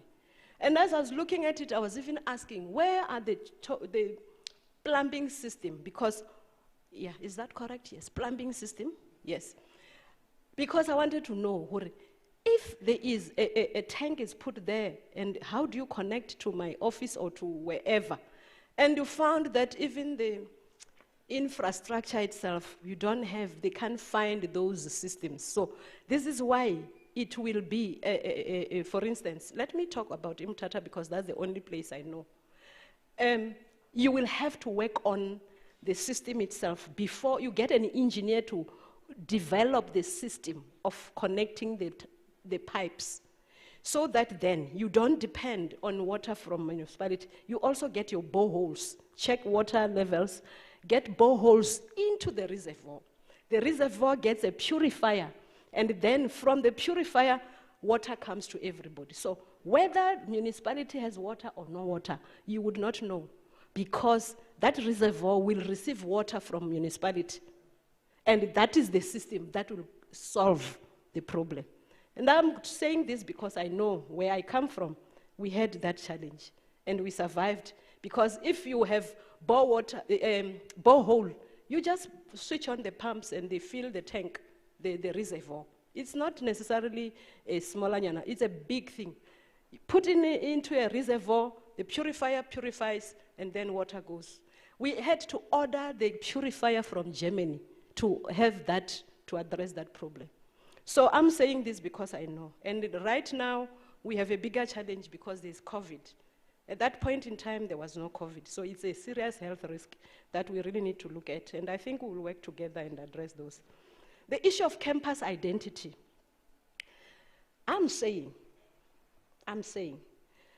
you have faculties of education across 3 campuses. Okay. Now, what I'm saying is that check your identity. Tell me as an educator, which area are you going to focus on? Rather than repeating, maybe with education it will be better because we know educators are still needed. But when you repeat programs that are also our students don't even get employed, it is morally wrong to start programs that we know or our students will not even get employment. So I'm saying, if I'm saying like Mthatha has health. It is this flagship program. But is it health only? The answer is no. Going forward, I'm saying we only grow in our diversity. Don't look at Mthatha and say Mthatha has what? Accounting or economics. Therefore, I will take what Mthatha has and put it in where? On the other campus. This is a recipe for competitive model, a recipe for going back to administration. That's what I'm saying. If you want growth, go out, look at your environment. You know, I was looking at Whittlesea. I might be wrong because I'm not from Eastern Cape, but Whittlesea, they have wine things, if I'm not mistaken. If I were to say agro-processing, I would start saying, maybe Whittlesea would be a better place for agro-processing. They will start wine, and then we who are planting will bring our things to where? Whittlesea for them to process.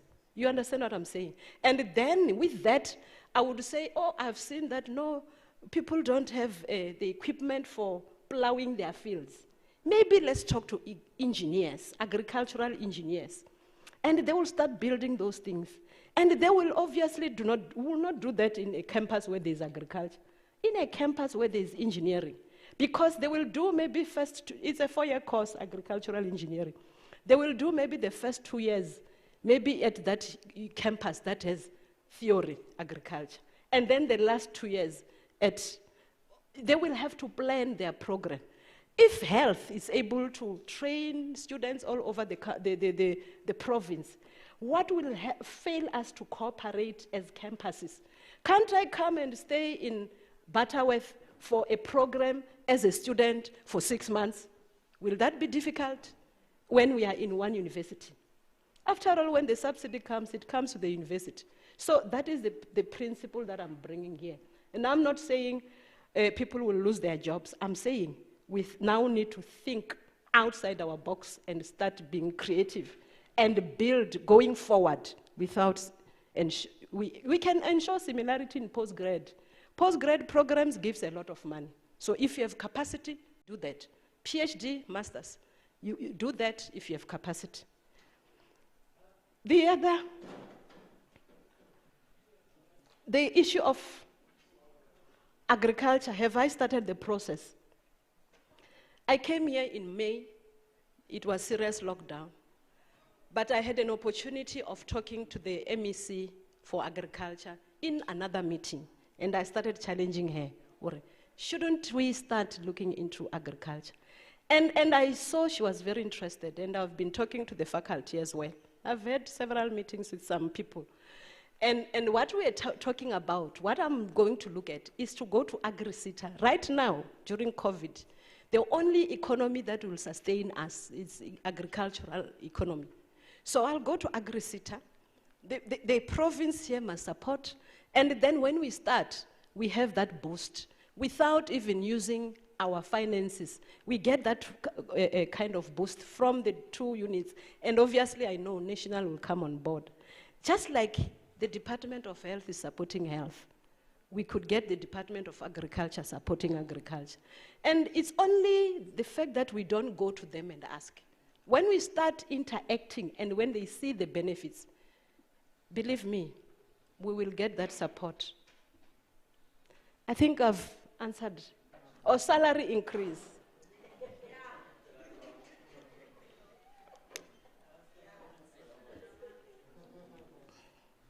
But you know the answer. You know the answer. I cannot stand here and say, you will all get salary increase. I will be an irresponsible manager. But what I'm saying is that from an agricultural perspective, when you want milk, you feed that cow. Yes. So for it to bring out more milk.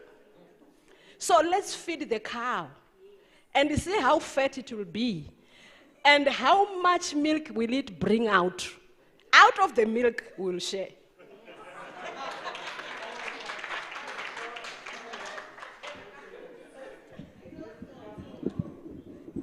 Thank you, Prof.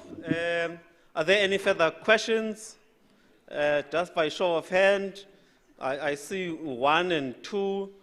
Yes, and then let me just connect with the campuses.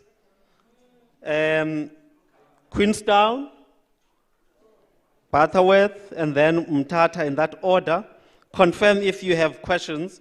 I know Mthatha has sent me an electronic question, so I will read it out. Queenstown.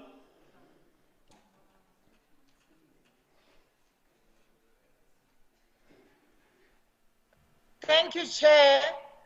We do not have question in Komani. Thank you. Thank you, Komani. Butterworth?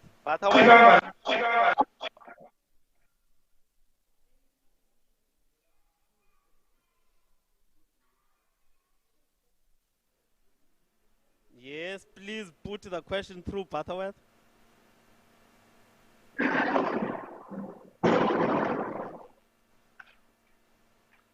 Yes, Chair, we have them in Butterworth.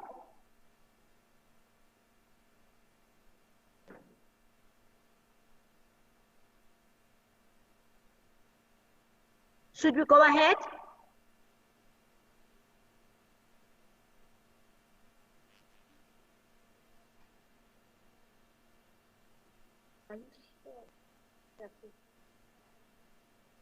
Butterworth, go ahead. All right. Butterworth seems to be struggling with connectivity. Chair, and thank you, Prof. Masekesele. There's only 2 people this time. Prof, fortunately, I am a product of that cow that was fed by you. I know exactly what you mean or what you meant when you were talking about the various ways of incentivizing your academics. And I just want to stress the fact that as an Eastern Cape child, I grew up in a province where I knew that our gold is education. That is the only way we can improve our livelihoods. And therefore, I'm going to repeat the same question, but using your presentation. Number 1, Prof, I am wondering if the plans you were mentioning are going to be achievable short term, or if you are giving us long-term plans. I'm worried because as a dean in Butterworth, for example, the plans that you're talking about, which seem to be long-term, do not give me what you would be expecting from me right now in order to make sure that I am in line or aligned with your vision. Lastly, I also wish to ask, how is it going to affect us, for example, if we are going to have a program where we might have the same program split, let us say, into theory and then practical, because that's going to have resource implications, and we may end up again taking long term. So as much as I know that you are capable of putting these plans and implementing them, but I'm just worried about the time that we might lose in the process, and yet we are going to want somebody who is going to hit the ground running. Thank you, Prof, and thank you, Chair. We have another one, and it's the last one. Thank you very much, Chair. Nkoskhona Mlozini igama. My first question is, Prof, if you were to be selected as a Vice Chancellor as of today, what would be your first 3 immediate areas of priority xa ungene officing? That is my first question. And then number 2, what is your view on trade unions? Do you think they have a role to play or not in your term of office? Thank you very much, Prof. Thank you, Butterworth. You had indicated that you have got 2 persons to put questions. We now move over to Mtata.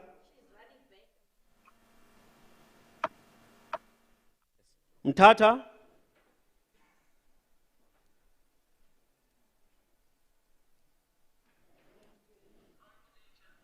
Oh, okay.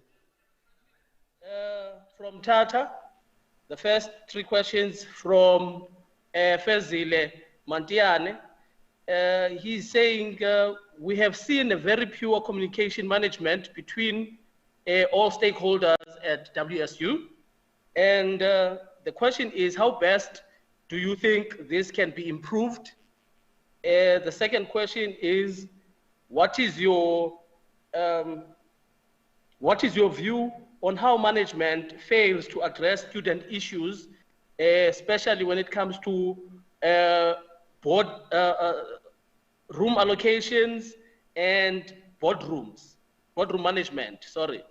And the last question is, what is your plan on assuring both staff members and students to trust you?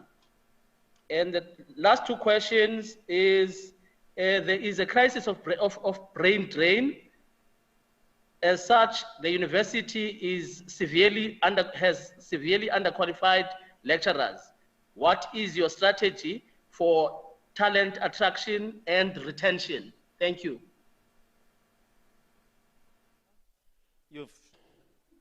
Those were the questions that they had also sent electronically. I had 2 hands in the auditorium. Mr. Mtichwa.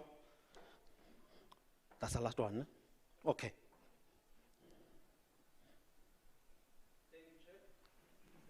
Yes. Oh, okay. Thank you. I'm Tumam Tichwa from APSA. I just have a few questions, Prof. 1, what is your understanding of an African university? 2, we have employees that have been on contract for more than 10 years within WSU. What is your attitude in addressing that issue?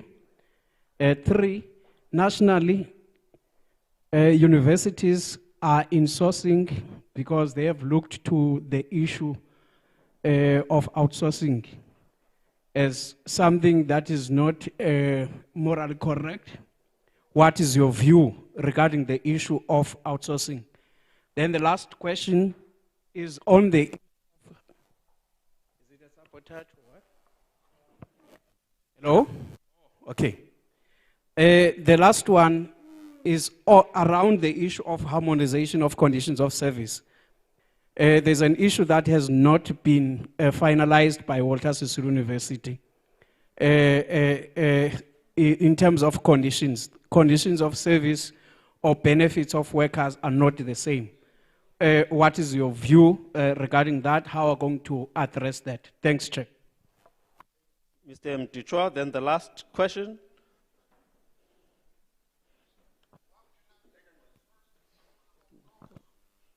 I don't think. Yeah, Vakala Josh. Oh, yes, yes. Thanks, Mr. Mayes. Thanks, Prof. Masalesele. My name is Ndiakolo Ngulu. I will just ask a few. But before I ask, Prof, please allow me to make this comment. I find it odd that you mention Mahikeng more than Wsu in your presentation more times. And this worries me. Of course, I may be wrong, but this worries me as you continue. Oh, okay, sorry. And two, this of course again could be a result of what you have declared, that you have 7 months here, that even when you speak on your pillars, you seem mostly to reflect as if we are still campaigning for Rectam Tata Canvas more than WSU institutionally. I'm saying this because you reflect on Kululekweni, Pulo, FHAC there, and there are other programs happening institutionally. For example, there's an issue with ITZ potential here, and there's an issue of a debate about Hotelica on this side and all other side. And again, I'm saying this is just a comment for my question, that this probably worries me. I'm hoping that I may be reading wrong from what you are saying. Now, my question to Prof is on this one. One, you speak on the head offices being in Mthatha. I think even currently, Mr. Mayor may correct me, that is the process. They are there, probably physical, but then managers prefer to stay somewhere for whatever reason. Now, I want to understand your standing point, that would you describe this current situation as a wasteful expenditure by this current administration, where they have offices, almost all of them in Mthatha, but there are also other offices that are being rendered here in East London for whatever reason, hoping that you can catch on with there. The second one, the last one, Prof. You speak of incubating model, which is a fine model, but on this incubation, which has an important part of it being the catalyst, meaning the reaction of all chemicals really depend on the catalyst being put in. And you then phrase your catalyst as the older generation of academics. As a young academia, this worries me that you seem to be skewed towards the elders and even willing that you must recruit them as catalysts in this process instead of investing on their generation in the system and build them to do better. I want you to clarify me there, so that maybe I misunderstand. Otherwise, if you say that, that's very problematic with me. Thanks, Mr. Mayor. Thank you. Thank you, Ndiakolo. Those were the questions. Prof, you may come and take all of those from the campuses as well as the last set from the auditorium.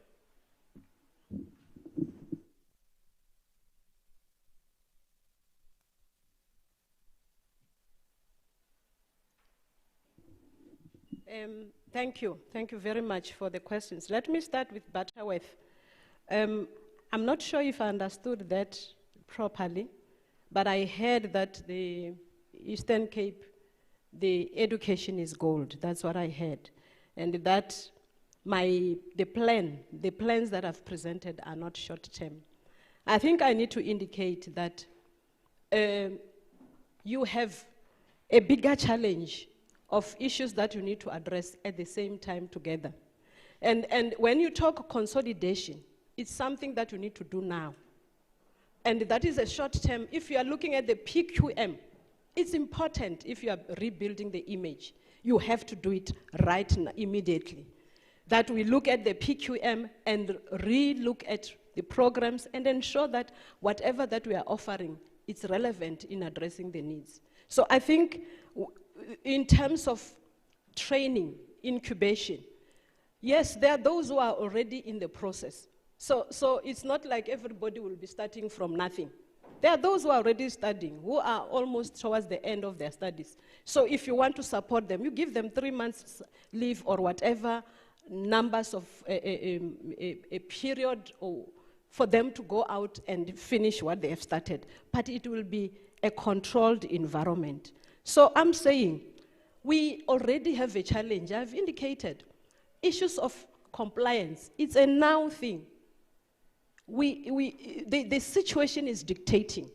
If we have to address the issues of accreditation, it's now because they are coming next year. You don't want another de-accreditation of a program. So the plan is based on what is on the ground and for us to succeed in building going forward. The issue of the programs and the resource implications, I think I just didn't pick it. If there's somebody who could actually explain to me why would there be resource implications? Because the principle here is that if you have 500 students and looking at the number of lecturers, you will get those numbers. Take, for instance, you have 5 lecturers who are responsible for this program. And then you have 20 students who are doing the same program but somewhere else. You will not say because the students are 20, I will appoint one person to teach the program. You will have to have a full-fledged staff complement. The question is, will there be a business case? Because this is our reality. We can talk. The reality is that, is there a business case? If there's none, then there is a problem. I hope you understand what I'm saying. If we talk resource, when we operate a university, we need to look at the amount of money that is needed. Take, for instance, it's very expensive to start a medical school.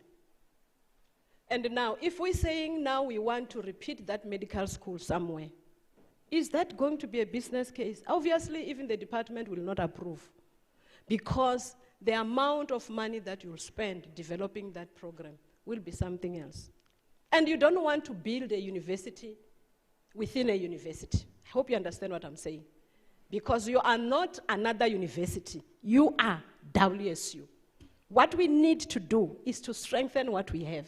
And I'm still saying, I'm not saying cancel your education, but I'm saying let's replan and be creative within that education and see how best can we raise our flagship. I know Butterworth is good at fashion. I wouldn't go to another campus and say, Butterworth, let's take the fashion in Butterworth and replicate it somewhere. That's similarity which will bring competition. We will compete for resources because you will want the same resources that Butterworth has acquired in the last 5 or 10 years. You want them in 1 year or 2 years. And that you are destroying the institution. That is what I'm trying to explain. And I think we will work together on this to understand what the model that you have chosen for yourself. What I'm asking for is only the part of cooperation, so that from this diversity that I'm talking about, we could be even more stronger and build even more. And I'm saying our focus will be more in capacity development, in campuses that has technical kind of programs, because I know if you encourage research there, you are sure of patents. And then you are able to feed that cow that I'm talking about. I'm sure maybe I missed out 3 immediate areas that I will look at. I have indicated we are protecting the brand here. And you know, when your reputation is damaged, it's very difficult to rebuild. And you want to go an extra mile and prepare yourself. So the first thing will be for me to visit all the campuses because, yes, I do not know WSU. Because I came during the awkward time. We were not even allowed to move around. And most of the faces, I'm starting to know them now because even now, the masks cover the faces. You might find thinking that you know each other only to find that you don't know. Some of us, because we have gray hair, we have no choice. They will know us. But the other phases will be very difficult. So I am learning the university for me to know who does what where. And it's even better when you visit and have those walkabouts. And that will be my first thing to do if I'm appointed, to really go to all the campuses and visit and see what is happening in each and every campus. And not only that, because I only had my introduction meetings very late after September because of the lockdown. We were not allowed to sit like this. So that means I will also have those meetings with staff members in different levels, all stakeholders, including the unions and students, so that you understand their environment. Because visiting a place and looking at a place is very different from interacting with the people who have been there. So that would be my first areas, the 3 immediate areas: my visit to all the campuses, my address to the issues of compliance, accreditation, which is critical, and also the OHS, which is also critical. And also then look at other issues like registration, because the issue will be to focus on the issue based on the priority. I found this car moving. I cannot make it stop. I'll have to move with it and run, and that's what I'm trying to do in terms of the strategy. My view on trade unions: I work with people, all stakeholders. For me, it is important to understand what the other views of other stakeholders are saying. And with a union, you have a group of people who will be representing their own members. So I have no problems with that. All I have issues with is the issue of us trusting and working together. I know that I cannot stand here and say, trust me. It does not work. Trust is end. And also the people who should end, you know, when you also need to give a person a chance. If you have not been trusting all the time, understand that people are not the same. So you need to give a person a chance so that then you can say, no, I don't trust, but give a person a chance. And I cannot defend myself and say, please trust me. But I can just say, I will not commit to things that I cannot do. And if I commit to things that I thought I will do and something happens, I will come back and tell you, no, this time around I have this and that as a wall. Help me to break this wall, because I cannot build this institution alone. I need a team that is converging towards one direction. Not we and them, but us. And if we can just manage that, we'll be able to work together.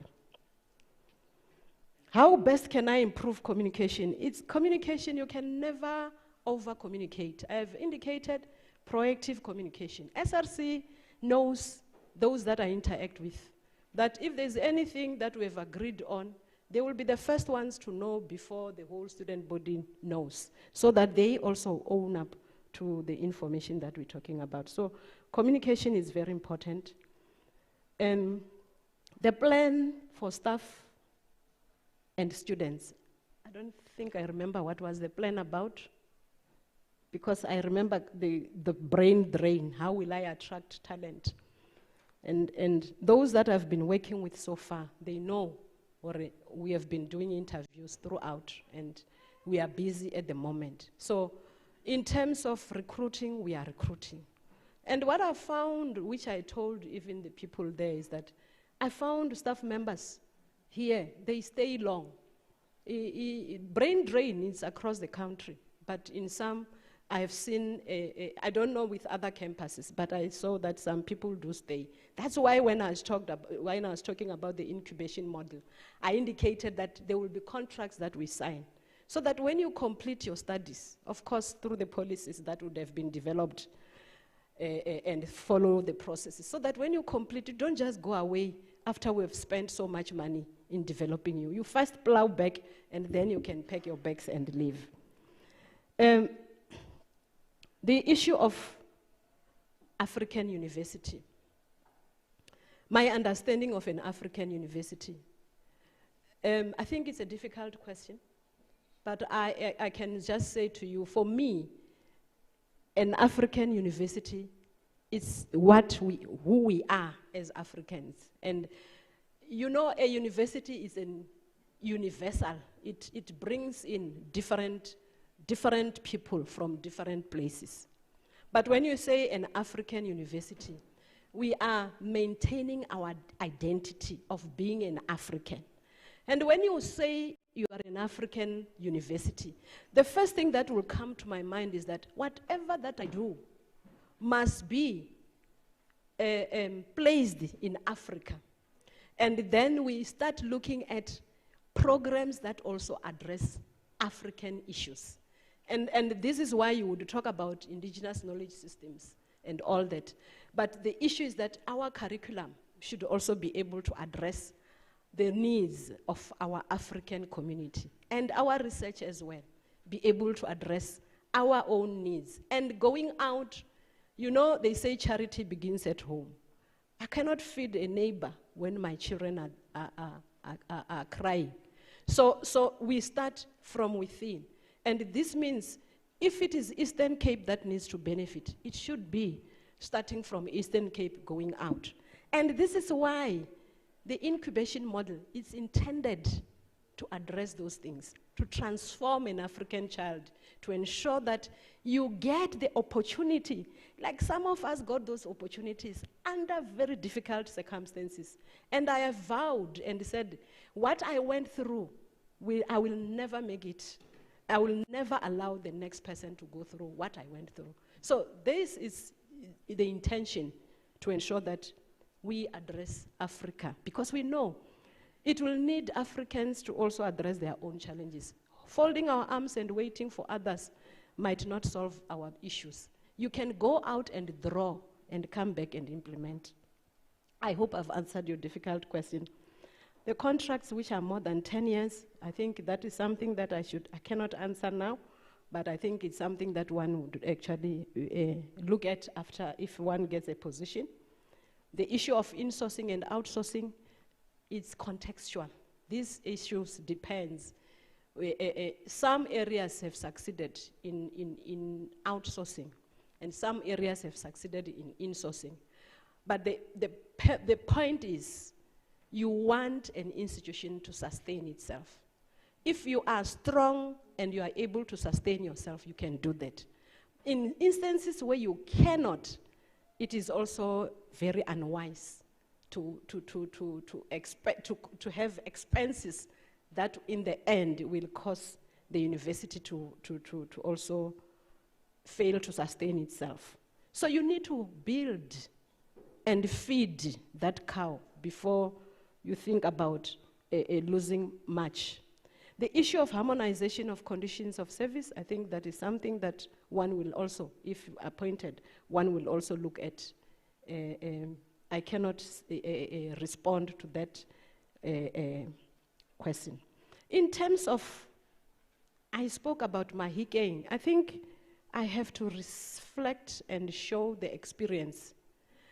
Talking about Mthatha, I'm giving the perspective of WSU partly. But if you have listened carefully, I gave an indication. When I said Jojo tanks in Mthatha, I cannot talk about Jojo tanks elsewhere where I have not been. So I think I would appreciate that if I was an outsider, I wouldn't be talking about anything internal. But because there is a place that I know, I am just referring. When you are a vice-chancellor, you are a vice-chancellor of WSU. And as I said, integration and interdependence without competition, it is the rule of the game. So if you give X to campus, if you give campus X something, you should also balance and say campus Y will be getting this and that and that. And I think that is the approach. And as I was indicating, there is a call. The call for funding does not come from Mthatha. It's call for funding for WSU, which when we say solar energy, it's not about Mthatha, it's about the university. where there are problems. Water, where there are problems. And I think, I hope I've clarified that. And then the issue of head office Mthatha. What I'm trying to say is that Mthatha, as of now, when you build a brand, you have a place called head office. Go to all universities, you will find a head office, an institutional office. And where is that institutional office? If you come to Mthatha now, you don't find an institutional office. You find a Mthatha campus. That's not a brand. That's not the brand of WSU. It is part.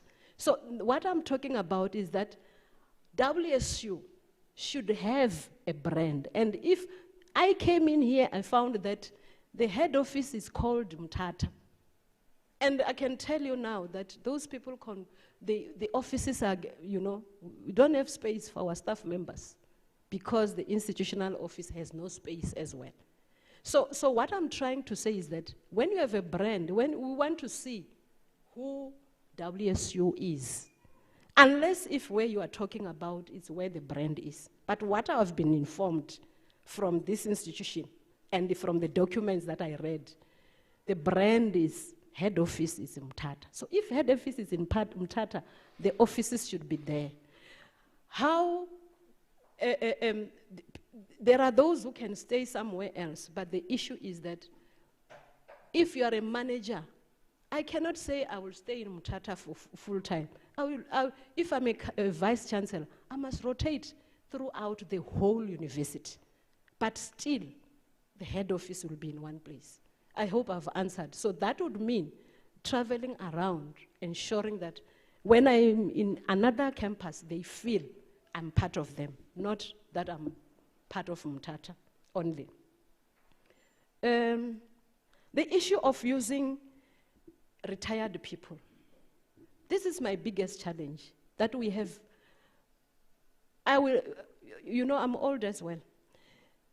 We have retirees who are teaching, and that's not a sustainable method of developing an institution. What I'm saying is that I can recruit a youngster whom I see has a potential, then bring him or her into the classroom, train him or her to teach. At the same time, this senior professor who has been there should mentor. And I think HDIs have not done it well because we don't do mentoring properly. What I'm talking about, when I talk about a catalyst, I'm talking about a mentor. So that I am not put in the sea to swim alone. The other way around, I have a staff member who wants 3 months leave to go and finalize his studies. The retired professor comes in, continue teach the modules that this person has been teaching, whilst it's a relief system, other than what we are doing now. I hope that is clear. And that will have its own pace, separate from the salaries. And this is why I'm saying one can get funding. We can also use, fortunately, we have this NGAP funding as well. An NGAP staff member needs to be guided. We have postdocs whom we don't want to lose. They need somebody to guide them. And that somebody should be a retired person who will give entire time to support them. I hope I've answered all the questions. Yes, you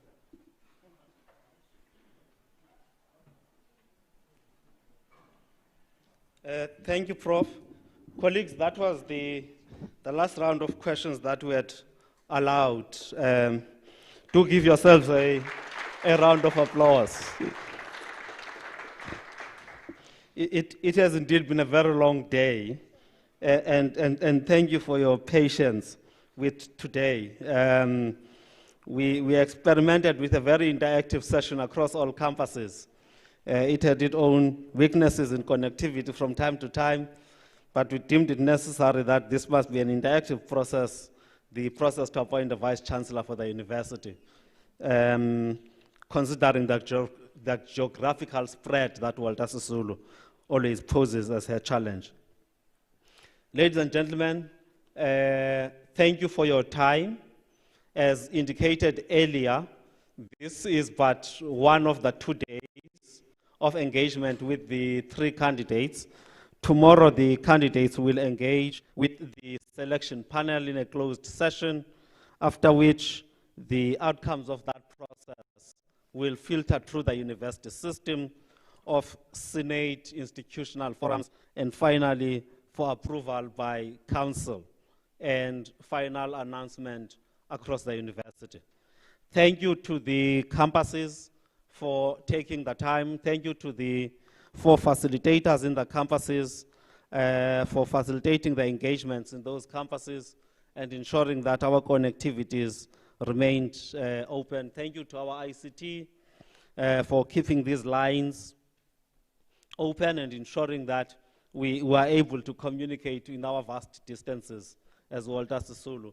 Thank you to the selection panel for taking the time to sit through this process, and I hope that this process has enabled you to have a broader view on the candidates that you have shortlisted for your final consideration tomorrow. Ladies and gentlemen, there are, as you leave, there are refreshments that are made available.